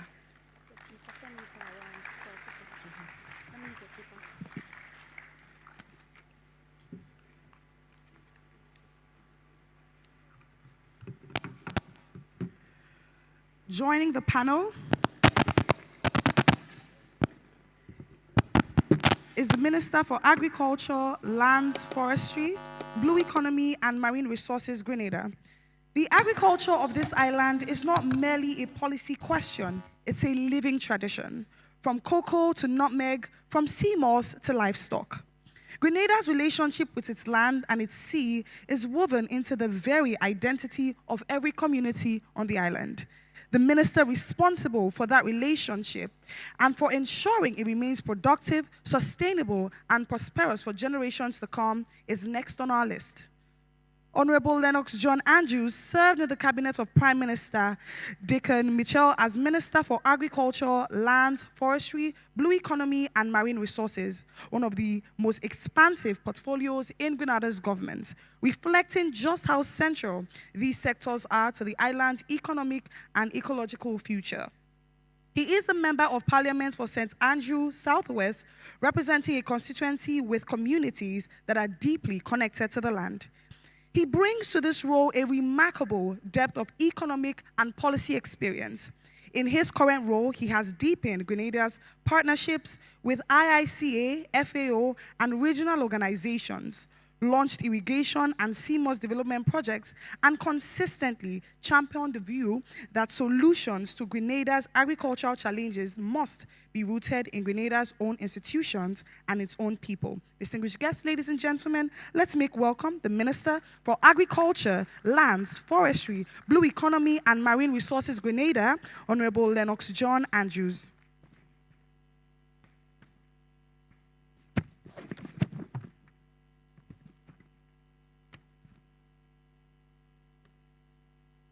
Anguilla is a coral island with almost no arable land, an economy built almost entirely on high-end tourism and a food import bill that approaches 3 million pounds of fresh produce a year, with almost all of it from the United States. On the face of it, that might seem to make agriculture a marginal concern. Our minister has spent his political career arguing the opposite, that precisely because of those conditions, food production is not a marginal concern, but an urgent and central one. Honorable Kyle Hodge is the Minister of Economic Development, Industry, Commerce, Lands, Planning, Water, and Natural Resources of Anguilla, a portfolio that encompasses agriculture, fisheries, and the natural resources that underpins the island's economic and environmental future. He has been elected to this role twice, as an island-wide candidate in 2020 and again in 2025, a mandate that reflects the consistent trust of the Anguillan people in his vision for economic transformation and responsible stewardship. He currently serves as chair of the CRFM ministerial position, the Caribbean Regional Fisheries Mechanism, extending his remit and his voice across the region's blue economy. He has said that every viable nation should be able to produce for its domestic market. For Anguilla, that aspiration requires creativity, technology, and political will. He has all three. Distinguished guests, ladies and gentlemen, let's make welcome the Minister of Economic Development, Industry, Commerce, Lands, Planning, Water, and Natural Resources, Anguilla, Honorable Lennox Andrews. A round of applause for him, please.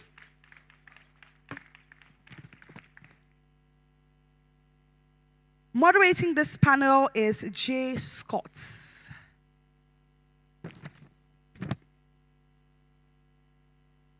All right, while we're waiting for our panelists, gentlemen, the floor is yours. We leave you to the interaction.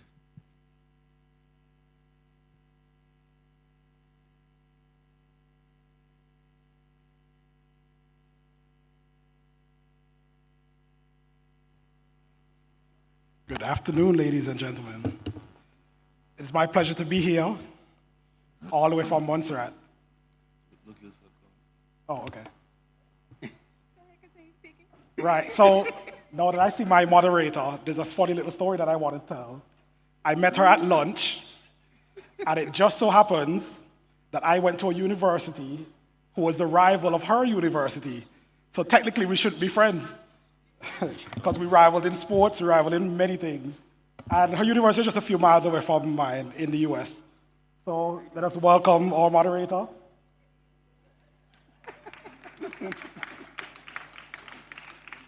She might be ignoring me because of that, that rivalry between our universities.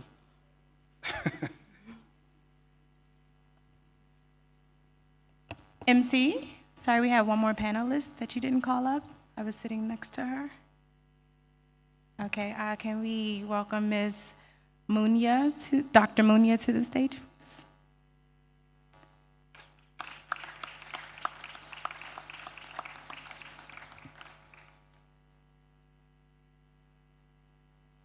So Dr. Munya is standing in for Minister Femi Ongusiende, who is the Executive Director for Investment, Ministry of Finance, Incorporated, Nigeria.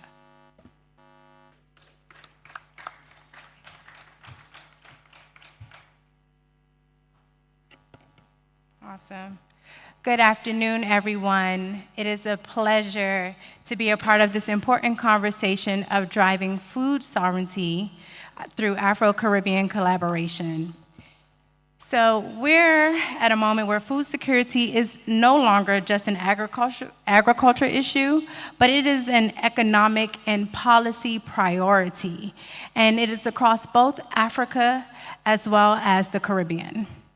Now, the urgency is that we need to move from dependency to self-sufficiency. And it's not through isolated efforts, but it's through strategic collaborations. And that's why we are here today.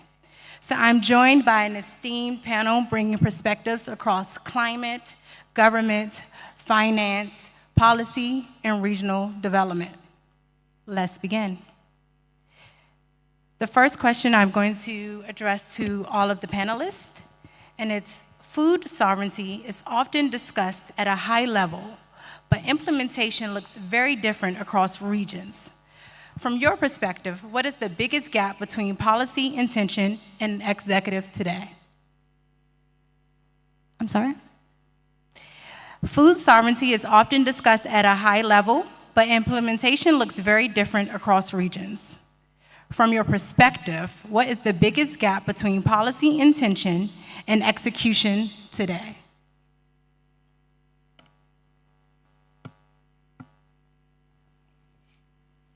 You can go first. And I guess I'll start. I think in the Caribbean, we have to look at the numbers. And I'm a data-driven person, as you would have heard. When we look at the Caribbean, and the Director General is here, the CARICOM importation bill stands at about $6 million US. And that's, I'm talking about importation on food. What that says to me, and I'm going to use Montserrat and a few of the other islands since we're pretty much the same, Montserrat imports about 90% of its food. A lot of the Caribbean islands are very similar. So if we're talking about food sovereignty, I can just sit down here and categorically say that we have not achieved food sovereignty. Now, what is food sovereignty for me and why is it important? We change from the term food security because that's easy to achieve. Food security is simple. If I buy enough food for my nation, I can achieve food security. Food sovereignty, on the other hand, is determined by who controls the value chain. Now, in Montserrat, the reason why we look at this especially is because if you're importing 90% of the food, it means that majority of the food that your people are eating, that external price, that external value is not determined by you. Again, that has a very, very big impact, not only on importation, but on the standard and the cost of living of your people. So food sovereignty has become very important for us in Montserrat because we need to become a part of that value chain. We need to be able to determine the prices that our people buy food at. Now, I like to tell the story of Montserrat. And the reason why I like to tell the story of Montserrat, and I'll just give you a little joke. I should say I like to reintroduce Montserrat to the world. When I came in on the flight with the other honorable ministers, I was trying to fill out my immigration form. And when I looked through the list, I didn't actually see Montserrat on the list. Now, there's a reason for that. 30 years ago, Montserrat was impacted by a volcano. That volcano took out 2/3 of Montserrat. With that went majority of our arable farming lands. With that also left 2/3 of our population. Now, why is this important? Many of the Caribbean regions, in terms of food sovereignty, suffer from one critical issue. Well, there are many, but one main one, and that's climate change and natural disasters. Now, Montserrat volcano is only one natural disaster, but that natural disaster resulted in reducing our economy basically to zero at the time. We went from a population of just under 15,000 to a population of less than 3,000 at the time that the volcano happened. Now, I did some research on Africa, and when I looked at Africa, in terms of cultivatable land, when you look at the world, Africa has 60% or more of the available cultivatable arable land. Montserrat lost just about the same of its land. So when we're going to talk here today, we're going to talk about maybe insurance, we're going to talk about how we can collaborate. If we're importing 90% in Montserrat because we don't have the land, Africa definitely has the land. So that is why I'm here today, and that is why we're starting to have the conversation on food sovereignty. Okay, so if I just add to the question directly, we have a lot of fancy and well-written policies in the region in terms of food security or food sovereignty.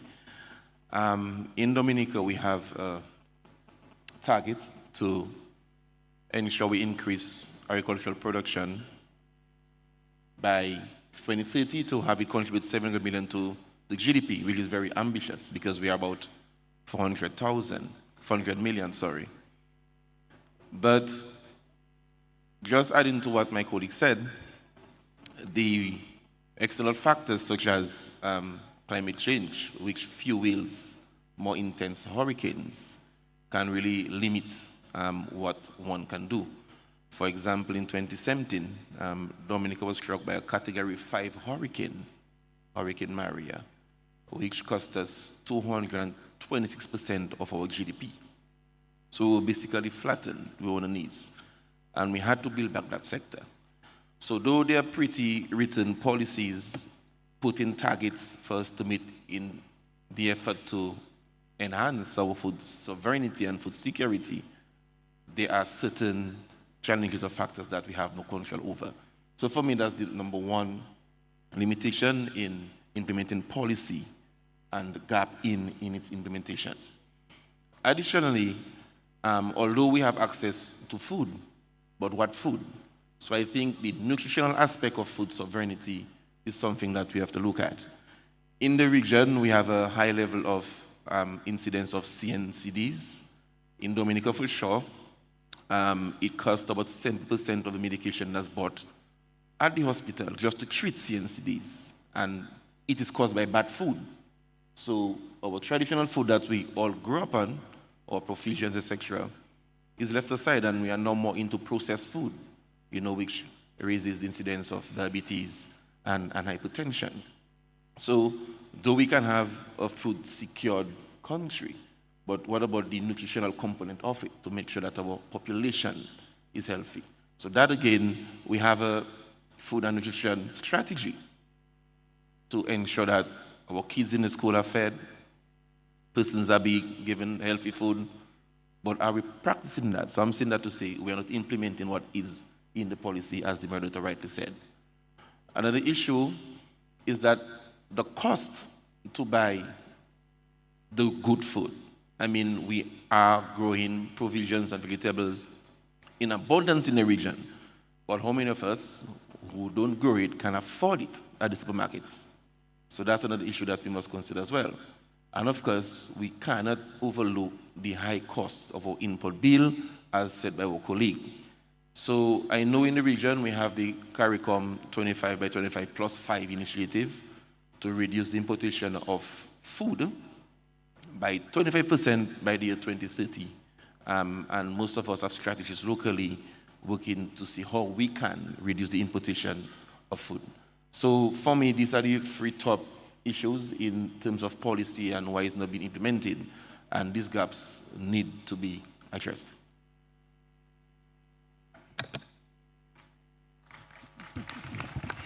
Thank you, gentlemen, for answering that.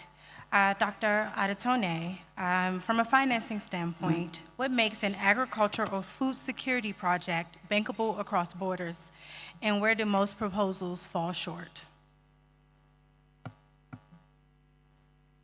Thank you very much for that question.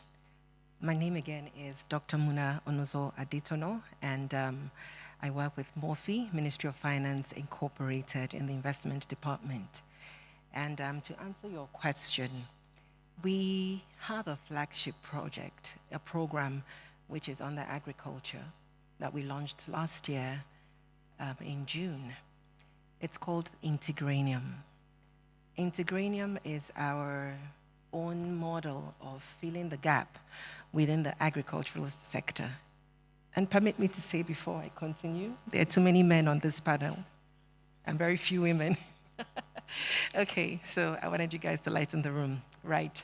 So Integranium is MOFI's way of bridging the gap between the subsistence farmers and government. And I'll double back my answer to your first question. When you talk about policies and execution, you talk about a communication gap, because the communication usually comes from top to bottom and not bottom to up. What that means is that you need to involve the people who do this on a daily basis while formulating these policies. And that's what gives it a fighting chance to succeed. Now, when we launched Integranium, thank you. When we launched Integranium in 2025 in June, the question we asked ourselves is this. MOFI then was just about, I think, 2 years old, and we asked ourselves, where can we make the greatest impact? Because MOFI is the federal government's, the custodian of all federal government's assets. And one of our mandates is to catalyze the economy. And the question was, where do we start from? We looked at solid minerals, we looked at finance, we looked at education, we looked at health, we looked at agriculture. And we realized that before you can impact a society, you must feed the people. And before you can feed the people and then catalyze the economy, you must produce enough to feed the people and then export. And it's in the exports that you then begin to catalyze the economy.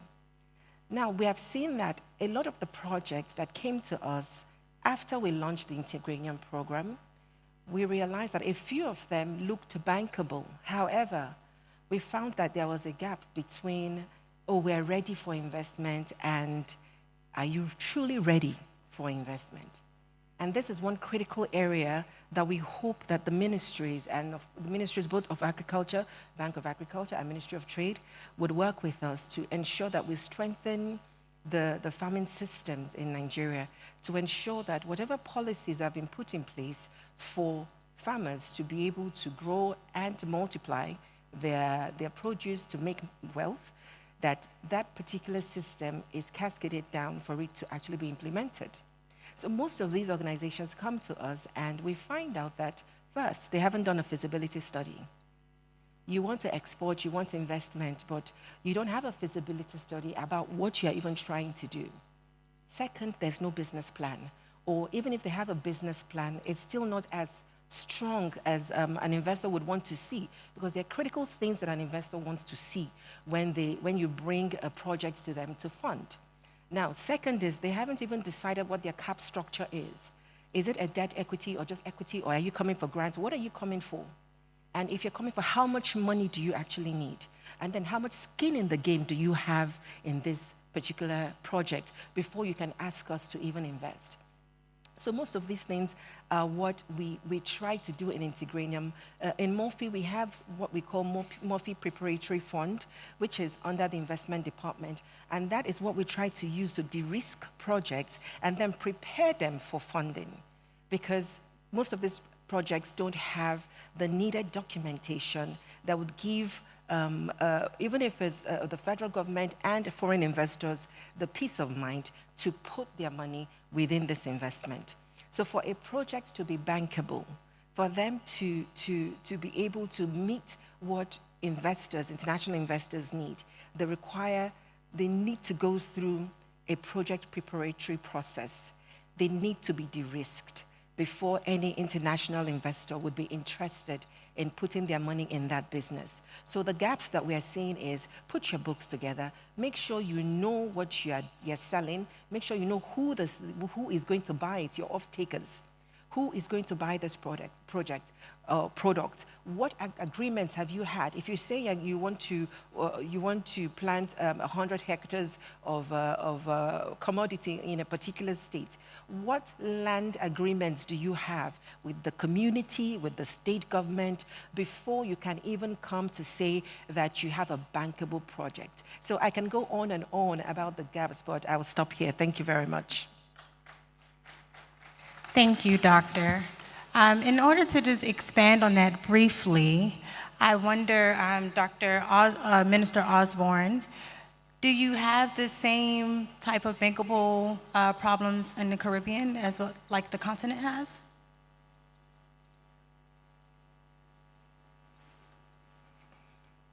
When we look at bankability, I think banks look at two things. Basically, banks look at your ability to repay a loan. When we're looking at bankability, two things determine that: consistency in the market and volume in order to repay the level of investment. In a small island like Montserrat, that becomes increasingly difficult because you have an island of 5,000. Obviously, the market is going to be very small. Sometimes the level of investment in starting a farm, if you're going to buy equipment and machinery, is going to be high.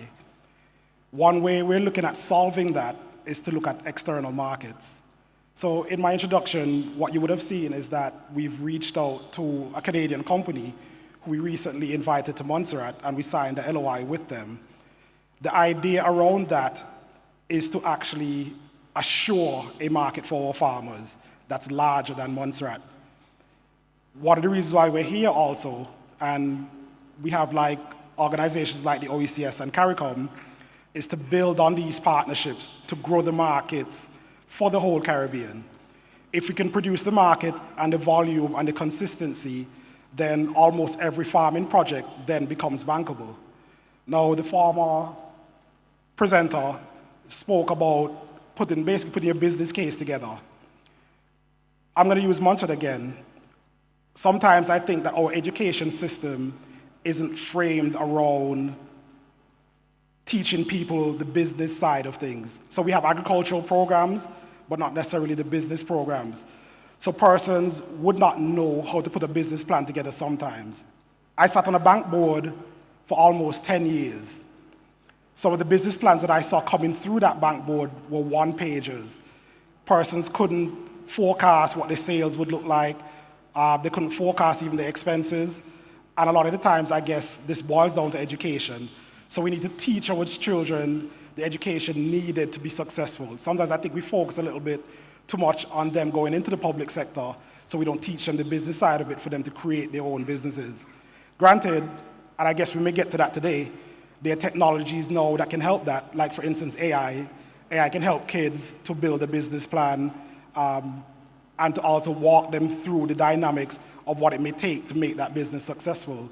So again, it's a volume market thing and then an education thing, and that's the issues that we've kind of seen around creating bankable projects. If I could just tell, very good. If I can just tell us a quick story about what the government of Angola would have done, the government that I was a part of in 2021, when we had the issue of COVID, we would have gone to our development bank.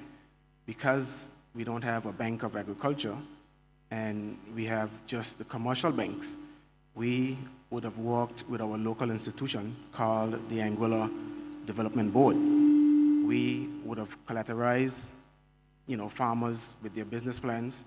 Any farmer, any fisher who would present a proposal to go into farming or to go into fishing, that loan was subsidized by the government of Anguilla.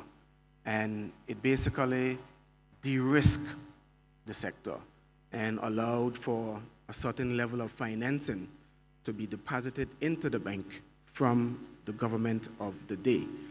That money was able to be unlended at a very low risk of 4.75%. So farmers would have been able to benefit from government stepping in to bridge that gap. Yeah. Sure. So if I could also add to the point made by Mr. Hodge, I think we have to make a distinction between a financial institution and a development institution. Most commercial banks, credit unions, they are financial institutions. They are not so much concerned with development. And even if you have a good bankable project, whether in agriculture, whether in fisheries, and you go to them, a nice business plan demonstrating financial projections, profit, and so on, they will always find a reason why they won't finance it. And their fundamental point is that we have to protect our depositors' money, first and foremost. And they would lay down a certain number of conditions for you to meet. And in most cases, the farmer or the fisher folk can't afford to meet those conditions. So in that regard, it is always advisable that countries should create or should have development institutions where they can accept certain risk and where the product that they have for agriculture is more suited to the nature of agriculture. Now, there is a premise that agriculture is the most risky of all economic activities. And therefore, for agriculture to be successful, two conditions must be in place. One is that the farmer must have a ready market for his product. And secondly, prices must be sticky upwards. The farmer must get a good price for his product. And once these conditions are in place, then there is a likelihood and a strong likelihood for the farmer to get involved in agricultural production. But raising that finance from typical financial institutions like commercial banks, like credit union, may not be easy. And therefore, it is advisable, and I think a number of countries would have set up their own agricultural banks that provide soft concessionary financing to farmers. We give them, for example, a very low interest rate, so the cost of loans is very, very low. Because it's agriculture, and it takes some time before production starts, they will get a moratorium, maybe 1 year, 6 months, 2 years or so, before production actually takes place, so that they can earn an income and start to service the loan. Or they may just simply get a moratorium on maybe interest payments. So these specialized development institutions for development financing have to be created as a basis for encouraging more economic production to take place in the country, because your dependence on the typical, normal financial institutions, it wouldn't happen. Thank you for that. I keep hearing that the government should create these solutions, But if the government doesn't create these solutions, then what is the alternative and what does that look like? Is it private sectors? Where do we go from here in order to bridge that gap? Anyone can answer?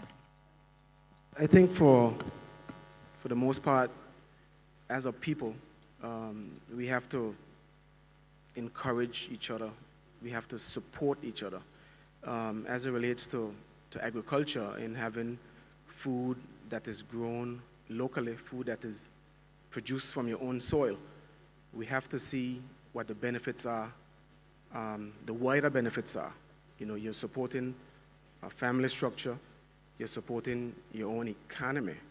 I think for the most part, we get too comfortable in being able to import in mass, and forget and don't realize that the economies of the US, the farmers of the US and of those bigger countries, those farmers are seriously subsidized.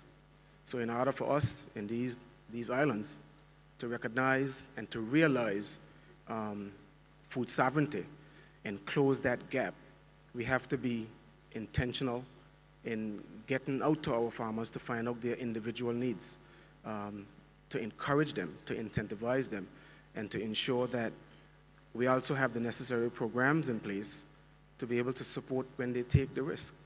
You know, we can't ask them to feed us if we can't incentivize and also support, whether it's through our government institutions, our government schools, government run hospitals. We have to use those institutions to be the first and foremost those who buy back from our farmers. So we have to connect these dots and close the many gaps that we have. Okay, let me take this question. Yeah, so and if I could. Yeah, I wanted to just say something. This also, within the agri sector, for PPP to work, that's public-private partnership to work, especially I'm speaking from the standpoint of Nigeria and our experience within MOFI and within our own agricultural program, Integranium, there needs to be trust between the government and the private sector. There needs to be a level of safety net provided because of continuity. Governments come and governments go. So the private sector, if they're going to do anything that has to have government funding in it or government partnership in it, they want to be sure that there's trust within that particular government, that continuity would happen within that particular arrangement. Because you find that let's say, for instance, recently what happened in Nigeria with the strawberries, for instance. Farmers went to the farm and farmed, and strawberries bloomed, and there was bountiful harvest. However, the challenge came of freighting it and transporting it out of Jos to the other parts of the country. And this was where, in Morphe, we had a cry for help from the government to come in and find a solution for this to happen. And we all had a meeting and got private sector that owned cargo airlines and the government to come together to create a solution. And then we went further to find individual private sector organization that had cold storage vans that could also store these strawberries and carry them from one location to the other. Further, there were also some private sector that arranged daily flights that would take the strawberries for a minimal amount from Jos to other locations. This is one way that governments can build trust within the private sector for them to say, okay, we can go to farm, and knowing that our efforts will not be wasted for the next harvest. Thank you very much. Thank you. Yeah, so I just want to continue with the comments made by my dear friend, Mr. Hodge. I think we have to accept it that agriculture has to be subsidized. Yeah, it's a basic fact that we have to subsidize it, and government has to subsidize agriculture. The largest countries in the world, China, the USA, they subsidize the agriculture, and therefore, if we have to become economically independent in that area of agricultural production, we too have to subsidize our agriculture. And of course, the subsidy can take different forms, many forms, as we are doing now. I mean, we build roads, we provide tax concessions, we import for farmers, and we distribute to them at a much lower price, and so on. But perhaps I can share with you an example of what we are doing in Grenada as government, providing support to our farmers. And let me hasten to say that agriculture, to a large extent, should be private sector driven. We want to see private individuals more actively involved. Let it be the real engine of growth, the real producers of the agricultural produce. So what we do in Grenada is this. We have a program that we call ADAP, Agricultural Development Assistance Program. And we selected a number of crops that we think we have a competitive advantage. One of them is carrot. And in that program, we identified farmers. We identified farmers. We say, you. We want you to use your land to produce this crop, that crop, that crop. And we will support you. And the kind of support that we do, or we give, having identified the farmers, is as follows. We help them clear the land. Government pay for that. The labor, clear the land. We help them plow the land. We help them with their inputs. So whether it's plantlets, we help them with that. We provide them with manure, with 12 or 24, whatever the case may be, at a very subsidized price. So right now, a farmer can get in Grenada a 50-bag kilo for $50. Yeah? And we give them all of that, and we tell them, you go and work, and you go and produce. And in fact, they go and work, and they go and produce. So we provide all of that inputs for them at a very subsidized cost. But more than that, we help them identify markets when the produce is ready for harvesting. We help them find markets for them. And in this way, we are trying to increase our domestic production. Not in all cases, but domestic production of certain commodities that we consider to be important for our health, and commodities that we consider we have an advantage, a competitive advantage. And so we have a number of farmers throughout the Grenada right now. They are producing with the help, that kind of help that we provide to them.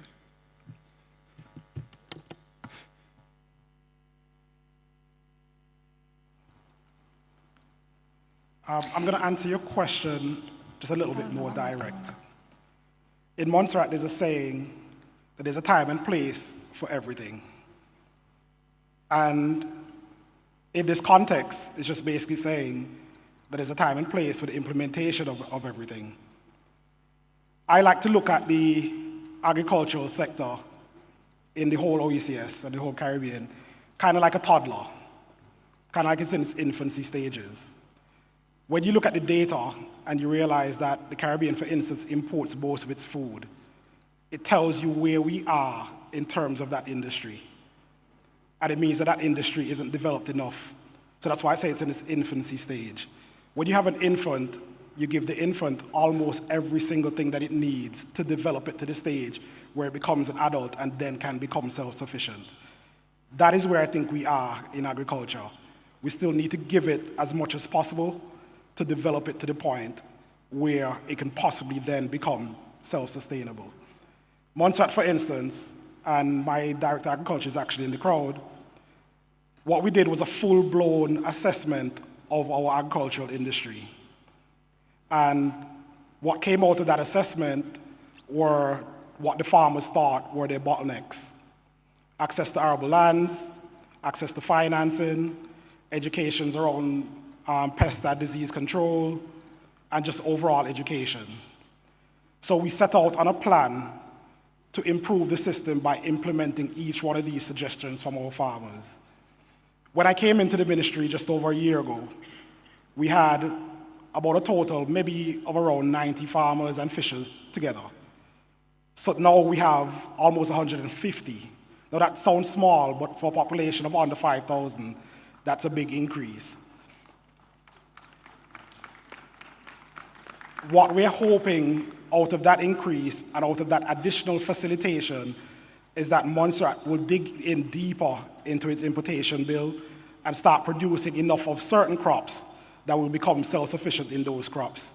I'm actually happy that Dominica is sitting right next to me, because Dominica just so happens to be the biggest importer. Well, I shouldn't even call you an importer, because if we're looking at each other as family, we're really just sharing, we're not importing. And that brings me to another point. 88% of Montserrat, or Montserratians, are of African descent, very much like a lot of the other Caribbean islands. So we're really here talking about trading, but we really shouldn't be talking about trading. We're really just sharing with the African diaspora throughout the Caribbean. And I think that's what we need to do, shift the language a little bit towards things that are more inclusive. So even for me, I don't want to say your Nigeria. I want to say our Nigeria.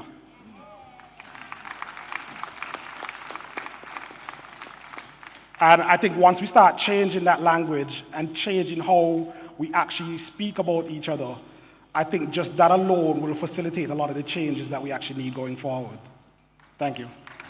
Thank you. If I just chime in quickly, Mm-hmm. I think generally there is a lack of interest or investment by private sector in agriculture for several reasons. The main one is the risk that is involved in investing in agriculture. We know the issues of climate change and pest and disease, and the list can go on. So that's why in the OCS we've been speaking about agricultural insurance, etc., to make sure that farmers, can have some level of protection and to serve as a safety net for them to invest in agriculture. However, having said that, your statement earlier, if government do not do it or does not do it, who else would invest? But from what I see, 80% of investment in agriculture is done by government.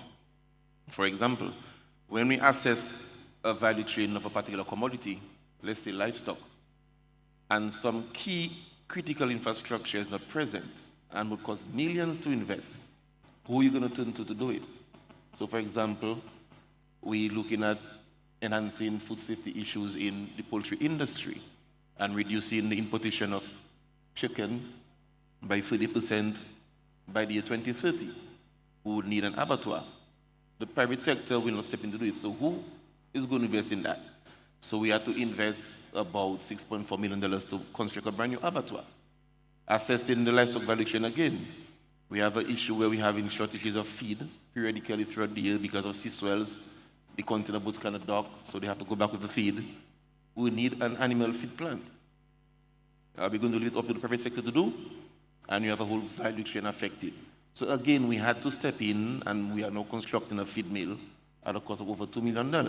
And the list goes on. So I'm saying that to say, yes, the private sector is doing their part, but there's some critical infrastructure that is required to support the private sector investment that government must step in to do.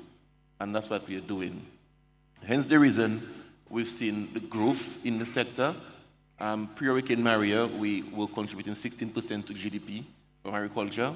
Since we've had that new transformation strategy, we are now 18% post-Hurricane Maria. Bearing in mind that we lost 226% of our GDP in 2017-2018.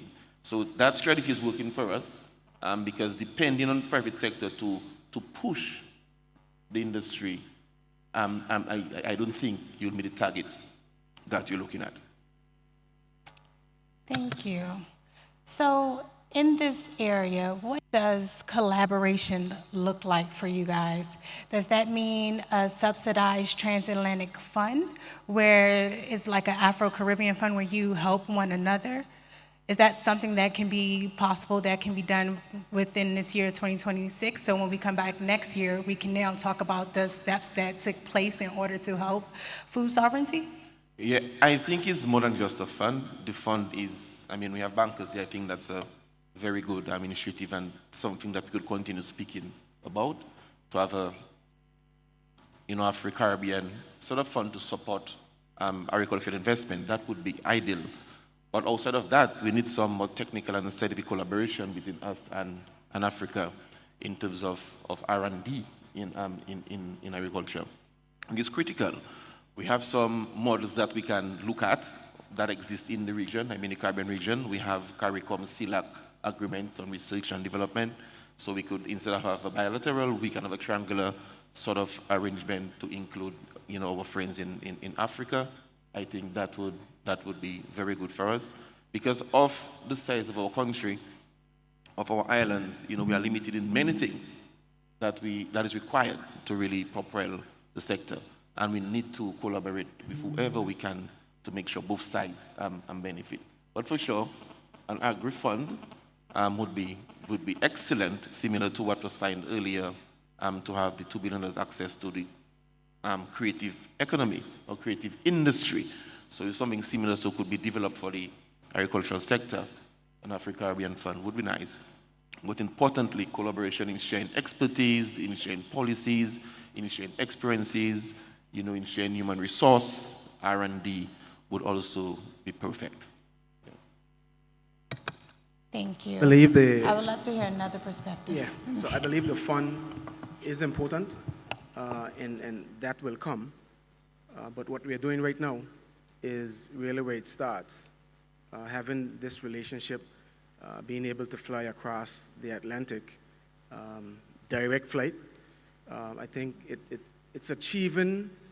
is slowly achieving the mission where we are reconnecting. And I can just continue to praise Aisha and also Minister Samal for keeping that conversation going in the meantime, and also inviting other Caribbean countries, especially Anguilla, Montserrat, and BVI. They could have easily left us out because we are not independent Caribbean countries, but we are Caribbean countries, and we are a product of Mama Africa. So it starts with this conversation and moving from speaking to each other to building trust. Trust is a currency that we all can depend on. So building a relationship, building trust, and just how we flew across the Atlantic on a private jet, it is going to also happen where we see a ship leaving Africa with produce, leaving Africa with containers, coming to the Caribbean. Someone yesterday spoke about how we get goods, products from China, and China is much further away to the Caribbean than Africa. And the cost of a container from China to the Caribbean is much more expensive than it would be from Africa. So it's about us as a region coming together as one block to recognize and understand that there is where our strength lies. So this is good, and we just need to continue building on this step. To buttress the point that he made, beyond just being a talk show, we need to formalize these relationships. After formalizing, then we need to identify the commodities that we can move across borders before we can then dimension the value chain or agro-value chain to then know where we can begin to build pilot projects that would require de-risking and project preparation. And this is where, as usual, you have Integranium right in the mix of it. Thank you very much. So just to kind of bring this to a close and wrap it up, a lot of times you go to summits and people speak, and at the end, nothing happens, and you come back next year and you talk about the same thing, and then it's just like years have gone by. What can we put in place or agreements that we can make, or you guys can make amongst each other, that can stand today, that when we come here next year, that there is progress and not just conversations, but actual actions? So if I could respond first. If I heard correctly, the manager of the Nigerian African Bank. In his presentation, if I heard correctly, he indicated that he has money that can be made available for soft loans to the agricultural sector.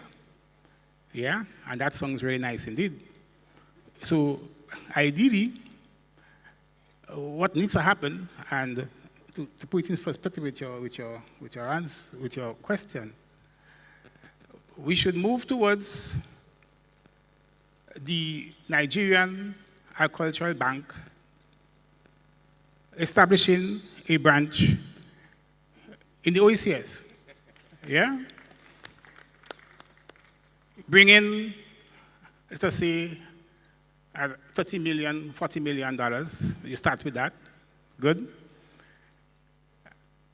And that is venture money. So your interest rate would not be very, very high. Because what agriculture needs is low interest rate, soft loans. So as a first start, we in the OECS, all of us here, will be happy to receive that subsidiary of the Nigerian African Bank in any of the islands. Good. So that when we come back next year, we can say that the bank has been established, a certain number of loans have been given out for this, that, these, and those, and the process of collaboration and working together has started in earnest. I think that would be a very good step for us to make. In practical terms, for me, I would want to see Nigerian commodities exported to the Caribbeans. You don't go to America, you don't go to China. Come to us for your bananas, come to us for your yams, come to us for your oranges, come to us for your pineapples. We have hectares and hectares and hectares of land producing this in Jos, Benue, Cross River State, Yobe State, Jigawa State, across Nigeria. No matter the tons or tonnage that you require, Nigeria can fulfill whatever offtake you want. So in practical terms, this is what I want to see, because I believe the decision makers are also in the room. Thank you very much. Jay, if I may. Yes, so I think 12 months is pretty short. A year flies very quickly. So we can be ambitious, yes. Maybe we can report on the number of loans or the number of commodities on either shelf in the West and the East. But I think to be very practical, I think next year around this time, it would be great if Minister Duggins could have presented a clear strategy, a documented strategy with targets, timeline, and a roadmap as to how we can build on this trade between the OECS or the Caribbean and Africa. Because many times we come to this sort of forum, summit, workshops, conferences, nice presentation, nice speeches, and next year we come around saying the same thing we said the previous year. But at least a step further is to get a consultant or somebody to assist us in building that strategy that would have set timelines as to how we're going to build on this relationship and how we're going to execute our targets over a 10, 15-year period. So we'll all know both Africa and the Caribbean will be reading from one document. And I think that is achievable, and I think that is a good product for the next summit, where we can say, okay, we have a documented strategy, and that is the way forward for both Africa and the Caribbean in terms of agricultural trade and cooperation. We'll pass it over to Ms. Aisha. If you don't mind me adding to that before we close. Sorry, we're passing over to Ms. Aisha, and then we'll get back to you. Oh, no, that honorable husband. Okay, no, I just wanted to say something on that point. I heard one of the speakers before mention about the inefficiencies of like the organizations that we're in. And I think one thing that we do in the Caribbean sometimes is when we're implementing policy and strategy, we wait for what we think is a perfect policy or strategy before implementation. And I think sometimes for us, that leads to inaction. What I really want us to do is really to look at what the Honorable Samuel Duggins and Ms. Aisha Bainer have done and actually just put something into action. So because they have put it into action, we're now here, and we're now able to build on that. So I wasn't here last year, but I can imagine that this year is bigger because I heard you say that it was 3 days last year, I know it's 6 days this year. So that alone is showing progress. So I want us to imitate you and imitate what you've done and put things into action and just get moving. Sometimes we talk too much within the Caribbean.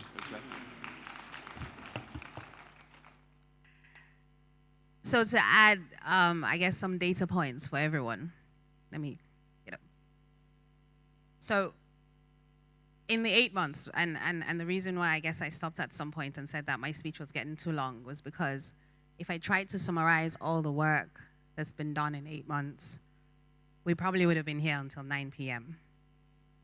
Part of the reason why Ms. Muna is on this panel is because we have been in talks with MOFI on Integranium, on that strategy of getting some mini-processed or semi-processed goods from Nigeria to the Caribbean, processing it to finished products, and accessing the North, Central, and South American markets. And that's part of the reason why she's here. So we have looked at not just talking about the problem. And like I said earlier, this summit is not about talking about the problem. It's about finding the solutions. And in finding those solutions, we have to talk a little more.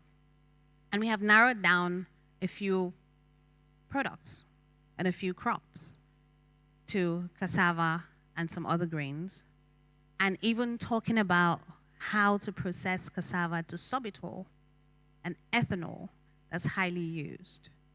So that is happening. There may not be an agreement today, but the work to get to that point has already started. So that's one of the solutions. Yes, in 12 months, you may or may not have had loans to small businesses.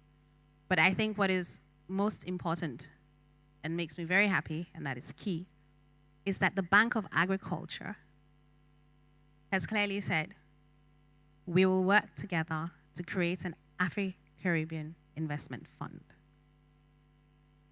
And I can assure you that in 2027, we wouldn't just be talking about the announcement. We most likely would have launched the fund. And if people haven't benefited from the fund, it means that we have at least clarified how people can access the fund, because this bridge is built. And it's not about what government does or doesn't do or how long it takes, right? It's the fact that, and I charge private sector with this, for it to move, private sector is involved. Because whatever policies are written, if we initiate the fund, if private sector doesn't access it, it's just a document. And private sector is in the room. So I can assure you that in 2027, we probably would have to send you memos before the summit, because even a video may be too long to capture the achievements. Just some data points. Thank you so much for that insight. So I think it's safe to say that the foundation exists. It's just building on that foundation, but the real work is alignment, commitment, and continued action. So I want to thank each of you for being on this panel today. If there's one last word that you would like to say to the audience to add to what Ms. Maina has shared with us today, feel free to say that. I'll start with you, Ms. Adatone. Thank you very much. What I would want to say is, government is One invested. Okay. second. Yes. I just want to add that in all of this, while today Minister Duggins has led amazingly on this, we will be working with the OECS because the OECS is an amazing organization. We will be working with the OECS to ensure that it is not just one strategy, but it's a strategy that works for the uniqueness of each country. Because though there would be unity in the vision, we may not necessarily have uniformity for it to be effective. And for that to happen, we'll be working with Dr. Bidikos Jules and his team to ensure that it truly is a solution for the OECS. Thank you. Thank you very much. So my last words would be this, that the future belongs to the regions that can convert alignment, global alignment or regional alignment into investable value chains. And that is the gap that Integranium Morphe Ministry of Finance Incorporated is here to fulfill through this opportunity. Thank you very much.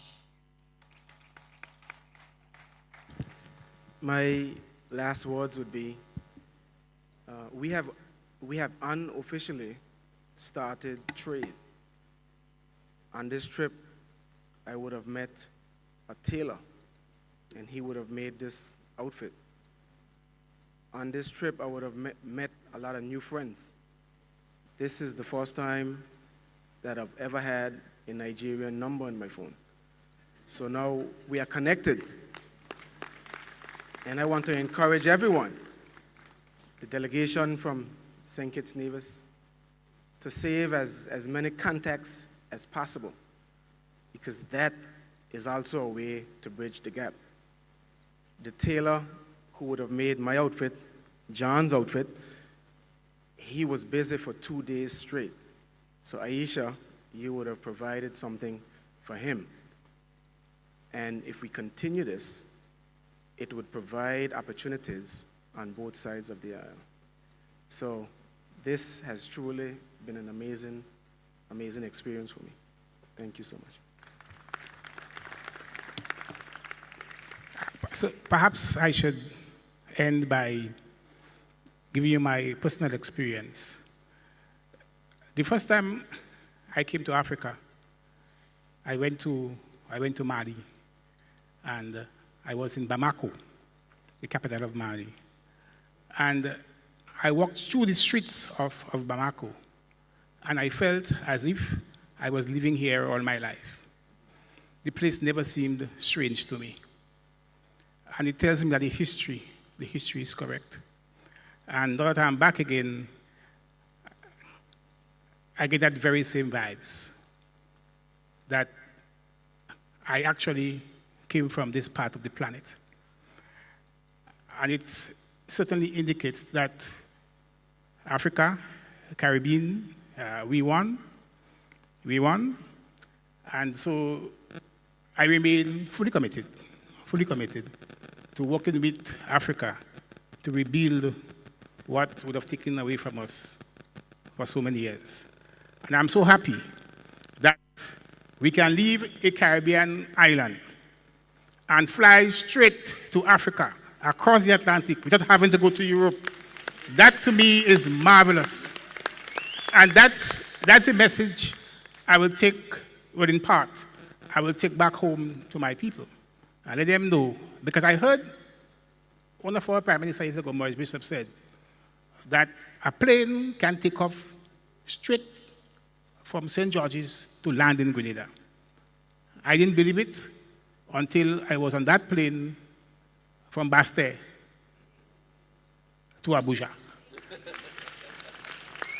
And that's perhaps the strongest message I will take back home to my Grenadian people, so that we could start the process of reconnecting again in a big way with the Caribbean and Africa. Thank you.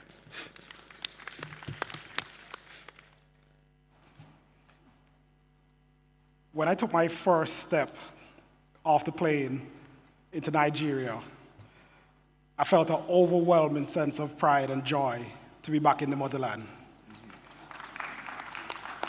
But I did not know how much of the motherland it would really be in terms of being motherland, and I'll explain. Since I have been here, I have spotted many different people that look exactly like people in Montserrat. Matter of fact, I was walking into the event and I heard a voice that sounded exactly like one of my cousins. I had to turn around to wonder if he followed me on the plane. Then what sealed the deal for me, I walked into the restaurant the very first day, and there was boiled plantain, there was fried plantain, there was grilled plantain, and then I said, yes, I am home. So I would just like to thank everybody here, thank the Honorable Samuel Duggins and Ms. Aisha for bringing me back home. Thank you very much. Yes, so as I close, if Dr. Jules would permit me, I just want to tell Aisha that she's found a good friend in the OECS. As you would see, the Comadre, we're like one big family. So from start, Duggins was not there alone. We were there in spirit, supporting and pushing him.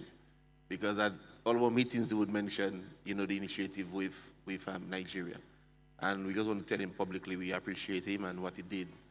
For all of us being here, and he graciously invited us, and we accepted to be here with him. So don't be afraid to reach out. Dr. Jules is committed, very good staff, Natasha and the rest of the team on the agri-desk. We'll definitely provide the support to you. And as the member states here, we are committed to just as St. Kitts is. So now it's St. Kitts Plus. No, St. Kitts Plus. Okay, so I assure you, as I told you, I'm doing the lunchtime, you're doing a wonderful job, and we appreciate that. And I just want to say thank you on behalf of the OCS team for having us here. And we look forward to a fruitful future relationship. Thank you so much.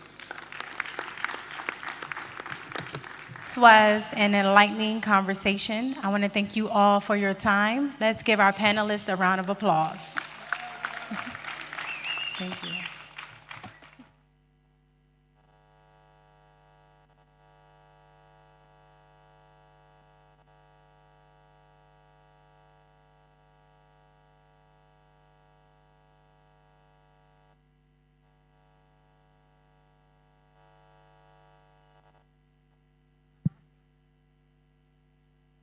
I think this is the largest panel we've had since the conference started.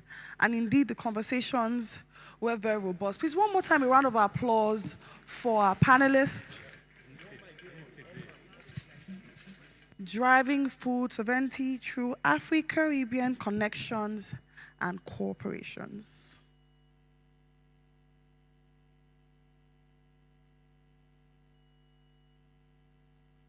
Thank you.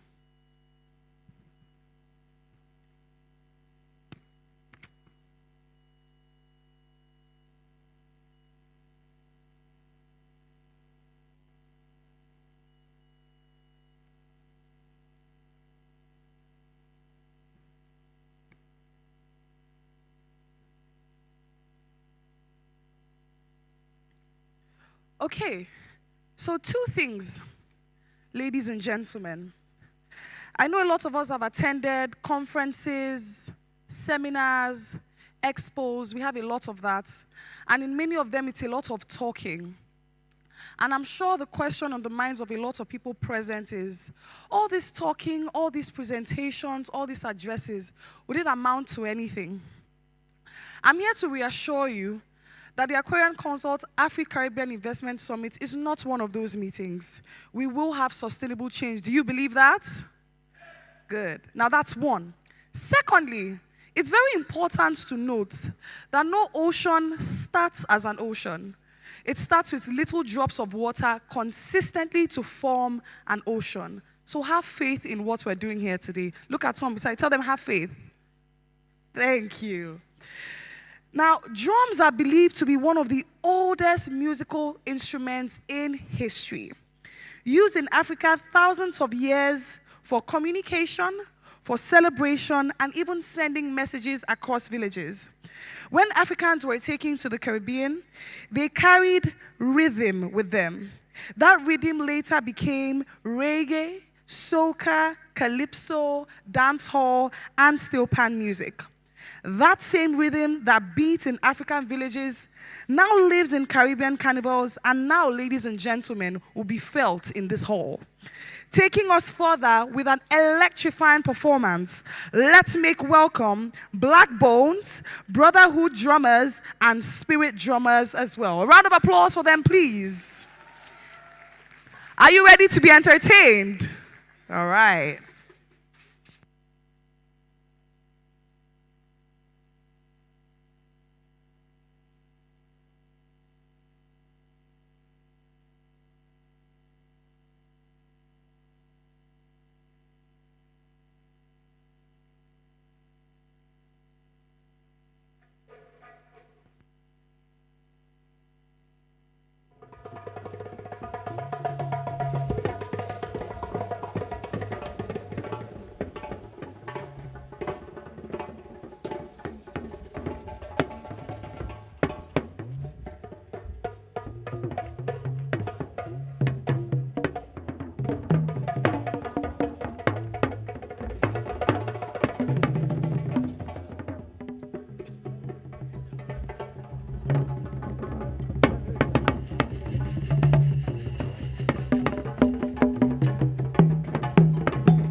check.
hottest drummers in town, distinguished guests, ladies and gentlemen, Miss Aisha Mena and Honorable Duggins on the drums.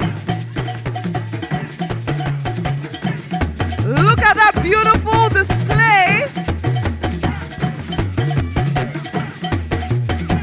Culture at its finest, ladies and gentlemen.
Can we give them a more electric, energetic round of applause, please? Beautiful.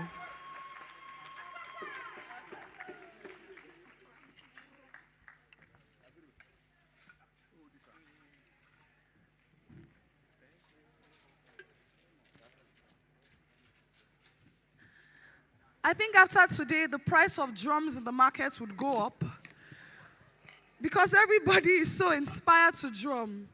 Now, we were all sitting here like we were just watching the performance for the first time. I did not know that Miss Aisha and Honorable Duggins had done their practice outside before coming in here. You'd have told us. That was a lot of amok. I saw, just dancing, and that is so lovely. Please, a round of applause for our drummers. And then another round of applause for our VIP drummers. Wow. It has been an amazing day 3. Hasn't it been? From the conversations to the deliberations, it's been amazing. Carla, how are you doing? I'm doing good. Did you enjoy? It's been a long day, but I've had a great day. You've had a great day? I have. Okay.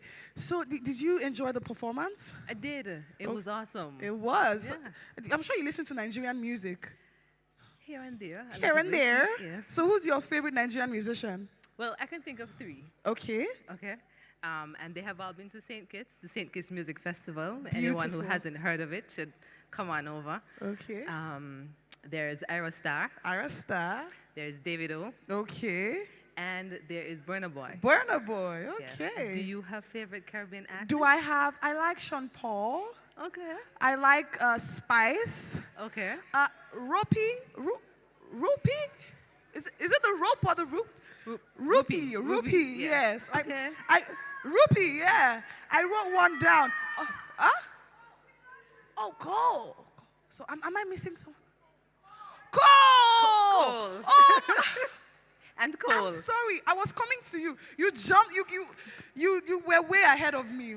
I have a picture with her. I'm going to frame it. I'll keep one for myself, and then you take one with you. She's such an energetic performer. If you were here for the cocktail night, you know what I'm talking about. Yes. But you can just see that we share in the same, passion with our talent and our art. It's so beautiful to watch. And I just feel so honored watching that. I was just dancing on my seat the whole time. Can I ask you, Sure. one of your favorite can you sing us a song? Just something short. I should sing? Yeah. Can you? Hey, Carla. Okay. Before the end of the night. Join me. I wanna you so tight tonight. Oh no, I want you. I think there's like a waist movement. Oh no, and I'm so tempted. This is the part. Everybody go. Tempted to touch. Yeah, man. Watch job, out for good my job. hits, ladies and gentlemen. I am. You know job. what? I'm coming. I'm Awesome, coming. awesome. Would you We'll want see me you to there. come? Watch out for me. It's in June. Come on over. I will come. Yes. Yes. So please, when you're done, this whole shouting, just direct it to, Honorable Doggins. Ladies and gentlemen, from the depths of our hearts, we sincerely appreciate you. Especially if you're here till now, we appreciate your presence. We've had robust conversations, great addresses, and I can tell you the change we're looking for is not coming. That change is finally here.